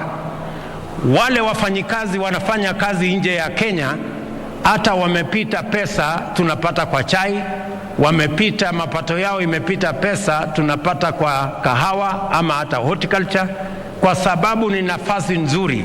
Na nchi nyingi duniani imejenga uchumi zao kwa kupanga vile wafanyikazi wao ama wananchi wao wanaweza kupanga ama kupata ajira katika nchi zingine.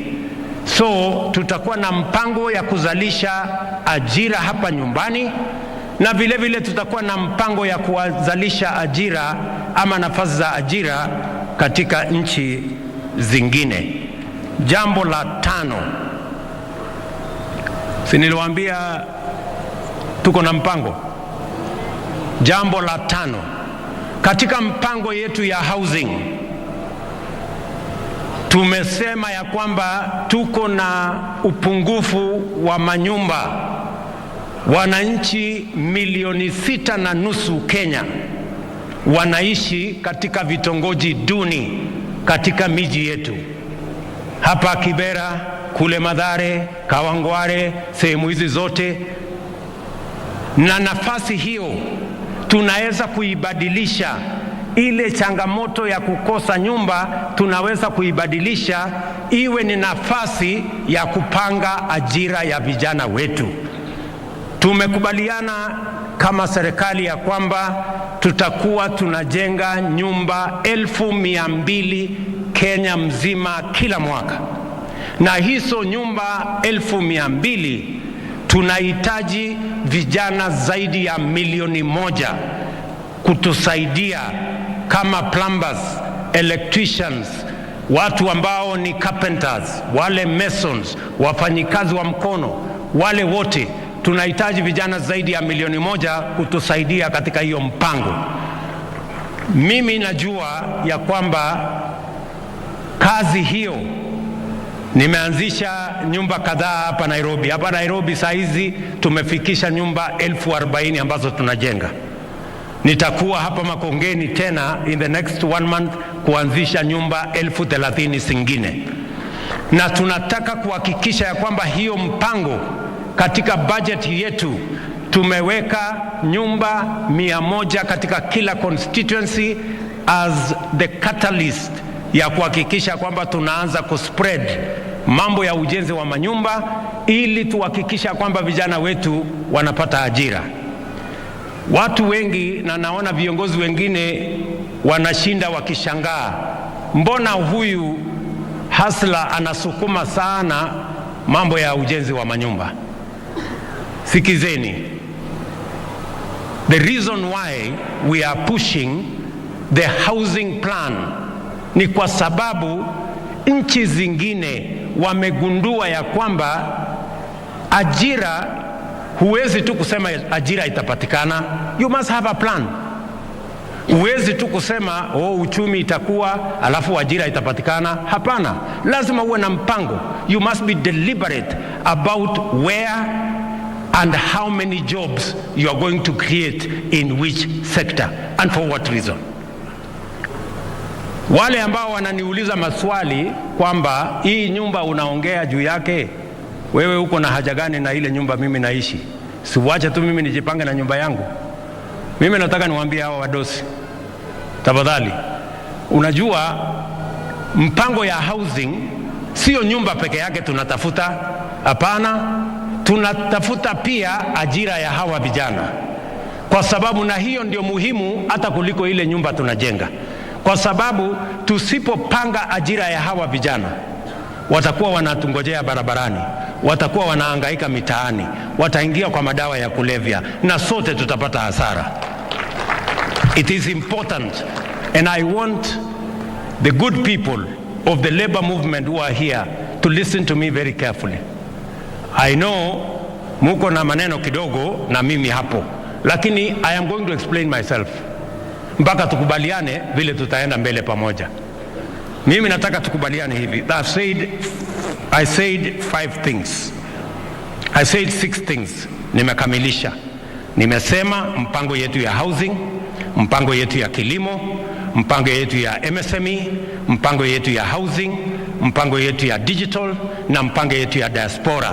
Ndio tunataka tutumie kuzalisha ajira, nafasi ya ajira, kwa sababu nafasi ya ajira ni muhimu kwa vijana wa taifa letu la Kenya.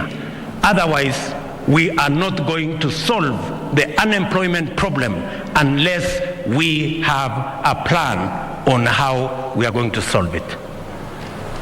Ya tatu, jambo la tatu, ili hii mpango yote hii iendelee, lazima vile vile tuhakikishe ya kwamba wafanyikazi wa taifa letu la Kenya pia wanashughulikiwa.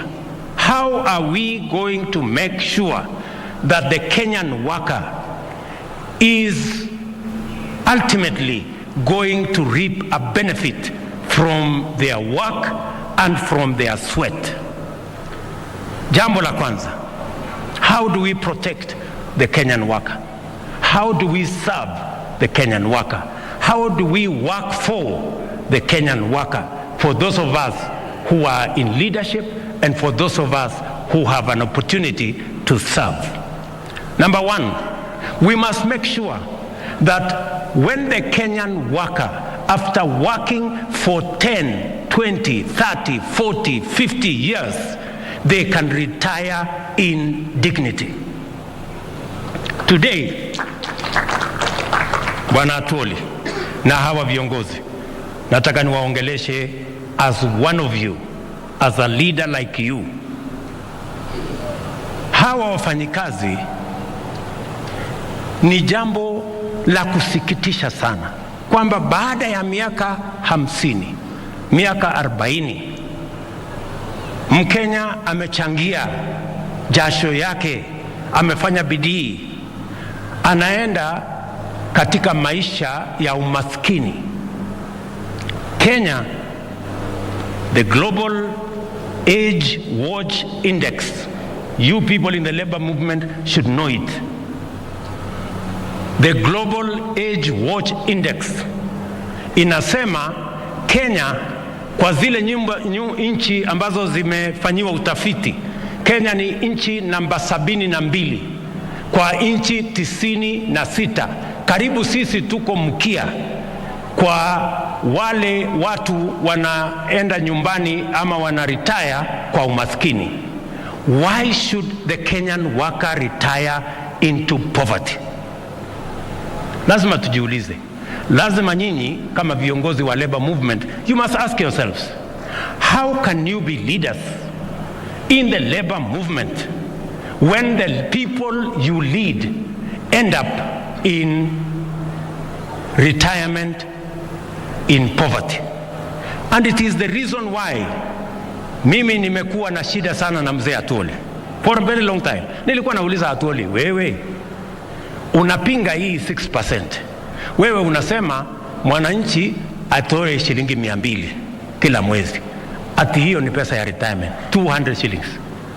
Mwananchi akitoa 200, mfanyikazi akitoa 200, employer anatoa 200. Sasa mimi nataka nikuulize, 200 inakuwa 400. Hata kwa maombi, hata kwa dawa, hata kwa uganga, utafanya nini 200 iweze kutosha kulinda huyu mtu akienda retire? Inawezekana kweli shilingi 200 kubadilisha maisha ya mtu? It's not possible. And that is why we have age-old poverty in Kenya, and we are 72 out of 79. Who has contributed? Sasa mimi nataka niwaulize viongozi wenzangu, mko hapa sasa, nyinyi mnasema ni sawa mtu wa contribute 200, na hii sio pesa, sio tax. It is not tax. Hii ni pesa ya mwenyewe, pesa yako ambayo utatumia ukienda retire. Hiyo ni tax, sio ni pesa yako, unaweka tu kwa akiba, na Waswahili wanasema akiba haiozi bwana, ama namna gani? So the reason why I was pushing that we change this contribution structure ya mambo ya NSSF kutoka shilingi 200 mpaka 6%, ni kwa sababu tunataka wafanyikazi wetu baada ya kufanya kazi miaka 20, 30, 50 waende nyumbani wakiwa na pesa ambayo watalipwa kila mwezi, mpaka kila mtu aweze kwenda hiyo safari ya mbali akiwa anaishi maisha yenye heshima. Tunaelewana jameni? Mimi nimefurahi ya kwamba wakati nimeongea na mzee huyu Atwoli, finally tumekubaliana, na kuanzia miezi miwili iliyopita sasa kila mfanyikazi analipa 6% na kila employer analipa 6%. Na unajua the beneficiary here, good people, the beneficiary is the worker. Sasa wewe mkulima, wewe mfanyikazi umetoa 200. Sasa yule employer wako atatoa tu 200. Lakini ukitoa 1,000, he will be forced kutoa nini? 1,000. Mwenye amefaulu ni nani? Si ni mfanyikazi, kwa sababu ile pesa yake ya retirement imeongezeka. That is the logic, my friends. In the last 2 months, let me give you the statistics. In the last 2 months, baada ya sisi kuimplement 6%, pesa ya retirement ya wafanyikazi imeongezeka kutoka 1.2 billion every month. In the month of February ilikuwa 2.5 billion. In the month of March ilikuwa 3.5 billion. I promise you, in the next 3-4 months, it is going to be the maximum, which is going to be 6.5 billion shillings every month. Money that will be available to the Kenyan workers in retirement. Nyinyi mnanielewa jameni?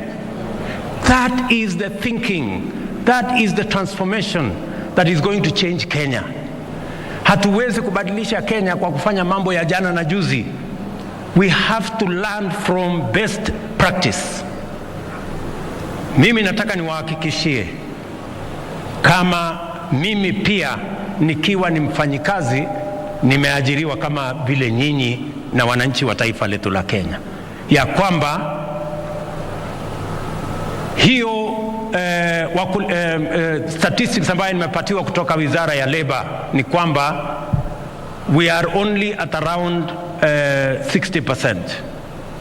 Wale watu ambao wame ratify na tayari sasa wana contribute from the 3.6 million workers we have on payroll, already 2.5 million wameanza kulipa 6%.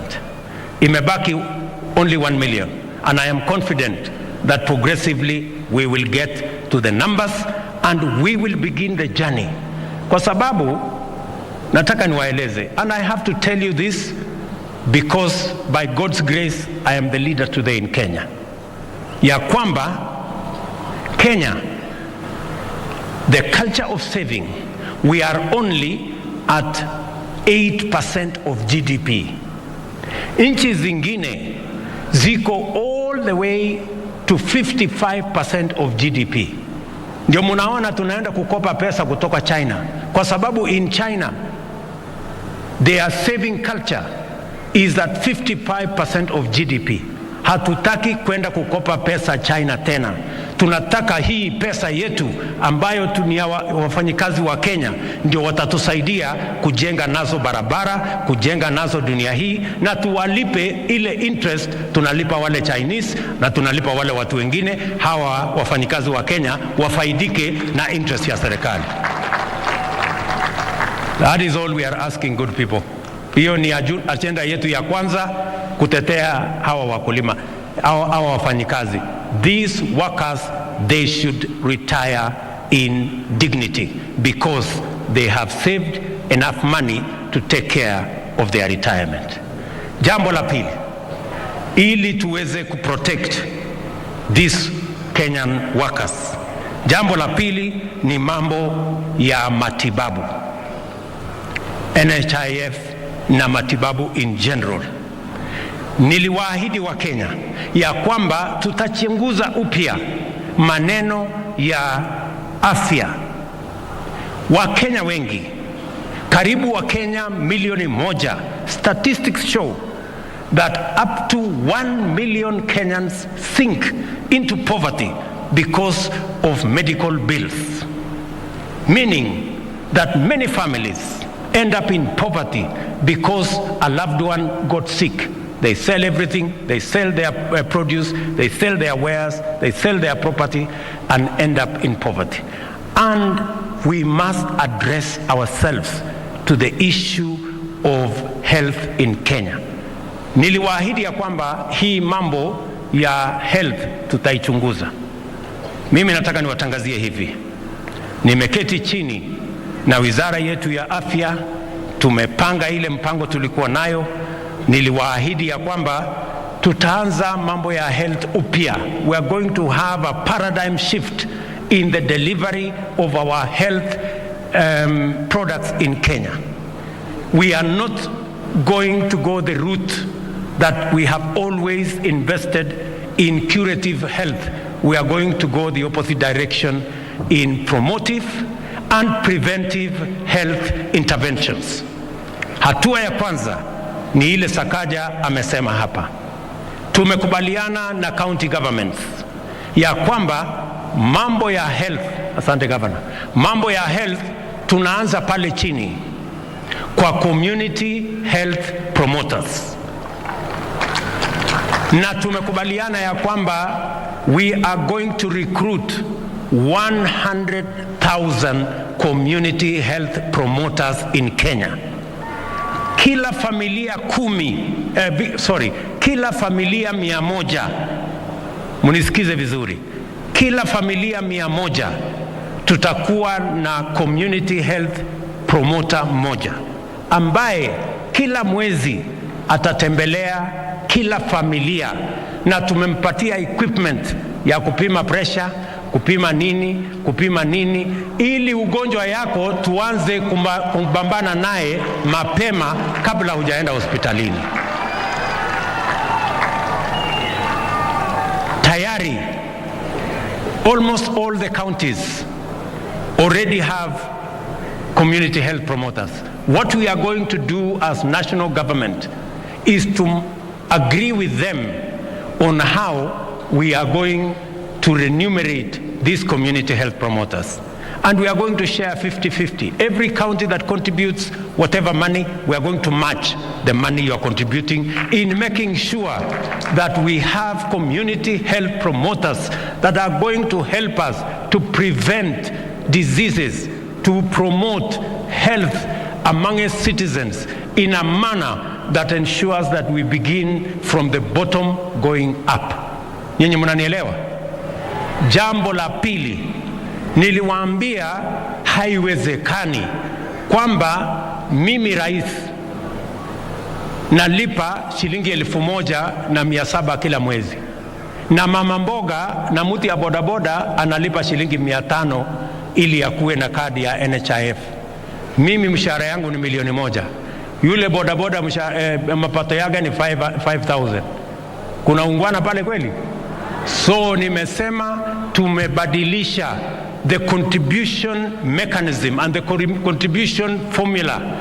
Sasa yule ambaye mlikuwa mnalipa kwa NHIF shilingi 500, sasa tutateremsha chini ikuje shilingi 300 kwa wale mmekuwa mkilipa shilingi 500. Kuanzia mwezi wa 7 tukikamilisha budget na mimi ambaye ni rais ambaye nimekuwa nishikilipa shilingi 1,000, sasa mimi nitalipa shilingi 27,500 na hao wengine katikati hapo watalipalipa hapo kidogo kidogo namna hiyo, so that we have an equitable contribution mechanism. Every one of us is going to contribute 2.7% of their earning to NHIF so that we can carry this load of health equally. Na vile vile tumeweka mpango mzuri ili kila mwananchi apate nafasi ya kuweza kupeleka watu wao wakiwa wagonjwa. Kwanza tuna ile ambayo tunaweza kumalizana nayo kule mashinani, tumalizana nayo. Hakuna haja ya mtu mwenye ako na homa anaenda Kenyatta National Hospital. Homa tunaweza kumalizana naye huko kwa kijiji. Ni kweli ama si kweli? Iko haja ya mtu ya homa aende Kenyatta National Hospital kuleta congestion? Sisi tunamalizana naye mashambani huko nyumbani, community health promoter, health center, dispensary, hapo tunamalizana na hiyo hapo. Tumekubaliana jameni? So we have a deliberate plan on how we are going to change how we deliver health in the Republic of Kenya, because that is the timely intervention that is necessary for our republic at this point in time. Nasema hivyo kwa sababu we want to serve the Kenyan worker and protect the Kenyan worker so that they can work optimally for us and work for their country and work for our nation. Jambo la tatu ambayo lazima tufanye ili kuwasaidia wafanyikazi wetu, nimesema lazima to protect their old age, lazima to protect their health, na vile vile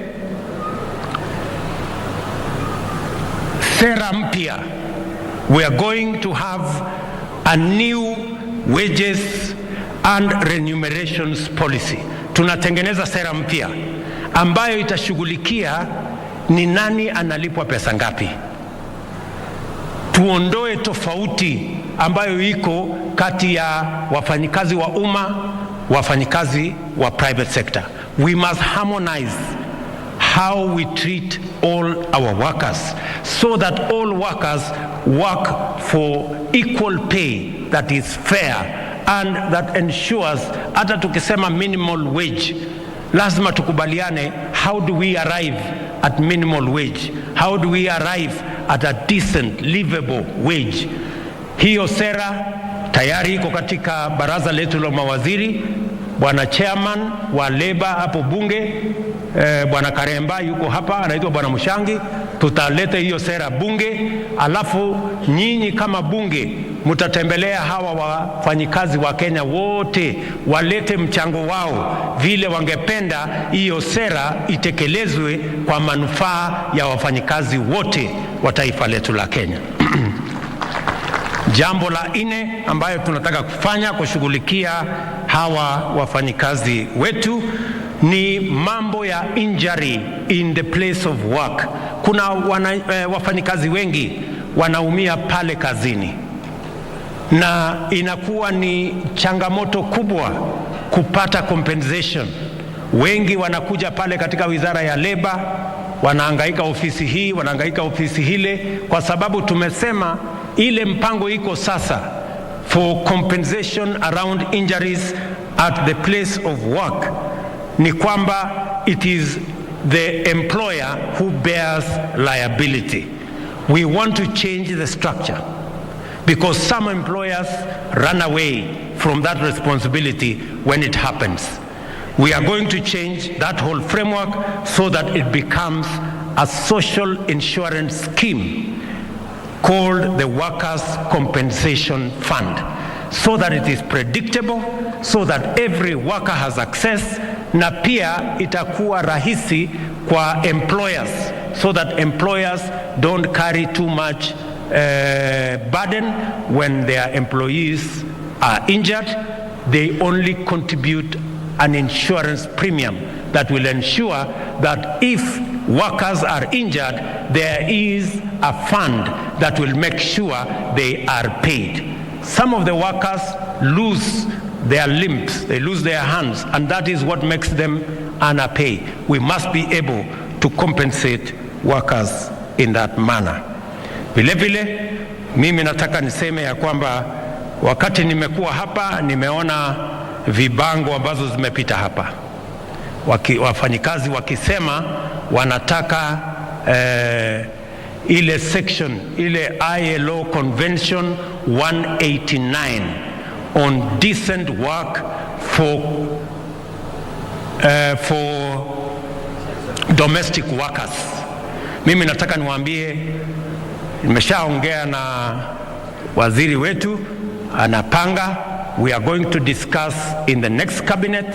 My deputy here is going to lead that charge so that we can conclude and we can ratify the Convention on Decent Work for Domestic Workers, ILO Convention number 189. Nataka vile vile niwahakikishie ya kwamba ILO Convention number 190 ambayo pia inashughulika na maneno ya elimination of violence and harassment in places of work, ILO Convention number 190, together with ILO Convention number 189, to ensure that workers can go to work, there is no harassment, there is no intimidation, and there is no violence at the place of work. The Kenya government, we are working on it.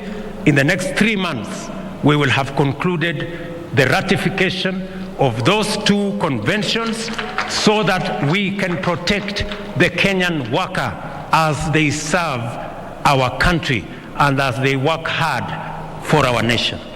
Nilisema ya kwamba tunaongeza wale wanafanya kazi, but we must also protect them. We must make sure that they end up in decent retirement.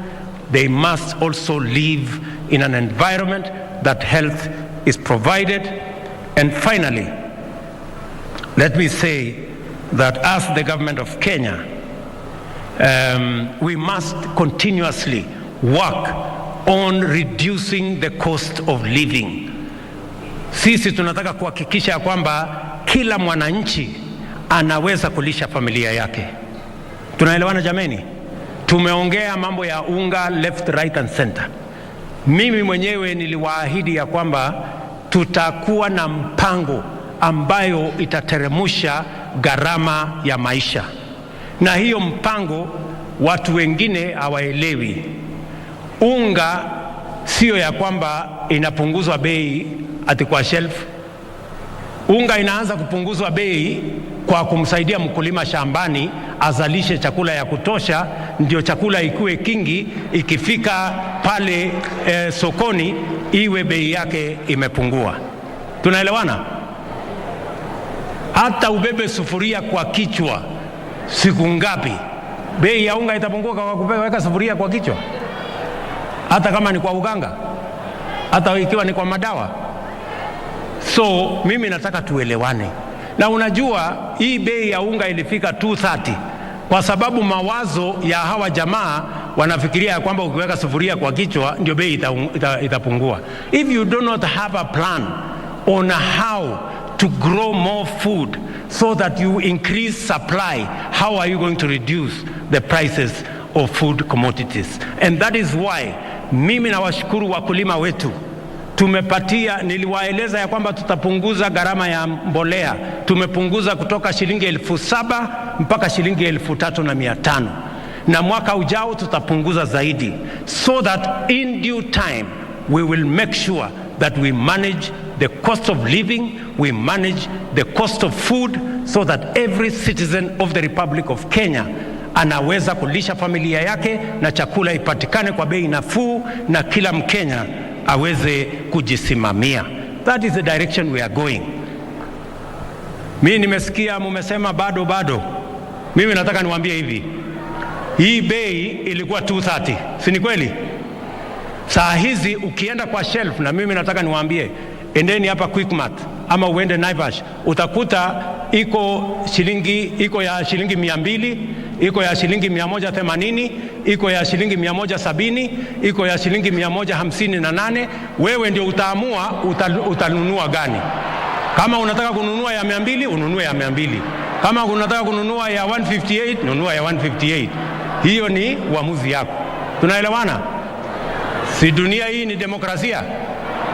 Si unafanya ile unajua unataka kufanya? Na mimi nitaendelea kukaza kamba. Bado kuna millers wanatufanyia ukora, lakini mimi nitapambana na wao mpaka tuhakikishe ya kwamba every citizen has a right to access food that is quality, that is enough for their families.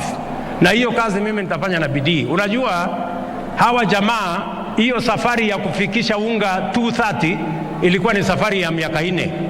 Sasa mimi nataka niwaulize, safari ya miaka 4 unaweza kukamilisha kwa wiki 2? Hata kama wewe ni malaika? So watulize boli. Maneno mimi napanga. Ama ni aje? Sio kama tunaelewana? Kama hawa jamaa niliwapanga wakiwa na deep state na system na nini? Anyway, wacha nisilete siasa nyingine ambayo wachana na hiyo story.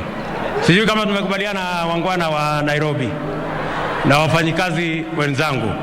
Mimi nataka niwahakikishie hivi. Sawa?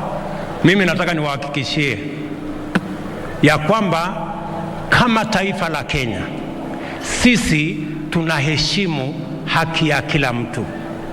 Tunaheshimu ndugu zetu wa upinzani kwa sababu wako na jukumu ya kikatiba ya kutekeleza katika upinzani. But we also know what democracy looks like. We also know what human rights are. It is nothing to do with violence. It is nothing to do with anarchy. It is nothing to do with destruction of property and destruction of livelihoods and destruction of people's businesses. That is not democracy. That is not human rights. So we must keep to the straight and narrow, all of us.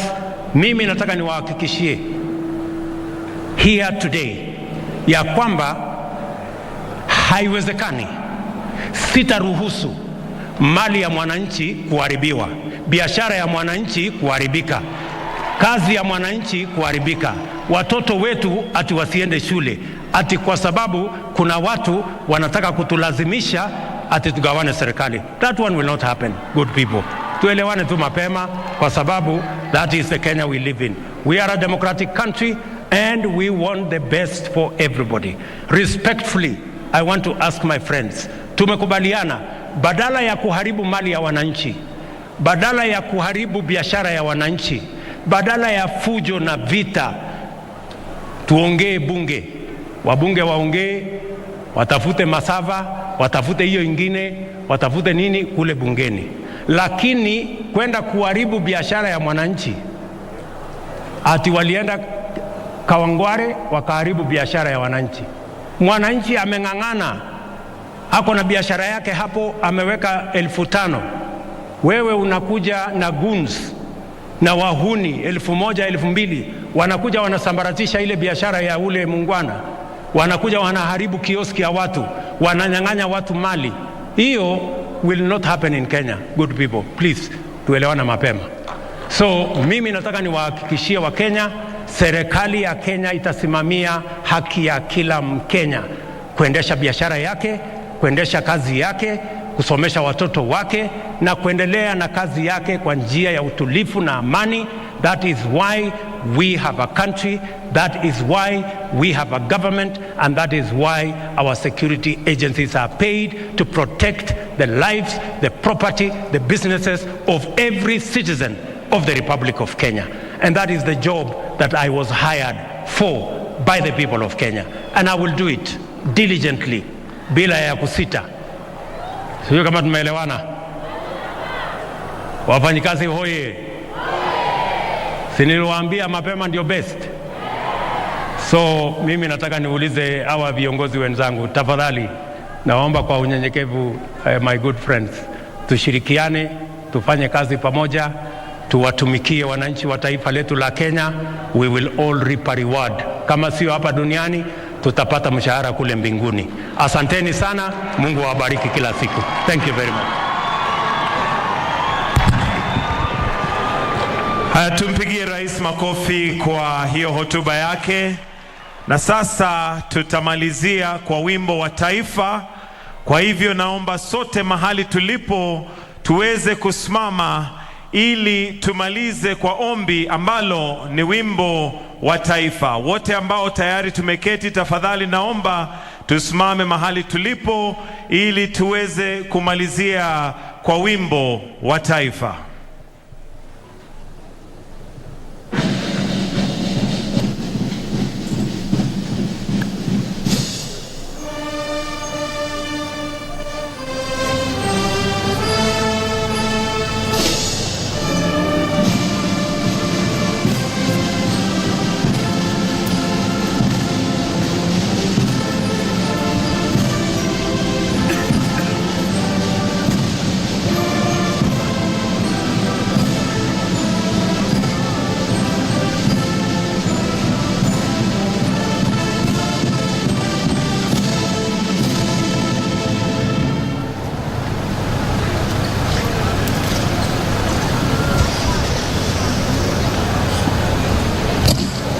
Haya basi, naomba tuweze kumruhusu rais aweze kuondoka.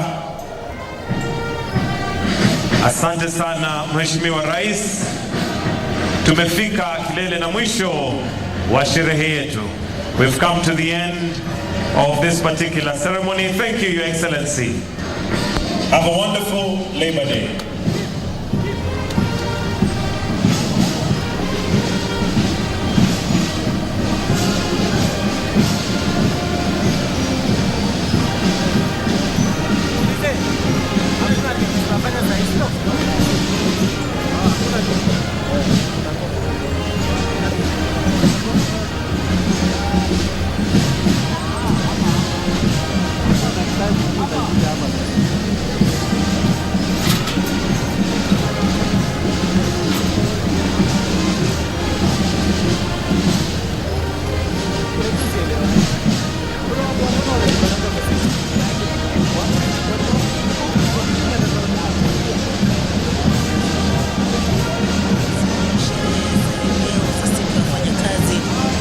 Sasa kufikia hivi sasa, mtazamaji, zimeweza kukamilika, ambapo Rais William Ruto ameweza kuahidi wa Kenya mambo mengi tu kuhusiana na sherehe hizi za wafanyakazi, mojawapo ikiwepo kuweza kuandaa ama kupeana nafasi za ajira katika mataifa mengine ambayo ameweza kutia mkataba na mataifa ya Ujerumani na vile vile kule Amerika, ambapo amesema kuwa atakuwa anahakikisha kuwa baadhi ya Wakenya wanaweza kwenda katika sehemu hizo ili waweze kupata ajira, na vile vile pia akaweza kuongelea mfumo ule wa ulipaji pesa za NHIF, akisema kuwa wale ambao wamekuwa wakitozwa matozo ya takriban shilingi 500 itaweza kupunguzwa hadi shilingi 300. Naye mwenzangu hapa Alan vile vile alikuwa akifuatilia sherehe hizi. Ndio, asante sana Sarafina Robi. Yes, my name is Alan Aoko here live at Uhuru Gardens, and we've been following the proceedings, and the interesting points that we've heard here for you are that the Labour Ministry has also been solving some of those teething labour problems. As you are aware, the Kenyan worker is having to go through a lot of challenges at work, and the Labour Ministry reporting that it has solved 16,240 labour disputes, mitigated from April 2022 to March 2023.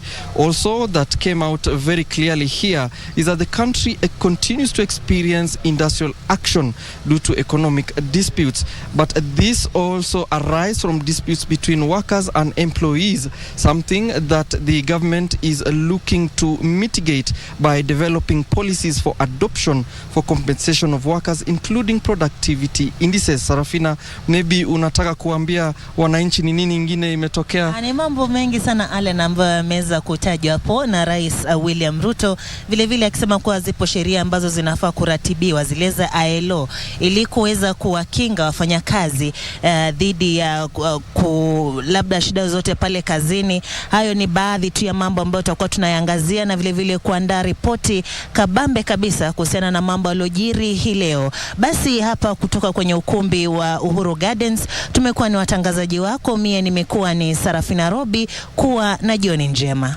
And my name is Alan Aoko. Goodbye.